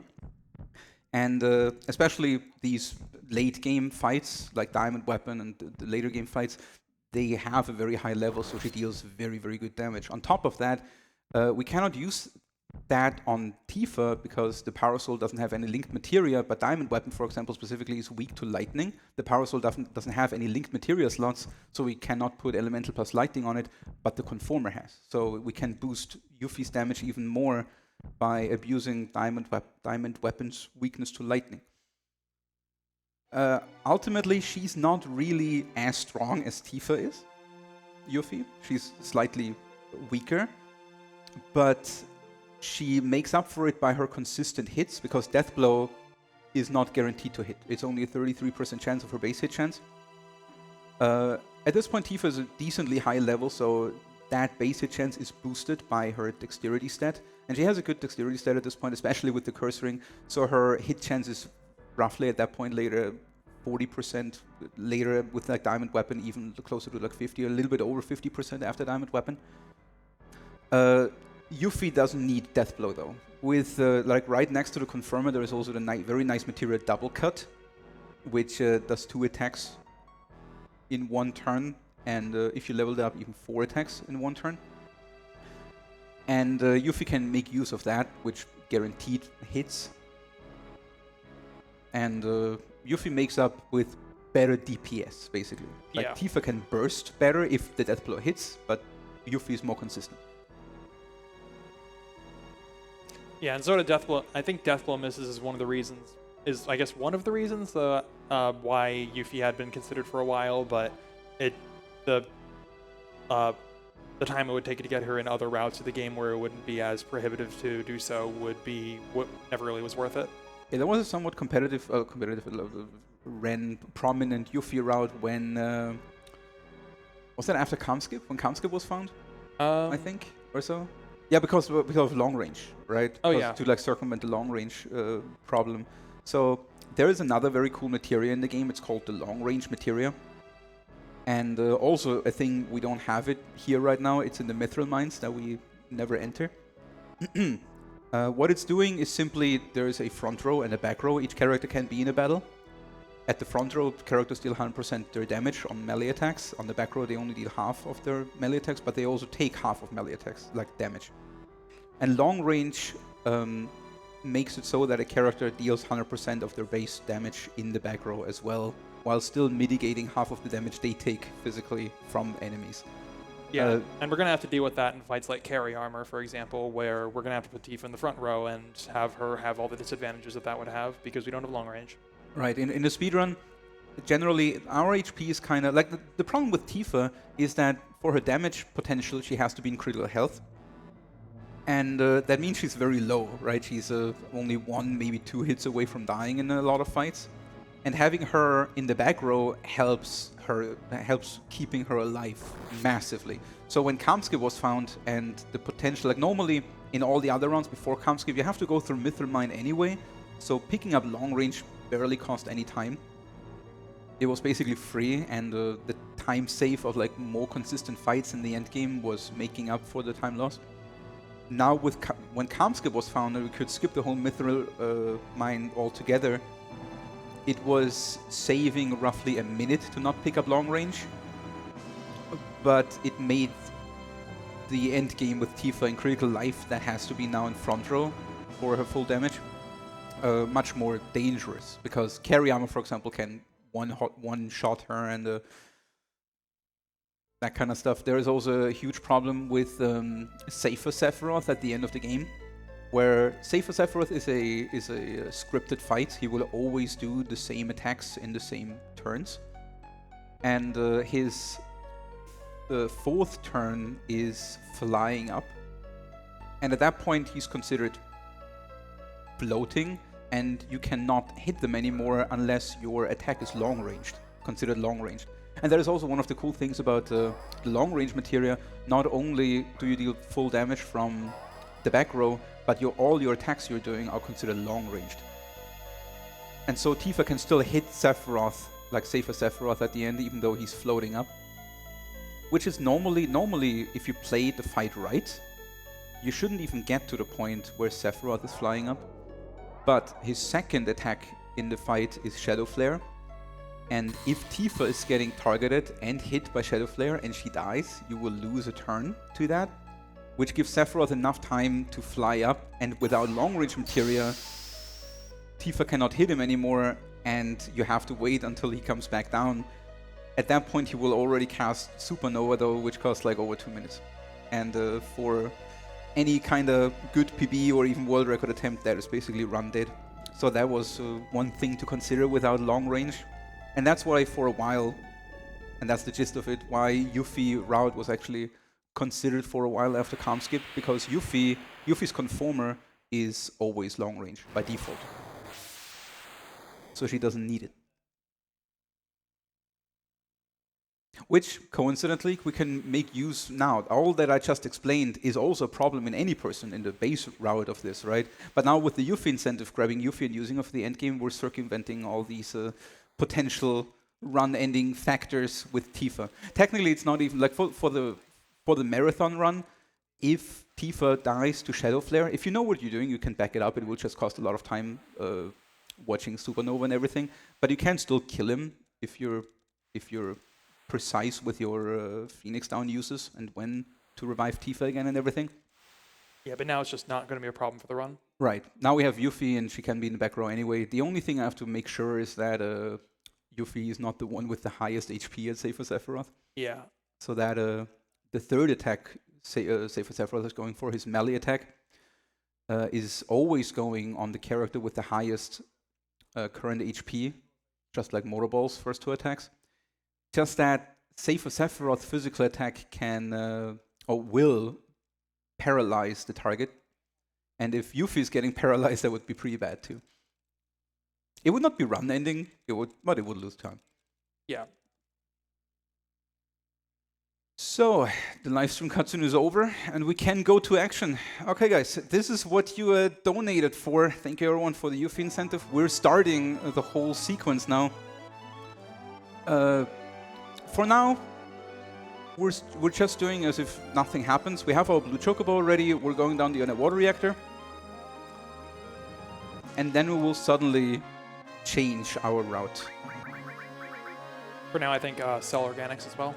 Right. I need to sell it anyway because I cannot buy the power cell. Oh, yeah, we'll do that at the power cell shop.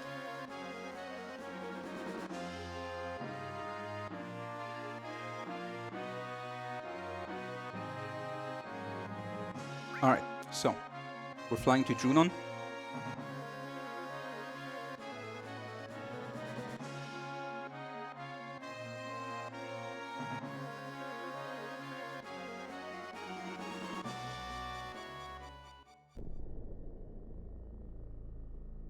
Also, fun fact, if you would enter Junon here earlier with either Tifa or Sid, you would softlock the game, because this little cutscene here at the start where Cloud is wondering about Junon. Same with Rocket Town, where Cloud is inspecting the rocket when entering. Those cutscenes need Cloud as the character. That cutscene specifically, that event is specifically written to need Cloud. And the game would still try. Normally, of course, that event would already be executed at this. So yeah, take a look at this elevator. Oh yeah, the elevator, keep that one in mind. We'll use it later. Yeah, keep this elevator in mind. So this elevator, it keeps track of where you entered and where you left. Because that elevator is not only used here, but also, and not only like the same, like literally the same elevator is used in 2 different positions in the game, both here in Junon. And the way the elevator is being used in both sections is the game keeps track with an internal value where you entered and where you left on the elevator to like put you into the right screens. But we're using exactly that to our advantage. Yeah. But first, we're gonna go run through this center section and get to the shop that sells the power soul.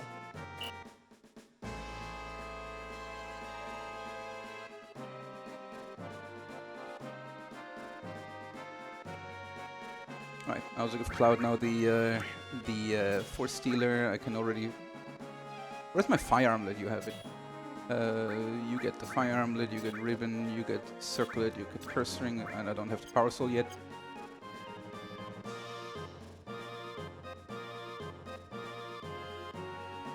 So now I'm selling my organics that I missed earlier and buy the Power Soul.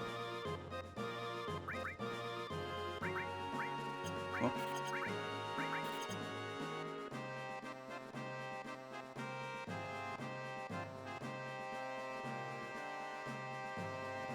So now we're going down the underwater reactor.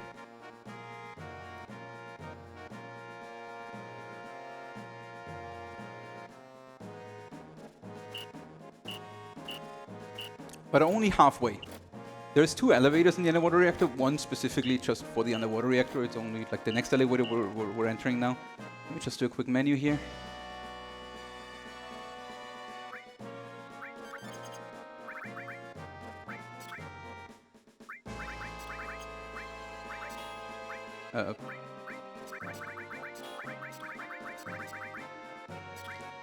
You're supposed to have this now. What was I? This.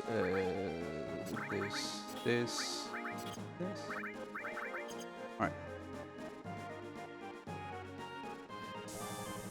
So this is not the elevator we're meaning, of course. This is also an elevator, but we're fighting a fight here.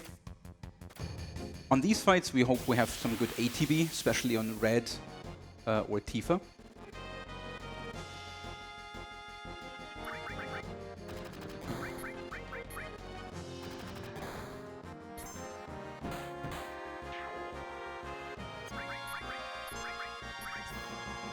So Tifa's ATB is actually, this is like a basic, we never talked about ATB weight tricking because it's not as prominent in this run until now. But we're fighting these endgame fights usually in ATB weight, and there is a technique in the battle called ATB weight tricking. And how it basically works is here.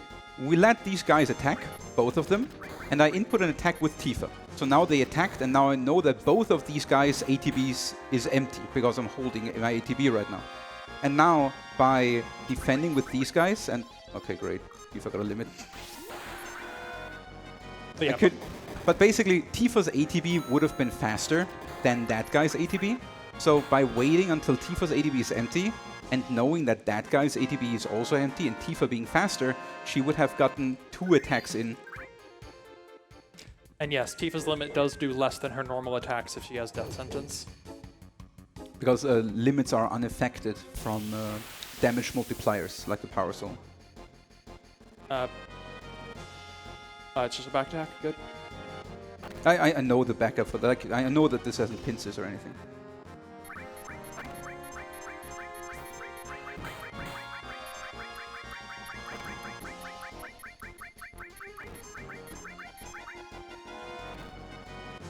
It was still nice to flee at some point. Yeah, I mean, being on ATB weight does make it a bit difficult to flee fights sometimes.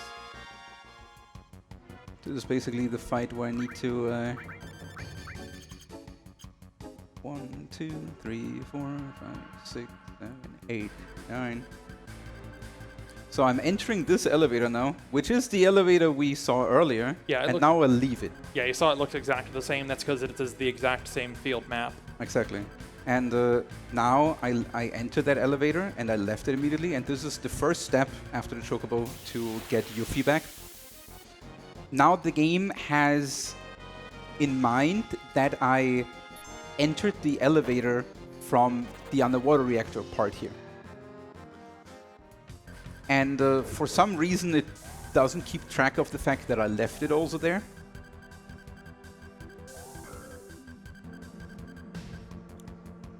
So now we leave the game at this state. The game believes now, okay, I should have entered from that part, from that side of the elevator, down the underwater reactor.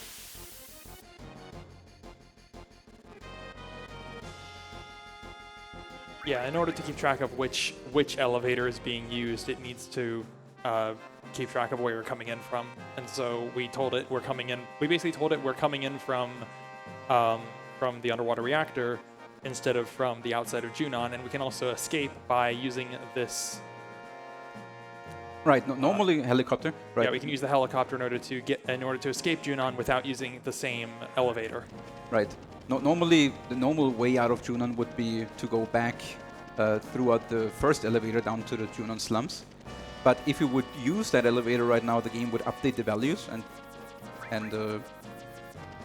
update where we are, and it wouldn't work anymore. So we're taking the helicopter here out of Junon. So now we're grabbing our blue Chocobo that we parked near Corel. So and now we basically paved our way back into CD2 with that elevator. And now we need to go back to CD1 and do a little bit of a time jump.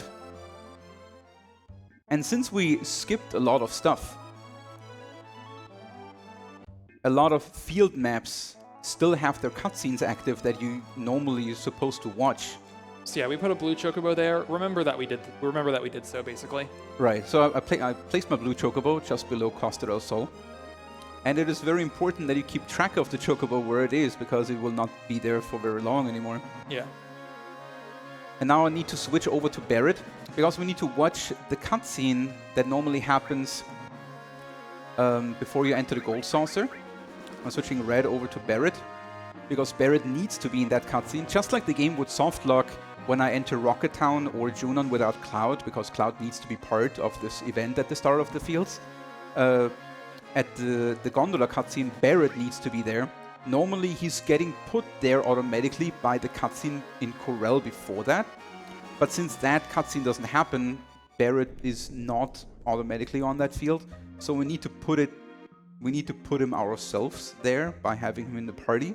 If we would trigger this cutscene now, and not have Barrett in the party, the game would try to look for Barrett, not find it, and then basically run into an exception and basically not move anymore, and the game would be forever soft locked. Yeah, so we're now in a cutscene that is normally supposed to play in the middle of disc 1, basically. Just, the game doesn't check for story progress when playing the cutscene, just for a flag as to whether it's been played or not at all. But as a part of the cutscene, it updates story progress to a point that is in the middle of disc 1. So this is how we get into disc 1 effectively. We still have disc 2 physically in the console, and in fact, all the data for this game is present on all 3 of the discs. The only reason there are multiple discs is because the different FMVs on each disc are the only thing that are different. So the game will still behave as normal, and it's just that if it ever wanted to play an FMV, which it won't, it'll play the wrong one.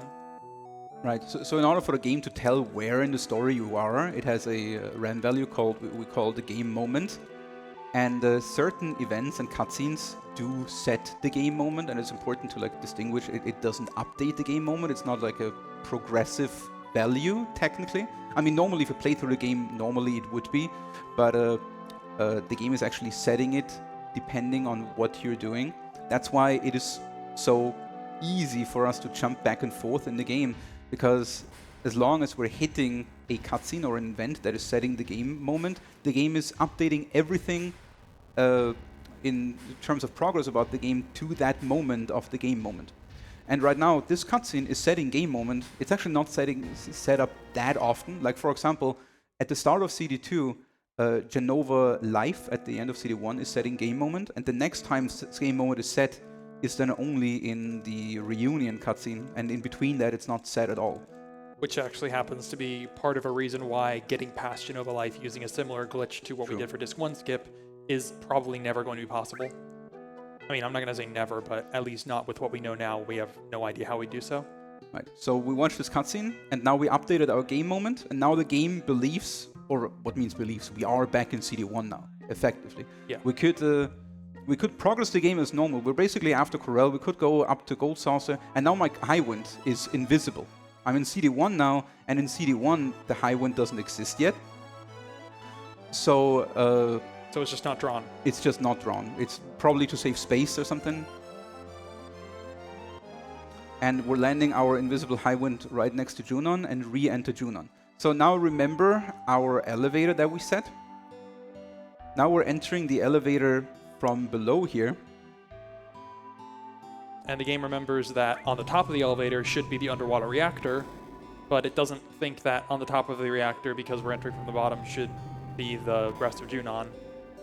I think it just considers that to be a default value that's set and not actively set by entering the bottom of the elevator here. Right, the game remembers that we entered the top part of the elevator from the underwater reactor side, and now puts us again back here.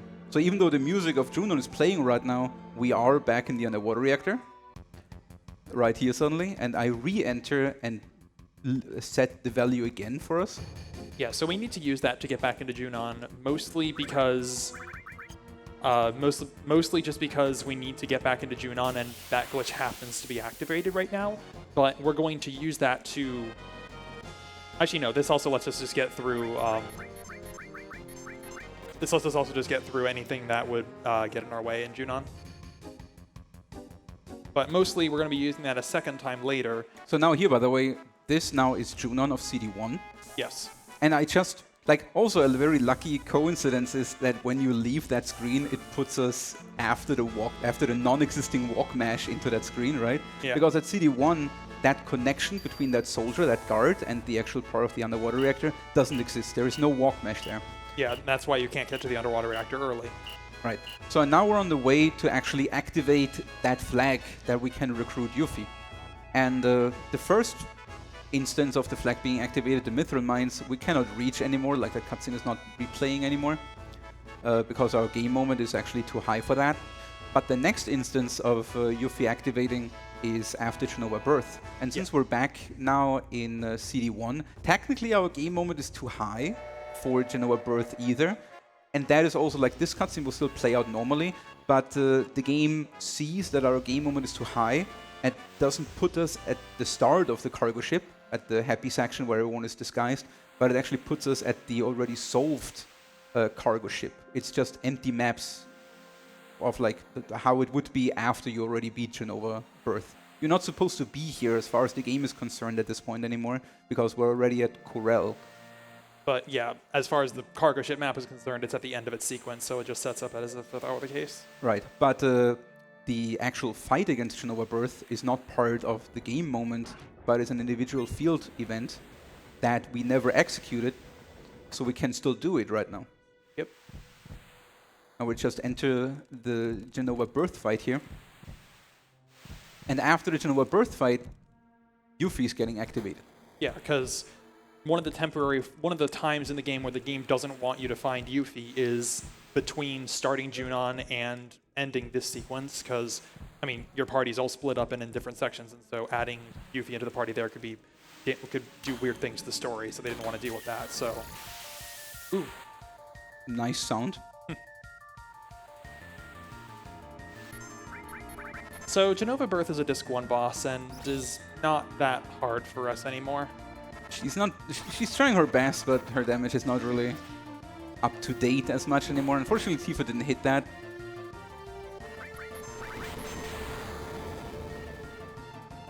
Even missed Tifa. Of course, the double tail laser, maximum time loss.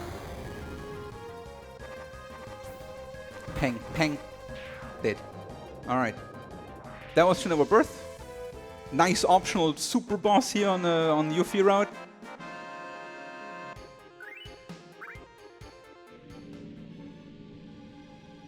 And yeah, we're just going to get through these remaining cutscenes until we're able to access the overworld again, the world map again.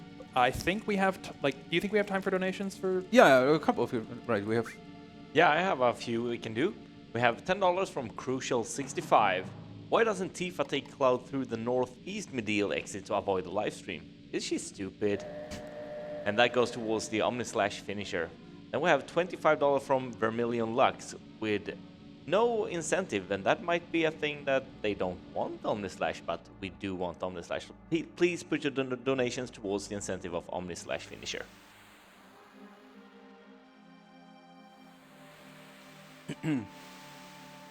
So one of the reasons why grabbing Yuffie again costs so much time is not only because we have to do all this, but we also have to watch these CD1 cutscenes. Because since we also never watched the cutscene arriving in Costa del Sol, we gotta watch that again as well.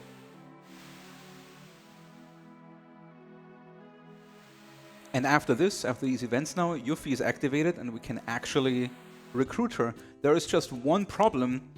We're on this one. That too, but there is also the problem that our high wind is on the Junon side and we're in Costa del Sol. And you might remember casually that you can take the cargo ship actually back to Junon, but you cannot do that unless you have the buggy. That option is only getting access, that you only get access to that option once you get the buggy after the gold saucer. And that would be much, much more complicated even, because that one would reset the high wind to its default position at the top left of the world map and everything. It's a lot more problematic. So we're basically would be soft locked here right now because we cannot grab our high wind anymore. We cannot go back to Junon to get to our elevator that we set up. If we wouldn't have our blue chocobo, right?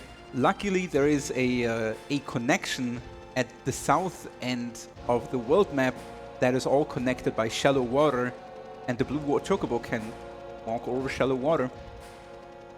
So you might you remember that I placed my chocobo very carefully below Costa del Sol,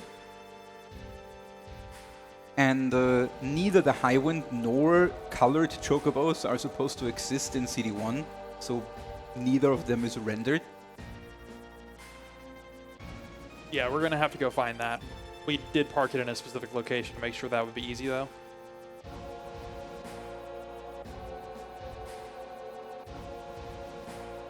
So we finished that cutscene. So we'll switch back. Oh, also, coincidentally, we have now the PHS. You know, like the little cell phone that Barrett gives you after calm normally to freely change your characters around. We never get that in any percent because there's only 2 opportunities in the game where the game gives you the PHS. One is here and one is after calm. But now since we grab Yuffie and we also watch this cutscene here and everything, we get actually our PHS. Yeah, a similar thing to how Yuffie works. The game takes away the PHS temporarily and so gives it back to you. And if you never had it in the first place, it still gives it back to you. Right, and now we have the PHS, and I can freely switch Barrett back to red, and also use my tent here. Now I find my blue Chocobo, which is here, and now Cloud also riding the Chocobo is everything is invisible, and I will just pan my camera all the way over to Junon. Imagine someone that didn't hear all this explanation would just turn in and just see the camera panning around around the world map. Yeah.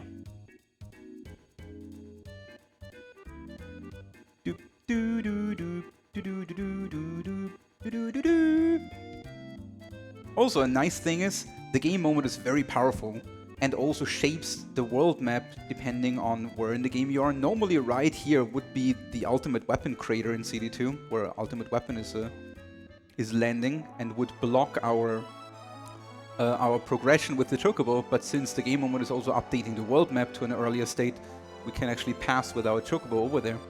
So yeah, now we're in a state to be able to use that elevator that we had used before to get back into Disc 2. But before then, because Yuffie's re-enabled, we're going to take the High Wind over to this forest and get her.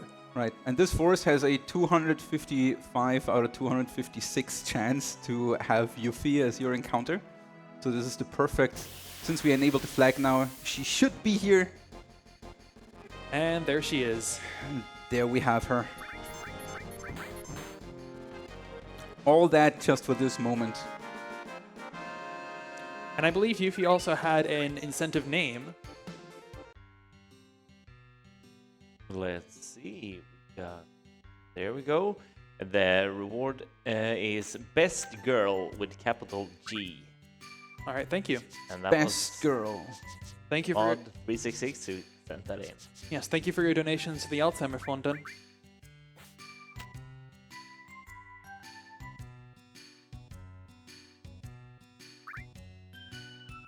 Do. Best girl.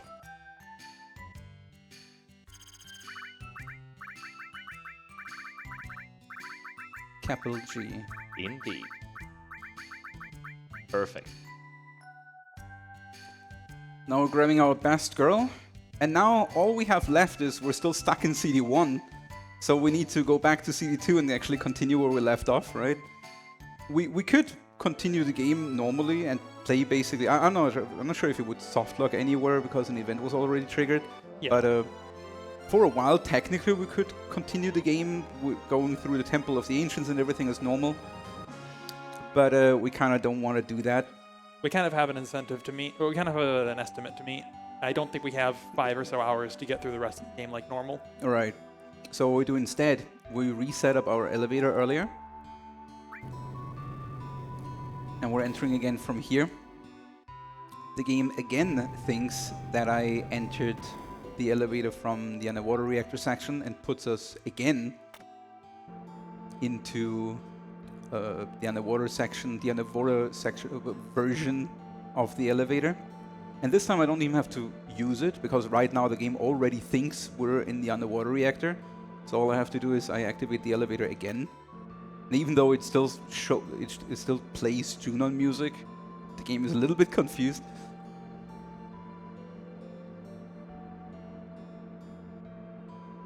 And I just leave here again. And I'm back in the underwater reactor. So now we're back in Disc 2. Not yet, technically, right? We're just in an... We're on the way to a a game moment update that will eventually make us think that we're back in Disc 2. Right, like as Ace already said earlier, the whole game is on all 3 discs. You said it, right? Like yeah. The only reason this game has 3 discs in the first place is that the FMVs are very large. But the whole game is on all 3 discs. The fact that the game wants you to change discs is only so that it can play the right FMV, the right rendered video sequence at the time when it's needed. So right now we're in a Disc 2 area, but still on Disc 1 technically, as far as the game is concerned. But the game is doing quite alright with that. Yeah. And as I The game will basically act here like we're on disc 2 just because it has no reason not to, because you're never supposed to be here unless you're in this section of the game. And I guess speaking of this section of the game, we've got an infamous fight coming up. Right. Let's see how that works. The last opportunity for the game to really game over us, if we're a bit unlucky.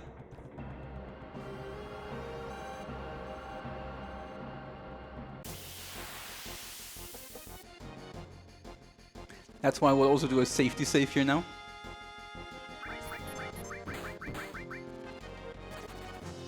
Also, you already see how powerful Tifa now is. She doesn't even have critical health and still deals a lot of damage here. Yeah, so we're definitely making a safety save here. So the next boss, Carry Armor, he has a 25% chance to use his signature move, Lapis Laser, at the start of the fight, just as an hors d'oeuvre, basically. Just because he can. And then on top of that, he also has his normal turn, right? He can do that as like kind of like a sneak attack into the fight. But he also has his normal turn coming up. And if the game rolls the sneak attack Lapis Laser, plus he would choose to also do Lapis Laser for his initial first turn, then we would get 2 Lapis Laser in a row, which is way too much damage to survive that. Yeah, we're only able to survive 1 and with not much HP to spare. So 2 would not be good.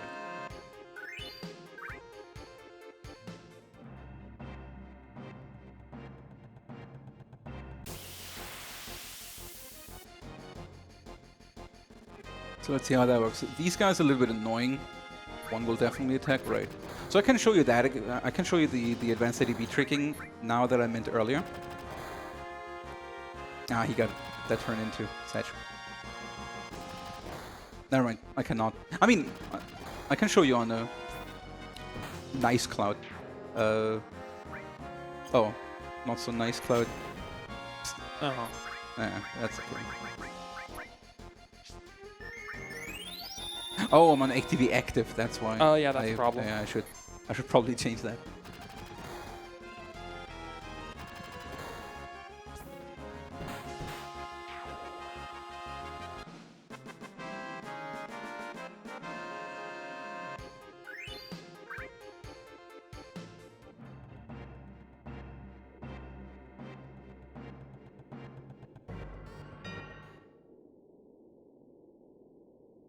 Okay, let's see how this works.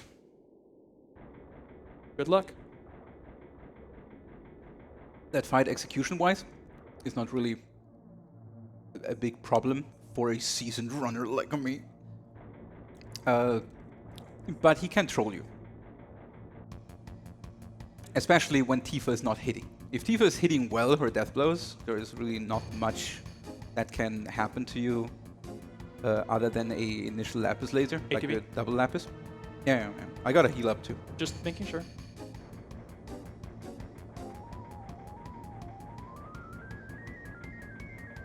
So we can survive 1 Lapis Laser, barely. And I mean, arguably, if you were considering going quickly, 1 Lapis would be the best option just because it puts Tifa in critical health immediately. Right. 1 Lapis Laser would be perfect.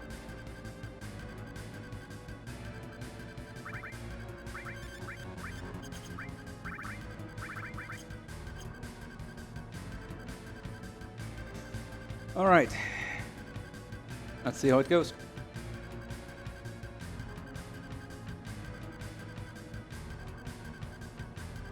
The last chance for a game over.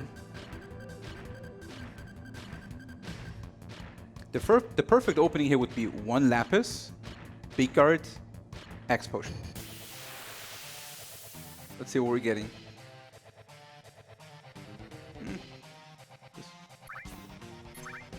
We got no sneak attack opening, so we're definitely not getting double at the beginning. But it looks like we're also not getting a Lapis Laser.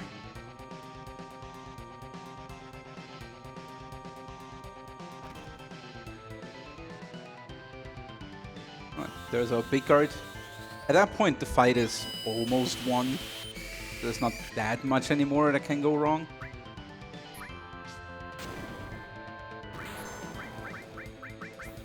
So I'm doing 1 aqualung here, and that is not actually for damage, but to actually hit the arms. So the arms have a low chance to actually grab a character and like spin him around forever.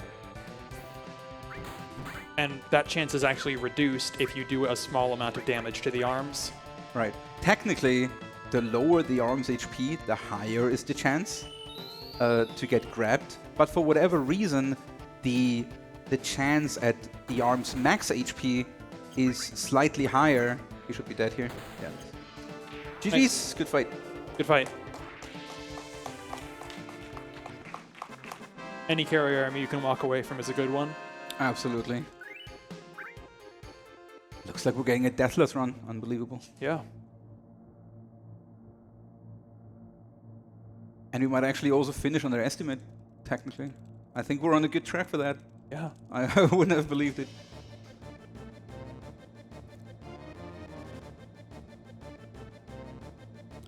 So, we're past... And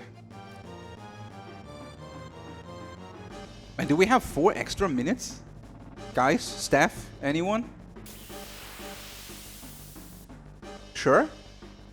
You just want to get this in, I guess? Okay, guys, we're doing something extra now. I'm getting you a free incentive here without paying any money. But if you want, you can support this bold choice now by still giving a little bit for Alzheimer Fountain. It would be very appreciated.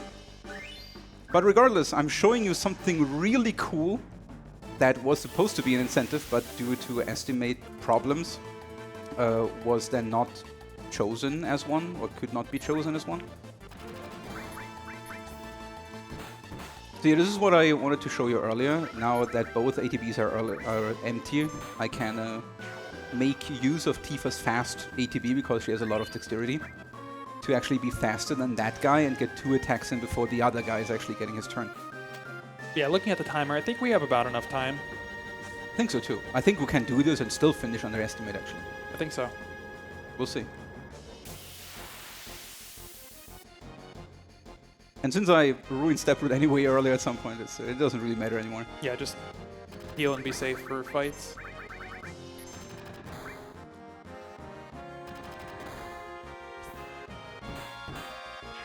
It's also good that Cloud gets a little bit of limit love here, because I need a limit very soon on him.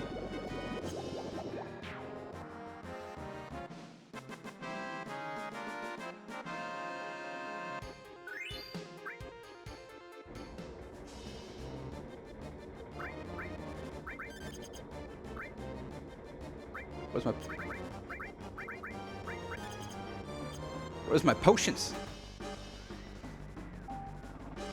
So, this is something that a lot of people actually don't know about, and it's crazy. There is a minigame coming up where we're steering our submarine and we try to get down an enemy elite red submarine that carries the huge materia that they're trying to get out of the reactor right now.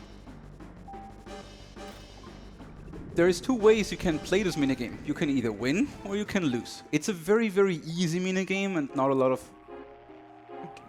gamers that played this game probably lost this minigame. It's very hard to lose. You have a lot of HP, and you have like 10 minutes for this minigame. There is a timer on the bottom right. And normally the speedrun would just win it, right? It's very quickly won. You can nuke down the red submarine immediately. But you can also lose it, and we want to lose it. And for that, the fastest way to lose it is just running into these mines until and you see how long it takes. Like there is a like we have a massive amount of HP. Boom. And now the mission is incomplete, if not completely dead. Completely foiled. Right. So normally after this minigame, the submarine you just stole from the dock, you get that submarine. You need it because you need to dive down and find the key of the ancients. Red is completely thinking about things. But the only solution is like our submarine is sinking. SOS, we're sinking. Oh yeah? What are you thinking about? Ha ha. That was one of the better ones. You should have made that an incentive. So this is also a unique screen that the game nowhere uses except for this cutscene where you and the game goes game over. That was it. And now we're not actually dead. We're getting slapped by Mr. Dolphin while getting CPR'd by Priscilla's grandpa. Good morning. So that's great. And he's waving here. Wave chat. Perfect. So we lost our submarine. It sank. But we need it. But I don't have one. And I was told actually, like I was told by a few people that when that happened to them as a kid, they thought they soft locked basically, or the game is just not completable. You know, it was different times. Like as kids, we thought stuff like that would be possible for the game to just not continue. I mean, there's also some people might remember games like Zack McCracken, for example, where it was, or other like point-and-click adventures back then in the 80s and 90s, where it was basically normal that you could just maneuver yourself into a state where you cannot complete the game anymore. And apparently a lot of people also thought this would be one of these states where you can just not finish the game anymore, so they loaded a save file earlier. But the game did not soft lock here. You can still continue. But we need a submarine, and there is a backup submarine in the underwater reactor. So we're going back down. And there was like a little, there was like a kind of like a T-section room after the first elevator. That was blocked by a dog.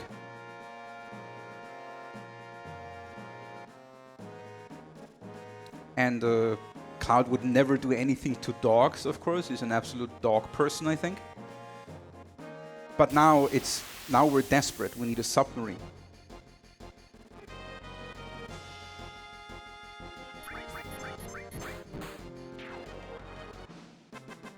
Also won that fight. That's nice.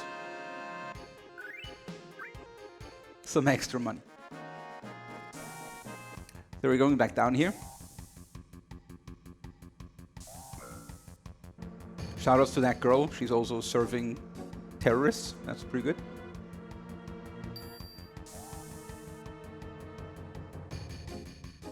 So now these guys, they're tending to their dog, but unfortunately they're in our way.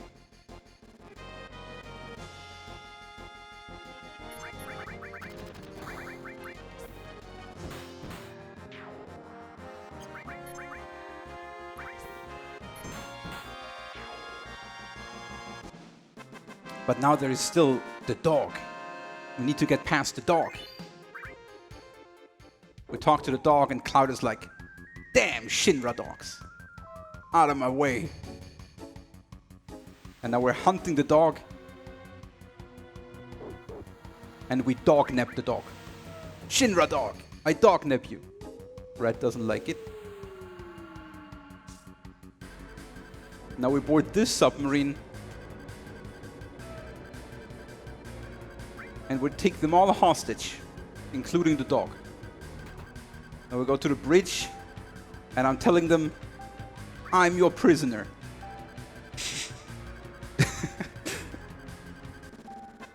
'90s games, logic. And now we got our backup submarine. And the special thing about not only does this have some nice, funny, unique cutscenes, but you actually get a special red submarine on the world map now for the rest of the game, not just a boring gray one. Yeah, this is definitely a less desirable outcome in casual play because you no longer have access to the huge material you'd normally get, I believe. But right. But this is just an interesting thing, considering that minigame is so easy to. It's honestly so difficult to lose. I'd argue that that this is something that most people would never see. So now we got Yuffie, but we need to set her up. So on top of doing what we need to do anyway to continue the game, which is picking up the key of the ancients down here. Also nice little clip here found by Dash Retro, I think initially. Yeah. If you like move with the submarine against this corner here, you can actually clip into the cave, into the key, saving a couple seconds actually from going around the corner.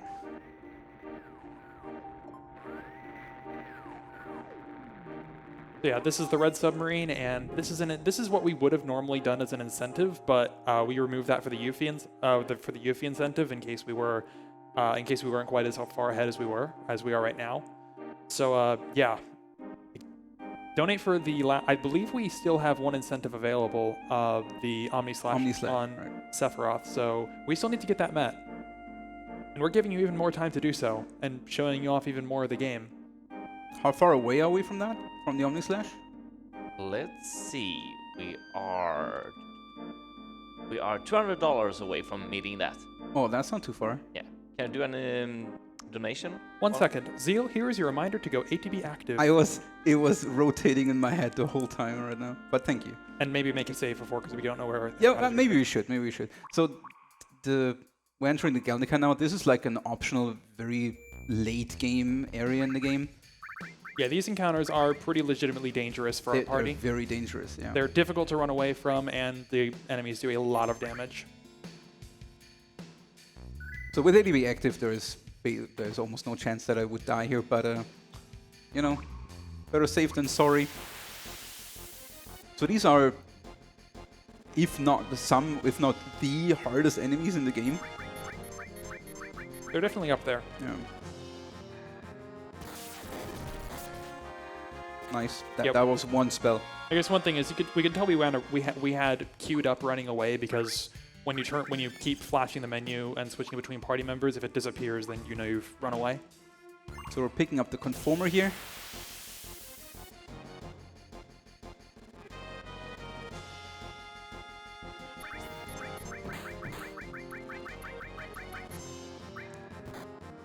Ouch. Cloud could have covered that. I still need his limit. While I need to protect Red from dying, we also need his limit as well. I did just pick it up, right? Yeah, did, okay. you got double cut, Okay. and you don't need that chest. Yeah. I was just confused about if I just picked up double cut or not. Yeah, no, you did. Yeah. All right.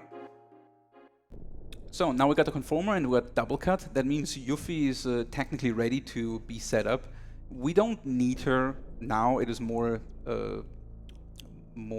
efficient and faster to still stick to Tifa for the next segment, which is climbing the rocket in Rocket Town. But after that, for Diamond Weapon and the end game, we switch to Yuffie. We also don't need the Chocobo anymore, at least for now. We still use our Ashma Chocobo for one more thing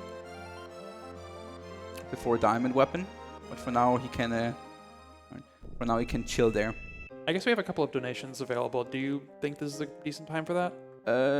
Sure. I guess people have seen these fights a couple of times. Other than me mentioning that this is actually the cutscene you'd normally get on disc 1, and if we had come here while not having Cloud in the party, the game would have soft locked. Right. So, we have a $10 from Majestic Melville. We've had elevator manipulation. We've had disc 1 skip. We're having Yuffie invite. Only one thing left. Omni Slash. Good luck on rest and run Seal from behind the camera. Omni Slash. Thank you so much. And we have $25 from Deborah A. Chanik, friend of Ace.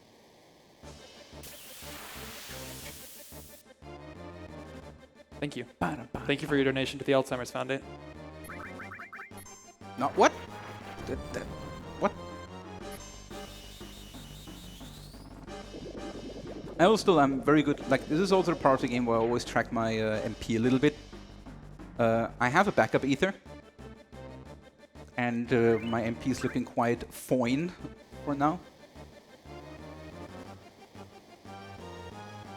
But I still need to go through a couple fights here. Tifa has over 75 MP. That means I should be able to one-shot these guys if she's not low rolling. Oh, I use how? Bad ATVs.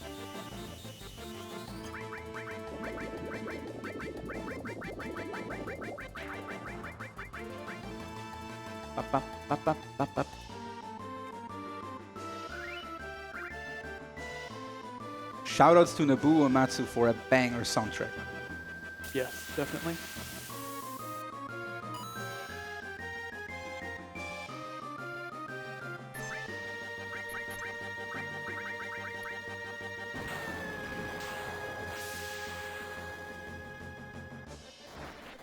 Are you kidding me, actually? I'm like, oh my god. Actually, Cloud is alive. Cloud doesn't have a limit yet. By the way, guys, Cloud doesn't have a limit yet, I said.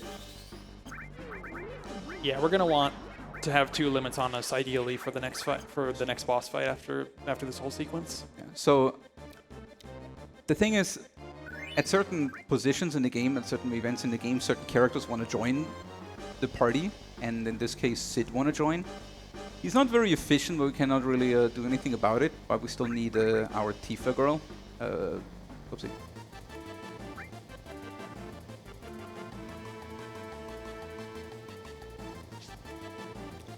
Kahuma, I mean, of course. I don't. I actually wanted this. Yeah, we're keeping Tifa in critical HP, but using small heals to keep her at high critical HP. So Root here actually has an interesting AI. There's earlier in CD1, there is a discussion between Root and Reno about what girl they like most in the terrorist party. And Root kind of implies that he likes Tifa. And he shows it here in his battle AI because as long as there is any other character in the fight available other than Tifa, he will never attack Tifa. Which is quite convenient for us in this case. Absolutely. And it would be nice if Tifa would hit there. Nice. There we go. That was Root. Unfortunately, Tifa did not answer his love. And she instead kicked him.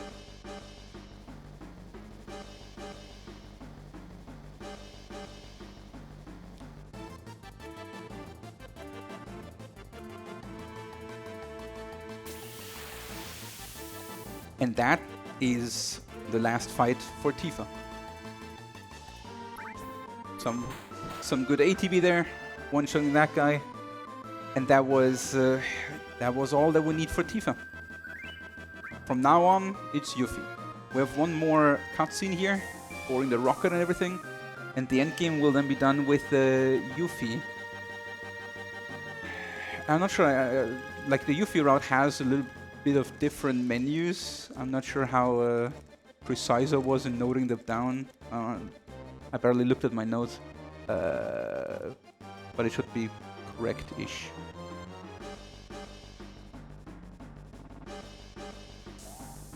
Why did I say that I equipped leather gloves on Tifa? Oh, to strip the materia. Yeah. Right.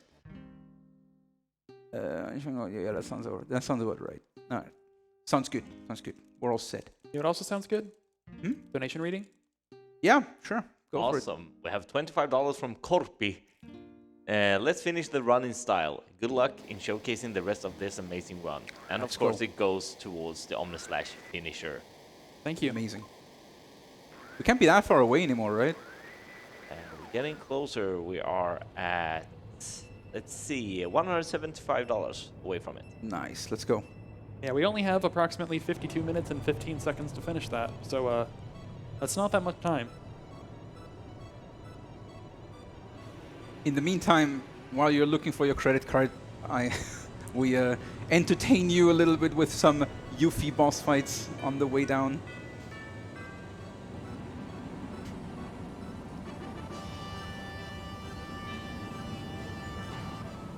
So, we explained, I can explain again. So for Yuffie's conformer, and the way why she can replace Tifa so efficiently, her conformer has the passive ability that it will scale up her damage. It will multiply her damage depending on the enemy's level. And our next boss fight here, Diamond Weapon, has actually a pretty high level. I believe it's like 52 or something? Yeah, it's basically a scaled down super boss to make it possible and reasonable to defeat. Right. Also, fun fact, Diamond Weapon was not in the original game. Like, of course, no one of us in the West would ever know that, probably. But in the original Japanese version, neither Diamond Weapon nor Ruby or Emerald Weapon were in the game yet. The only super boss that was in the game was Ultimate Weapon. Ultimate Weapon was the super boss of the game. There was nothing else. Yeah. They were then added, and also the FMVs for them. Like if you play the original Japanese version, then at the end of the reunion, where the weapons are breaking out, you also see Ruby and Emerald flying away from the crater. Those FMVs were added for the Western release and later the international release for Japanese, with the implementation of Emerald and Ruby weapon. So and I just meant to mention we're not getting the huge materia here. It's completely optional. But you can still write in chat what the code is. I wanna see some correct answers. And what happened in the original Japanese version was when you touch Diamond Weapon, like he would still be there, of course, like he would still be in the game just like Sapphire Weapon in Junon is. He gets his head blown off, and just the same way the FMV with Diamond Weapon, everything was there. But instead of a fight triggering when you touch him on the world map, it would just trigger the cutscene where Diamond Weapon is getting shot without any fight in between. That's also, when you think about it, that fight seems a little bit out of place. Because even though you defeat him, he's still walking around in the FMV after, as if you haven't really done anything. He looks maybe a little bit disoriented. But that fight was... It's because that fight was later implemented. And I mean, yeah, that whole section kind of does feel a bit incomplete without the fight. And the cutscene might not, but the whole sequence itself definitely, I think, feels like it needs the fight to feel conclusive. So the addition of that was a good idea. Was overall a good idea. Yeah, absolutely. Also, in the speedrun, Diamond Weapon also very, very useful. Oh, that coin sound is when a donation comes in. Yeah. I just realized that. Okay, thank you. Same with the "You're Too Slow." Does the stream hear that? I believe so. The coins? Yeah. Oh, all right. I was like, why is that playing? Oh, the "You're Too Slow"? What is that? I thought that's like a trigger. That's I believe a particularly large donation. Ah, interesting. I'm learning. They probably explained this, but I think both of us kind of got here a little bit late.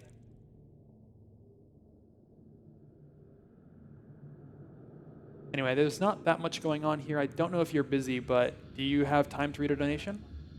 We can also do like a shout out to Alzheimer Fund and everything, right? We haven't done that yet.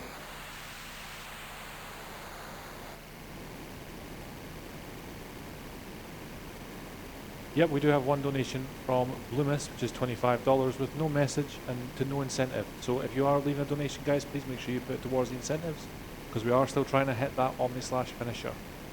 Thank you. Thank you for your contribution to the Alzheimer Fund.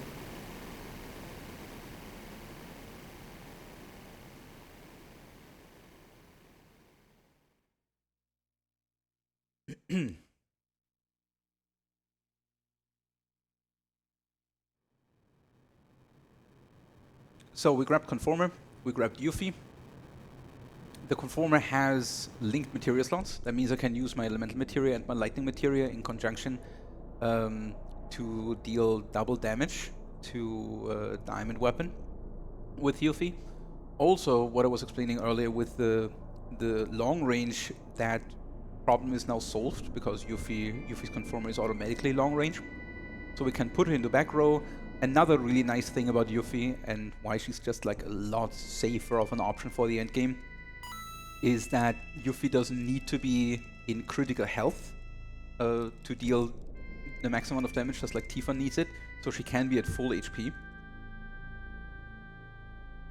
And all that together just makes Yuffie just such a nice, consistent choice for the end game, which normally without a marathon incentive is not really feasible for a speedrun, because, well, adding half an hour for some consistency in the end game is maybe not the best trade-off, but it is nice to have her. Yeah, absolutely. If I could just interrupt for a second, this is a little bit of exciting news. We have just passed the 13k marker. So during this run, we were initially just above 10k. We've passed 11k, we've passed 12k, we've now passed 13k. So thank you very much for all your donations. Let's keep it going. Thank you very much for your contributions to the Alzheimer Fund. And just very quickly then, speaking with that, we do have a $50 donation from Beliar83 with no message, but thank you for your donation, and that's going towards our 2025 event shirt and the Omni/finisher. So thank you very much for that. Thank you. So, one thing I always wondered in this game, and no one ever could deliver an answer I was happy with, is throughout the whole CD2, we learn that Shinra is doing something sketch. They're trying to collect all the huge materia from the reactors everywhere in the world to load the rocket with them and shoot it into Meteor. And it's basically their solution to the Meteor problem. And we try to prevent that. And I never understood why. Like, the only somewhat good explanation that anyone has ever told me was that the team just doesn't want like huge materia, which is part of the live stream, to be like blown into space, right? But I'm thinking, isn't that like a small sacrifice if it would prevent Meteor from crashing the planet? So I never really understood why we're trying to stop Shinra from trying that, right? Because in the end, in theory, if you're not stopping them, you have the option to go through the game and lose all the huge materia. There's not a single one you have to get, right? You can, like as we do in the speedrun, you can lose the Fort Condor minigame, you can have the train crash into Corel, and we also lost the one in the submarine and everything. And technically that means they have all that material loaded into the rocket and it still doesn't work, right? And nothing changes. Like they do it either way. So why would we not just let them try? Like, I don't need to do that, right? To me, it seems like a failure to understand the scale of the problem and like an attempt to use brute force solutions where such a thing wouldn't be feasible. Yeah, but we don't know that either, right? I mean, we cannot, like, of course, an argument would be to say, like, we know that it doesn't do anything, so it's kind of wasted effort, right? It's like wasted material. But how would the team know that it wouldn't work? How would the team know that like I mean, the live stream is basically the strongest force on the planet, right? So the huge materia, the hard pressed materia that the reactors were creating. I think it's a reasonable assumption from Shinra that I would maybe be able to blow up Meteor, which is also just a spell called by a materia, which is also live stream, right? So why would that not work in theory? So yeah, that is like a little thing I always wondered. And now basically, and that cutscene was always then funny because we're with the escape capsule, we're escaping the rocket, and we're watching the rocket explode in the meteor and everything. And Cloud stands on the highway and it is like, I knew it. Shinra is up to no good. They didn't do it. They're so bad. It's like, man, what have you done so far, Cloud?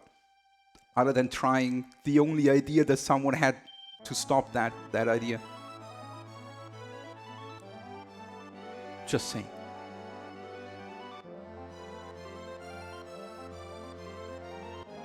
But okay, the gist of it is Shinra's plan doesn't work, so we need to come up with something finally.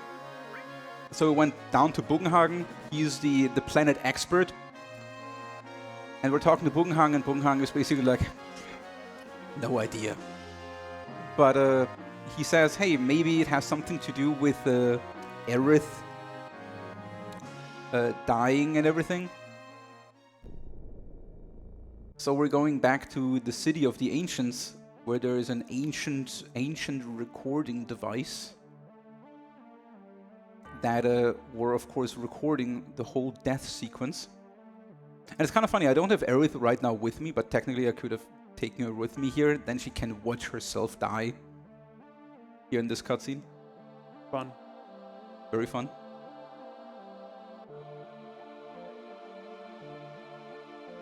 And Aerith is like, man, I don't remember that.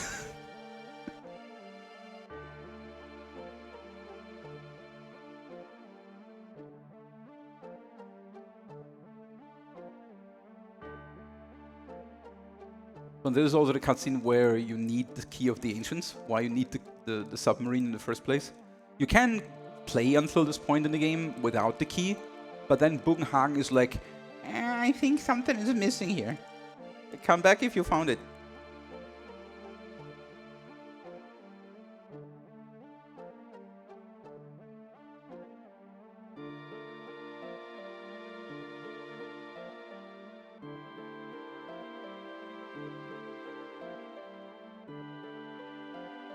So who would have thought that the ancients have like a surveillance system that works with waterfalls?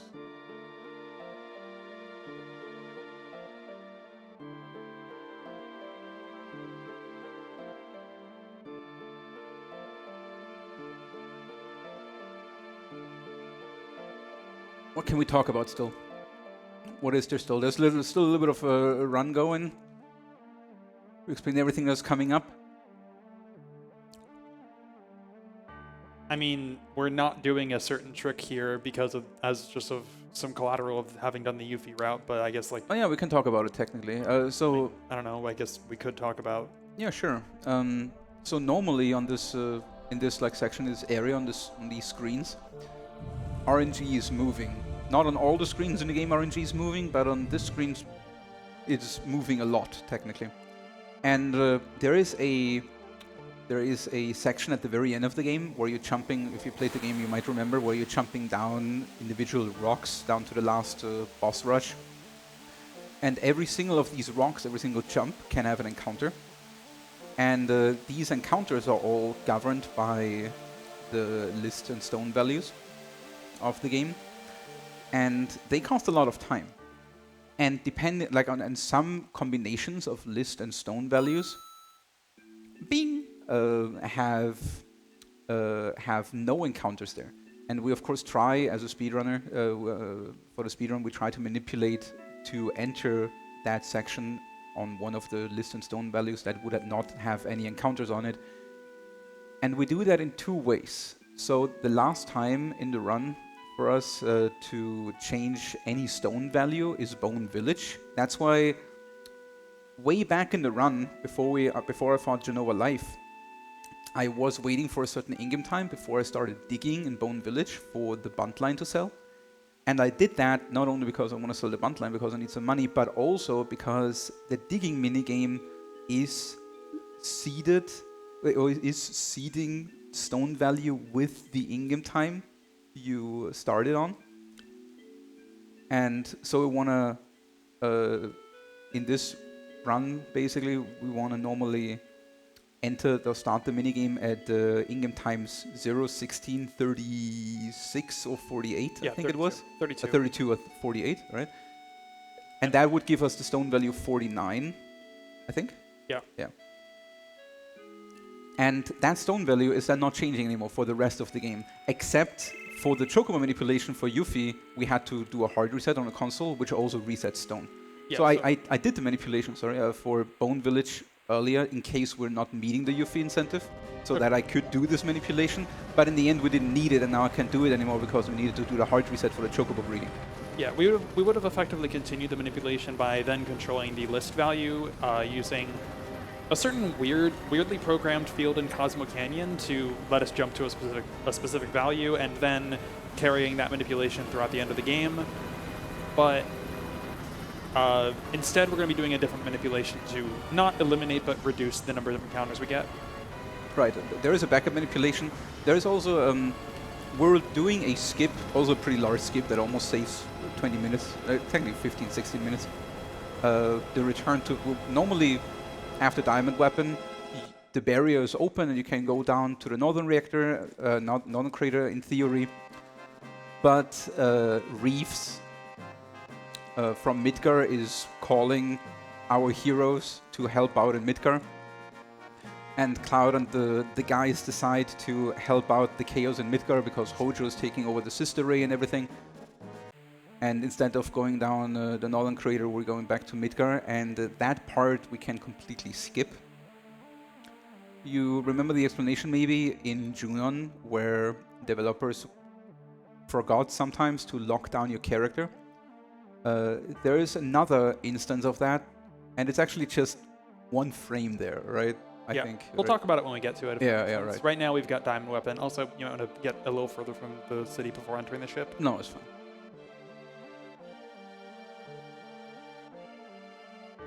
Because Cloud is always running away from the input that you're doing, you know? Like, if I would have held down right and confirm, I would have probably soft locked. Okay. But when I hold right, then he moves to the left. Okay. Sorry, I was just trying to avoid a very rare No, it's absolutely good. there. Right.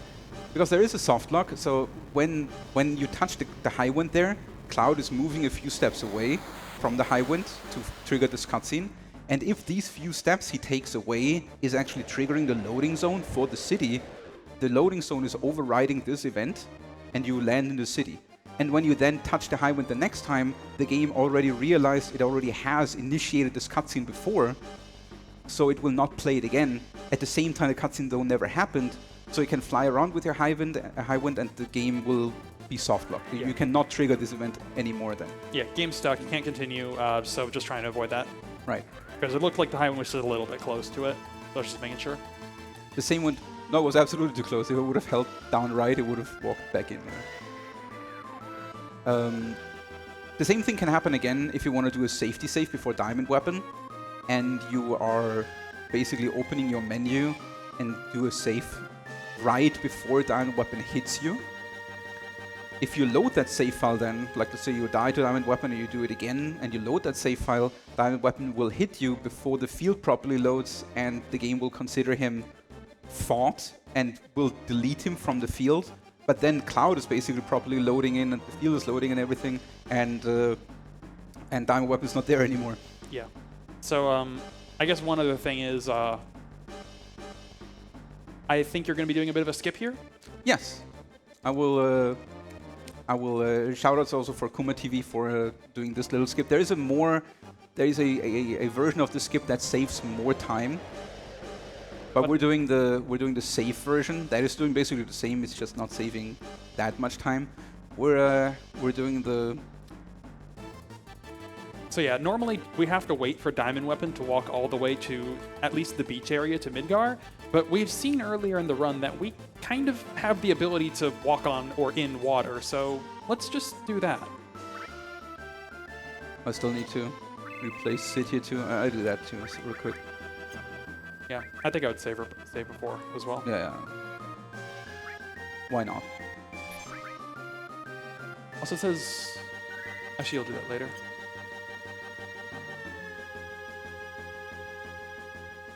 Oh, the menu. Yeah, right. I don't want to forget anything. So this is basically like calm skip, or like the same logic like this one skip works. We're using the Chocobo and the movement with mounting the Chocobo and dismounting the Chocobo on specific chunks of the game to load a wrong chunk onto another chunk or to override it on the world map, so we can actually move towards Diamond Weapon. Right here now I can move on the water. It's basically like this one skip, and now I cannot move more than until here. There is a larger version of the skip where you can come from the right, but same with this one skip, if you're getting an encounter on the way, you soft lock. Yeah. This one is the safe version because we're... Right, yeah, I'm just waiting. I want to do another safety menu just because I'm here. So, just to make this properly, this one was this, and we're skipping this. No, we're actually doing white cape, just to have the other way. We're stripping this, and then I have to... Alright, in the PHS.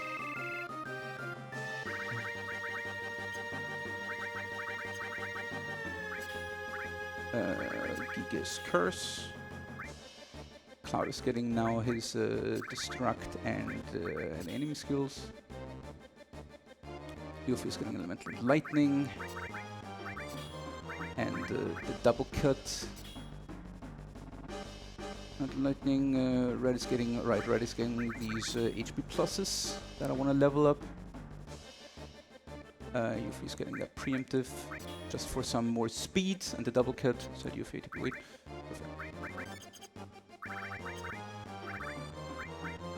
This set, Cloud has enough. Battle speed? You need to do that? Looks good. You need to do that with Yuffie? You need to do battle speed with Yuffie? Oh yeah, battle speed. Why not? That's a great idea. Actually, I can make this a bit faster. Yeah, this is Okay. enough. This is enough for Yuffie, just to make the fight a little bit faster. So this is like this menu looked a little bit disastrous and very newbie because this is just because of Yuffie route. This is not part of the normal any person speedrun technically, and using Yuffie. And since I just made this route on Wednesday and then optimized it a little bit with Ace's help, this is all a little bit not ideal. So here's Diamond Weapon. It'll open up and start attacking us if we do 2 limit breaks, or summons basically. And then it will be vulnerable to physical attacks, which we're going to do with Yuffie.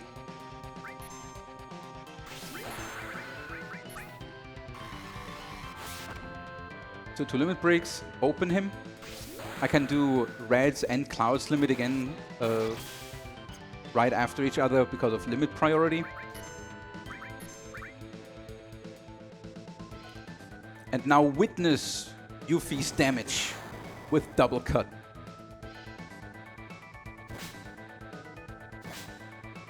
Pretty good. Pretty good.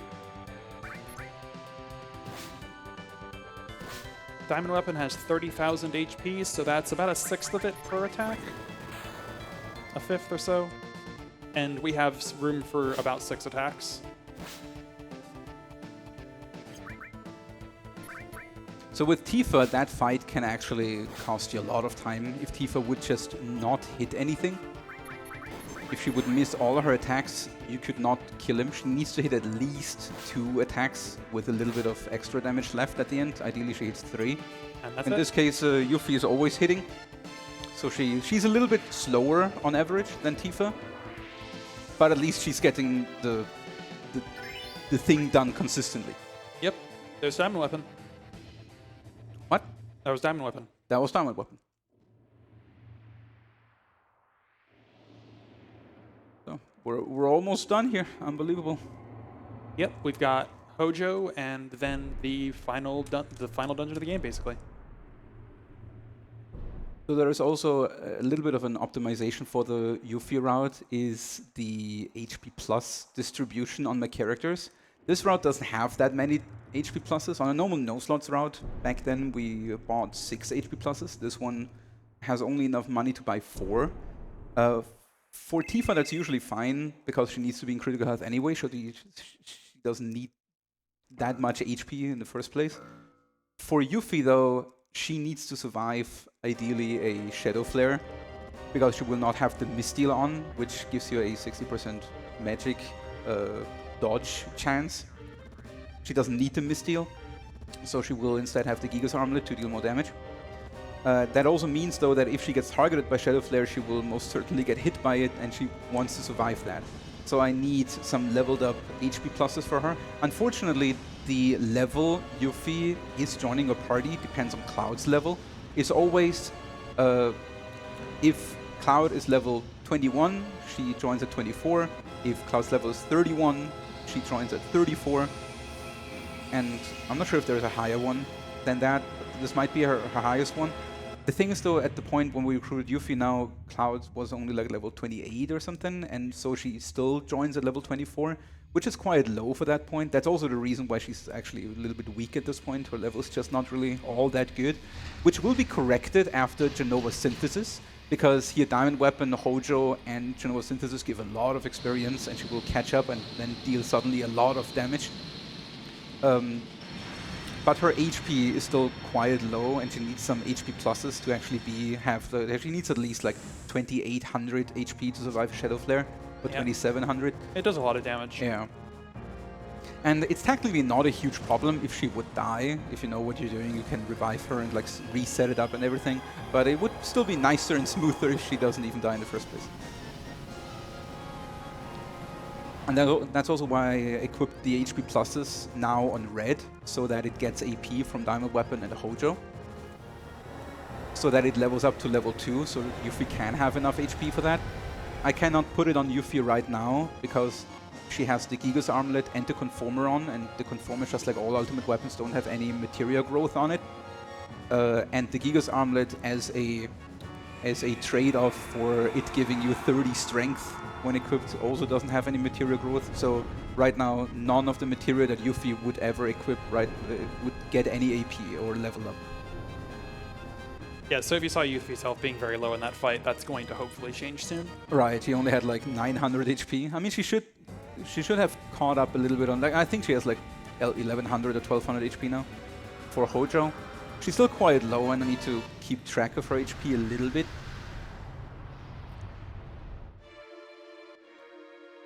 Do we have time for one quick donation? Let's go. We We've got $25 from Jorge Dean that just says Omni Slash. Now, obviously, that's going towards an Omni Slash, which has only got $100 left. Only we want to get that in. We've not got very long left until that's ready to come up. All right, so we have about like what 25 minutes maybe left or something. We can definitely meet that, and it's the only incentive left for this run. So it'd be good if we can get all the incentives for this run. So get your donations in.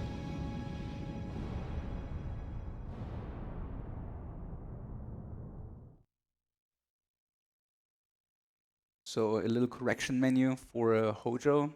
We basically just want to heal up some people and set our ATB speed back up.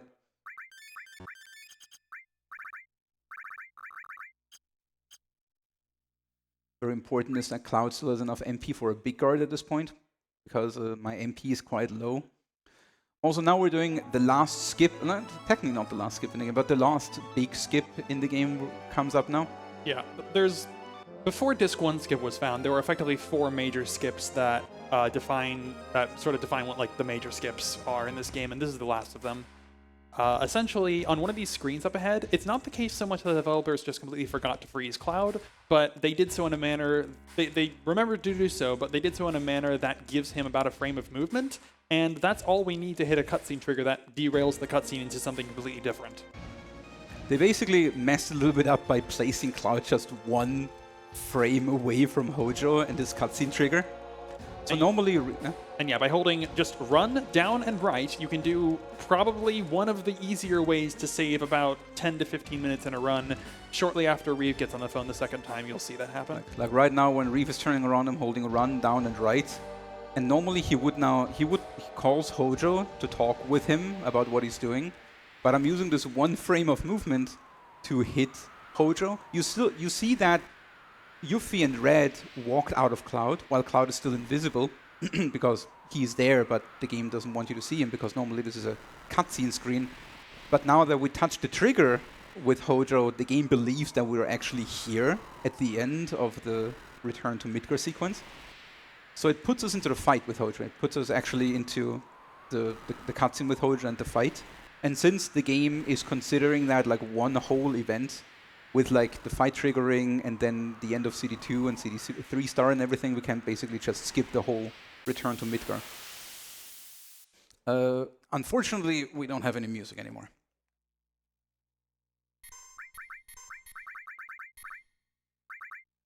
So we will use our vaccine item here that I kept since Icicle in. What that thing is doing is it locks the character I use it on, or technically also enemy, into the state that it is currently in, without the potential of the status ever changing again. That means if I use it before I haste her, for example, I couldn't haste her anymore because she would be immune to haste or like any status changes. In this case, I use it after Big Guard, so that she's basically immune to all the status ailments that Hojo can deal here. Which is, for Tifa, it's technically more important because this guy here can confuse. Yeah, and a funny thing about the Conformer is that if you use it to target a party member, it deals 1 damage, always. And it's also very useful against the third version of Hojo because the combo he's doing deals poison, blind, and paralysis. Yeah, those are annoying status effects, so yeah. And I don't want that on Yuffie.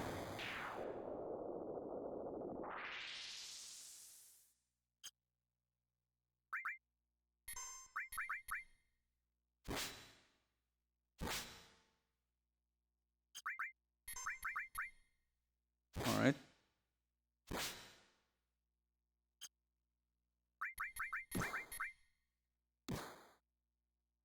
This is the point where we hope on Tifa that Cloud is covering a lot, because Tifa is quite weak.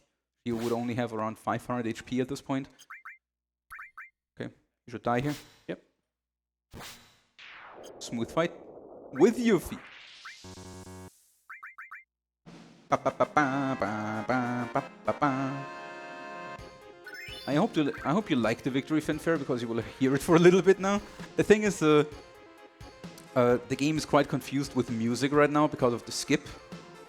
I don't know exactly. Like, do you know why the game is confused here? Honestly, I don't. I've been meaning to look into that, but it only affects the PlayStation version, so it's a bit weird. I'm not exactly certain how exactly the game fails to play music or how the music system in general bugs out. So normally in a run, this will result in the last several fights having having either no music or glitched music. But the only music that plays is the victory fanfare somehow. Yeah, but I think we will be doing a reset in order to fix that later on. Right.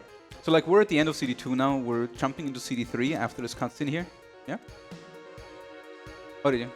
Sorry, just 2 seconds. So we got one donation here for $50. Oh yes. For Make Me Feel Good, and that is towards our Omni Slash. And the message is, we want Omni Slash. We want Omni Slash. We want Omni Slash. We do want Omni Slash. Oh, it's so close. Like the end is only about 20 minutes, less than 20 minutes. Well, so, that was a rather large donation, so we're only $50 away. $50 away. Omni Slash is almost there. A nice little $5 train, and we got it, right? Yeah, that's all it would take, and it is the last incentive. So let's just get it done. So we're jumping into CD3 now. And normally, because of the skip, the game fails to load any music, as Ace already explained earlier. So the descent down the crater and the fights and everything would have no music. The only music that would play eventually is the victory fanfare after Jenova synthesis. And that would play throughout Bizarro Sephiroth, and then have Safer Sephiroth be quiet because every music stops there and the game would fail to load One-Winged Angel. But you can circumvent that with a reset from your console, and that has two positive effects for us. Not only will it reset, or will it reload the game properly and music will be played again, but also it will reset again our RNG values, our stone and list values, to their default values 0 and 1, which makes us know where in the RNG we are, and we can manipulate the final descent again, like the jumps down the rocks. From the stone we're on right now, it's not impossible to get a 0 encounter. Yeah, there just isn't one. Right, there's just in 255 list values, there's not a single one that has 0 encounters there. But we can get it down to 1, which is the lowest amount for that stone.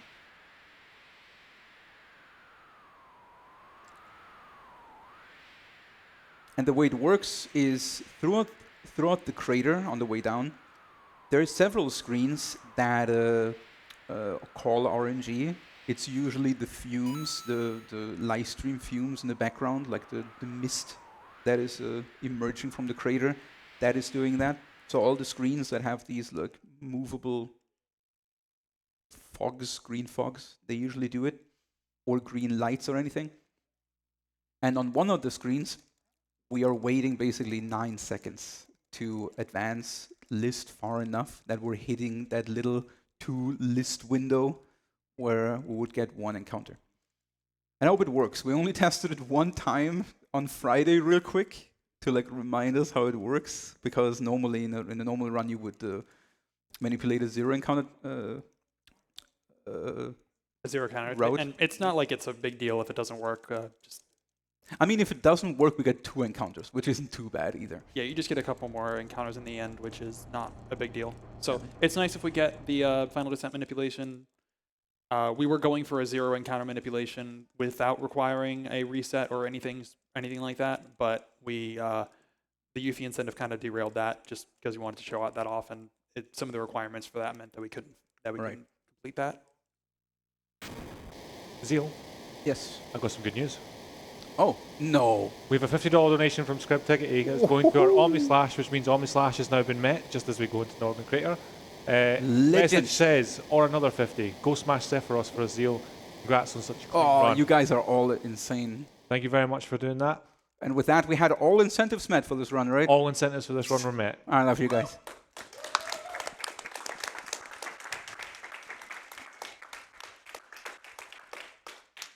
Thank you, everyone. We love you. We appreciate sincerely your support to the Alzheimer Fonden.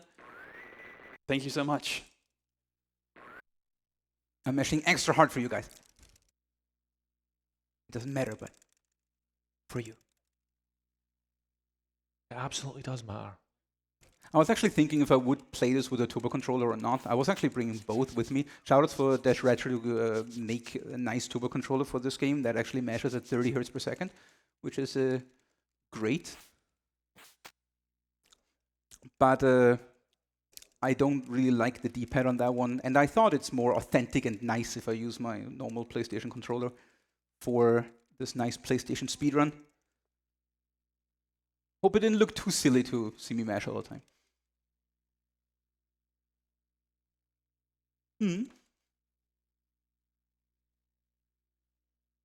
So normally Aerith theme would play here, I think, right now.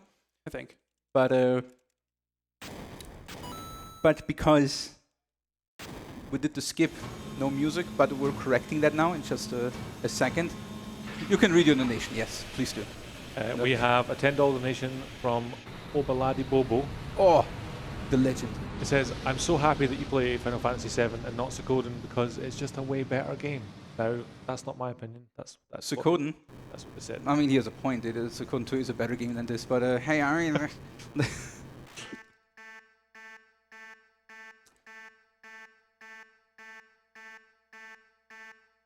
Bam, bam, bam. Let's go. Oh, standing is good. Yep. Falling is not, though.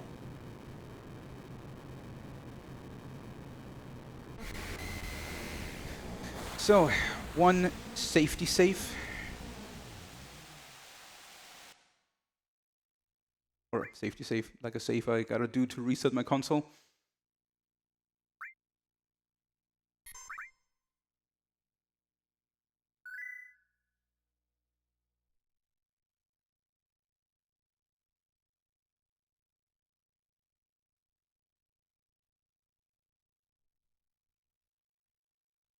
Should have maybe turned on my console before I put the disc in, but I mean...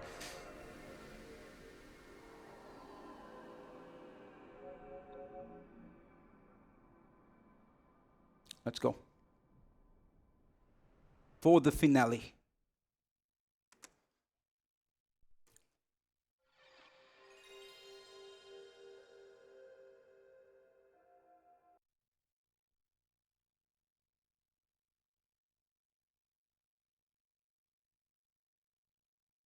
And what can I say? I'm extremely happy how this run worked out. It's crazy. I was actually before I go to bed, when I close my eyes, I imagine all the horror scenarios that could happen while running this. So I'm pretty happy this worked out this well. Yeah, honestly, I am too. Like, yeah. To answer a chat question, Kaguya, there were two reasons for the reset: the resetting of the music and setting RNG to a specific state for consistent low final descent encounters. Well, there is a little paralyzed dodge I can do here. I know Kuma TV will be extremely proud of me if I get it. He's a big fan. So there is a chest we pick up for another skip we do on the way down, which has a save crystal on it. It's a pretty unique item where you can place one of the save points yourself throughout the crater. So if I frame perfectly, open my menu. No, I didn't get it. I'm sorry, Kuma, I let you down.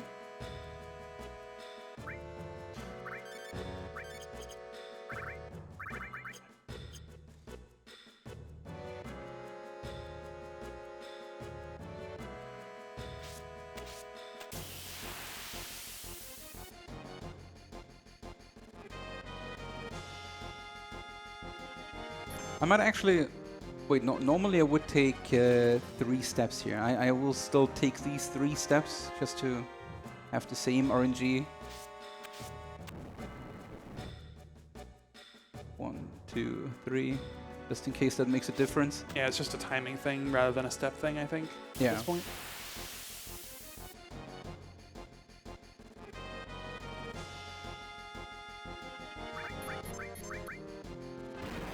So nothing on the way down here is really all that dangerous. Luckily, the fastest route through the crater doesn't actually have any pincer fights or any dangerous fights, really.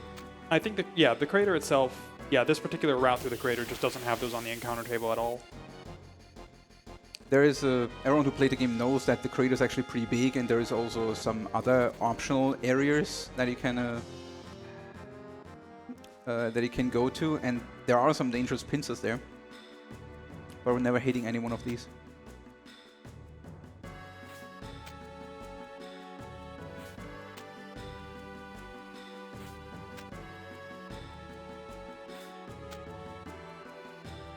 Also, I don't open any chests or pick up any items on the way down. There is some cool stuff technically on the way, but especially the chests I'm just passing here, those are basically stat sources, and I don't really need them.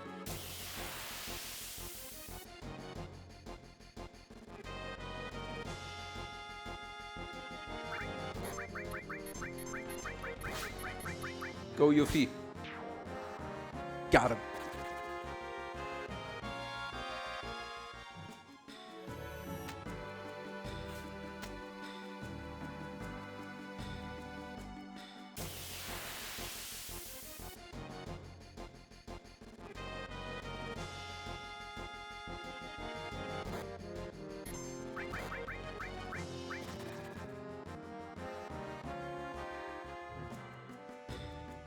At least we can listen to the nice music now on the way down. Coming up here is a small little skip that Zheal is going to attempt. Called Save Crystal Glitch. Right, so I'm touching... Never mind, I'm getting an encounter instead. So I will touch the next letter, like that stalactite on the way down. And while Cloud is touching it, I will open my menu and use the save crystal basically on the same frame. It is here. And I will still do a safety save, so I'm not placing it right now. But this text box is now open and now gets glitched out with this cutscene. And when I cancel it now, I can move around. It's another paralyzed dodge.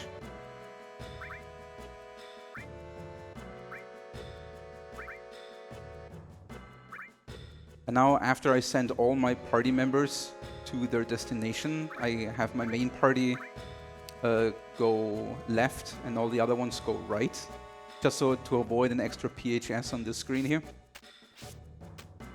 We need to still, even though I could technically leave the screen earlier already, if you haven't actually sent everyone their ways, the game would soft lock on the next cutscene. So on this one, I need to 1, 2, 3, 4, 5, 6, 7, 8, 9. So we're at 9 seconds here just to advance RNG to the point where we hopefully want it to be. I still pick this because I did it for the mana. I technically don't need this because I got 2 X potion drops in Gaia's Cliff. Alright, that should be the last encounter in the run.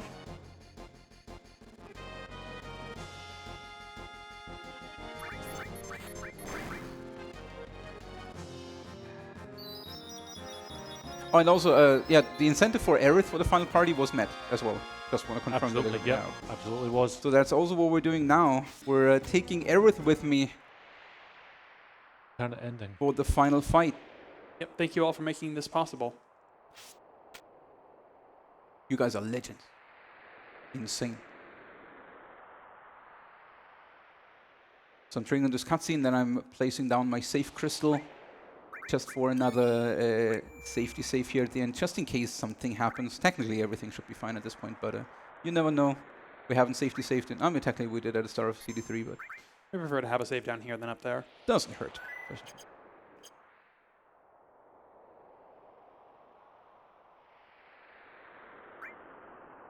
So now, for the first time, the game asks me to choose a final party, and I will take Aerith over Red with me.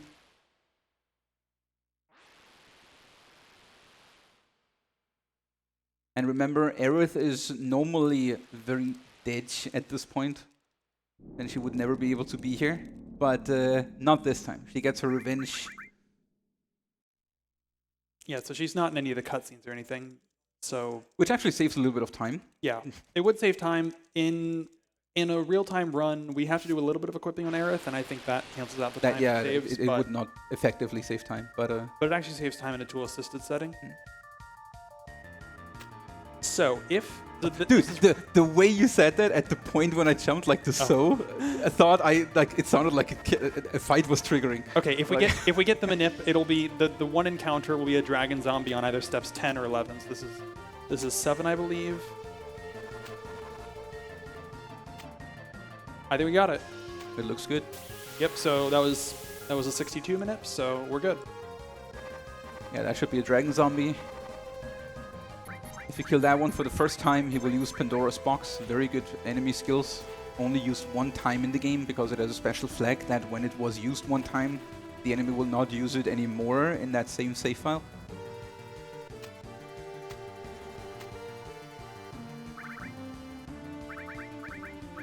Aerith is getting this, and Yuffie is getting these two. There was nothing else here, right? Yeah, that's good. Just healing everyone up. You get this. And we're good. So Aerith, I need to actually, like Red normally would be a lot higher level and has a lot more HP as well than Aerith. So I need to pay a little bit attention to her HP for Bizarro and Safer.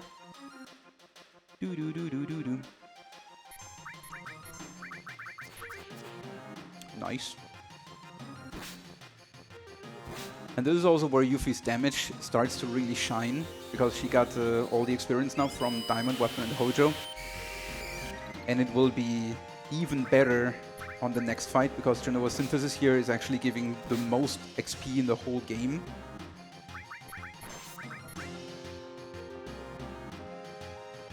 Aside Emerald and Ruby, I guess. Oh yeah.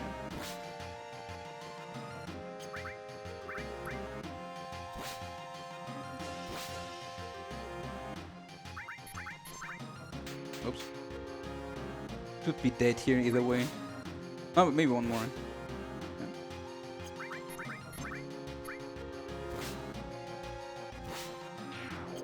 Yeah. Jenova just starts her ultimate countdown there, or her ultimate countdown, and we don't even let her continue. Fun fact: if she used her ultima after the countdown, the fight, and you survived the ultima, actually, the fight is still won. You just won't get any XP or AP for it. Yeah.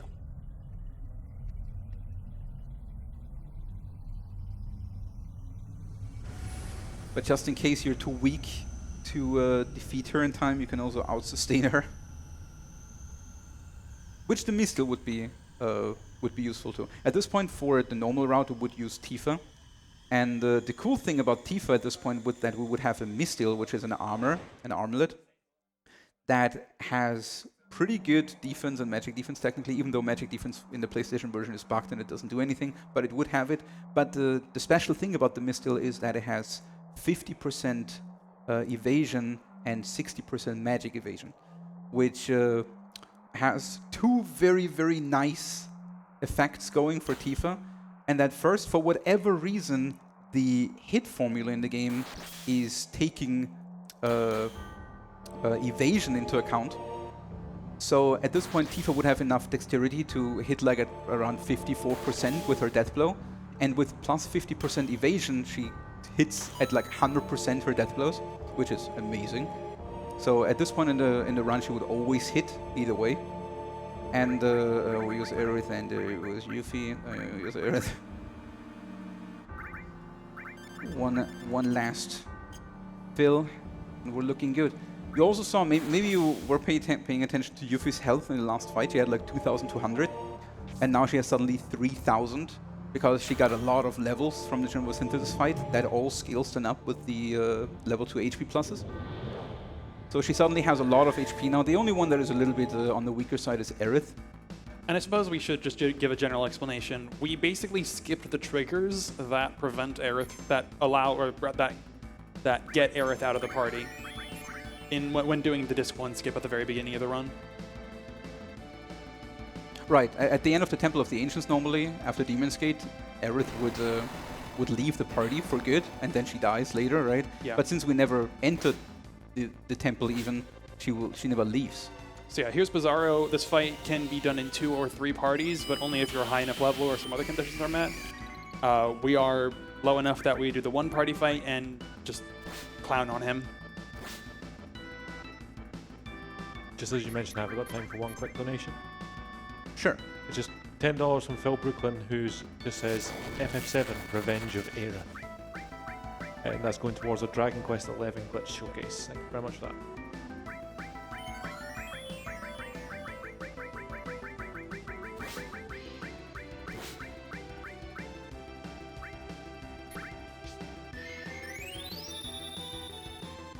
I don't really need Aerith at full HP at this point, so it's perfectly fine if she's close to dying. She just cannot be dead at the end of the fight. That would be bad.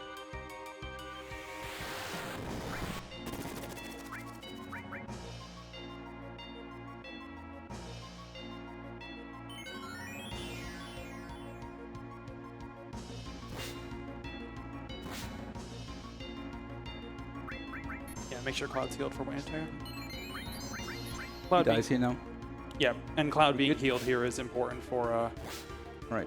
Not only is he supposed to survive the Shadow Flare that is coming up now, but he also needs to have more HP than at least Yuffie. I mean, he has a level 3 cover, so he has a 60% chance to cover any physical attack that Safer would do here. But there is still a 40% chance that Yuffie is getting paralyzed if she has more HP than Cloud, more current HP than Cloud, which would waste a little bit of time. Yeah, that wouldn't be great. Right. So this fight again is completely scripted. He always, or like in terms of what attacks Sephiroth is doing and what turns, he will always start with a wall on himself. And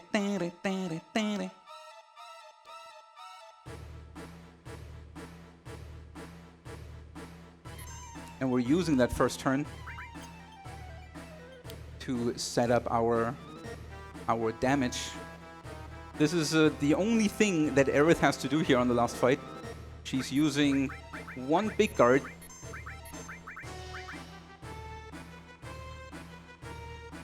And now she can die, technically. Like, I don't care anymore. I mean, I'm kind of hoping not.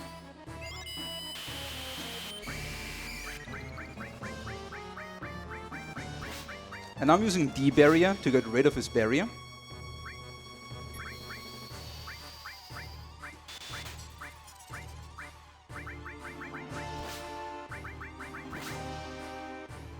So now second turn, he always uses his Shadow Flare.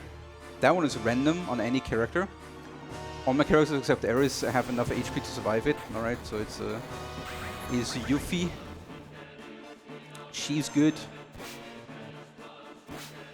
That does give her a limit, which is yeah, it's a little annoying, but it should be fine. It's not that bad. So the next attack from Safer Sephiroth will always be a physical. The physical always on the highest HP party member, so always that on is Cloud right now. Now I gotta be careful. Cloud has a limit. That means his next ADP is extremely fast. So I gotta make sure. Oh, it was not even holding. Oopsie. Was it not even holding? No, it's okay. So now he flies up. This is the scenario that you absolutely want to avoid with Tifa, because without long range you could not reach him anymore at this point. And he's dead. Yep. Well, that was the game. I mean, not fully. We still have a little bit of cutscene and, of course, our Omni Slash. But that was Safer Sephiroth. The game is somewhat of an auto-scroller from this point on, so we did it. Just finishing up.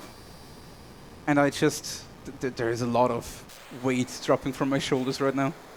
Yeah, this was, you did a really good job, Zheal. Thanks. Whew.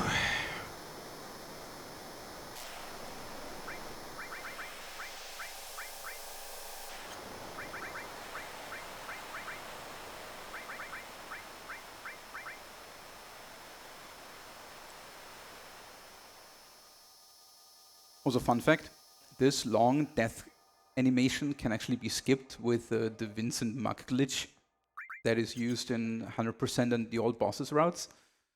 It's very cool. It's a glitch you can do with Vincent with his rifle weapons, because there is a glitch with the rifle attack Muck the Mug animation and Mug, that causes the next battle animation to just be completely ignored, not the effect of the animation, not the effect of the attack. Like if damage is dealt or healed or whatever is happening is still happening, but the whole animation of it happening will be skipped. And the most prominent use of that is using it on Knights of the Round, because all the damage that Knights of the Round would deal is dealt, but you never see the animation. It's just dealt all in one suddenly. So yeah, thank you everyone for donating for the Omni/Slash incentive. This is basically what's going to be at the final fight. Usually in speedruns, you'll instead do a counterattack, which is relatively fast, but I would say quite anticlimactic. But as a perfect conclusion to the end of this run, Zheal, I think you'll take it away once the fight starts. We're going in here. We hold the confirm button together. Hold it. Here.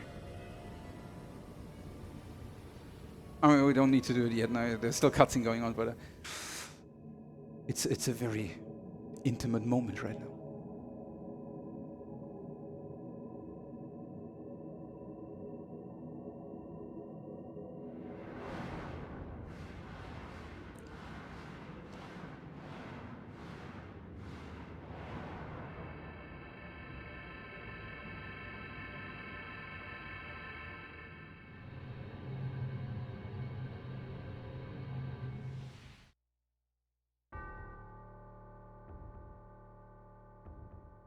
And now, guys, for the finale, thank you so much for all your donations. Thank you so much for all the support. Every single incentive has been met. And this is the very last one, finishing with an Omni/Slash. And that was it. Let's go.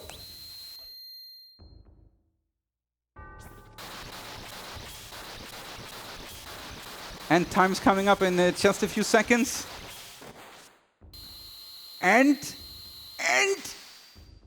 JK. And time. There we go. GG.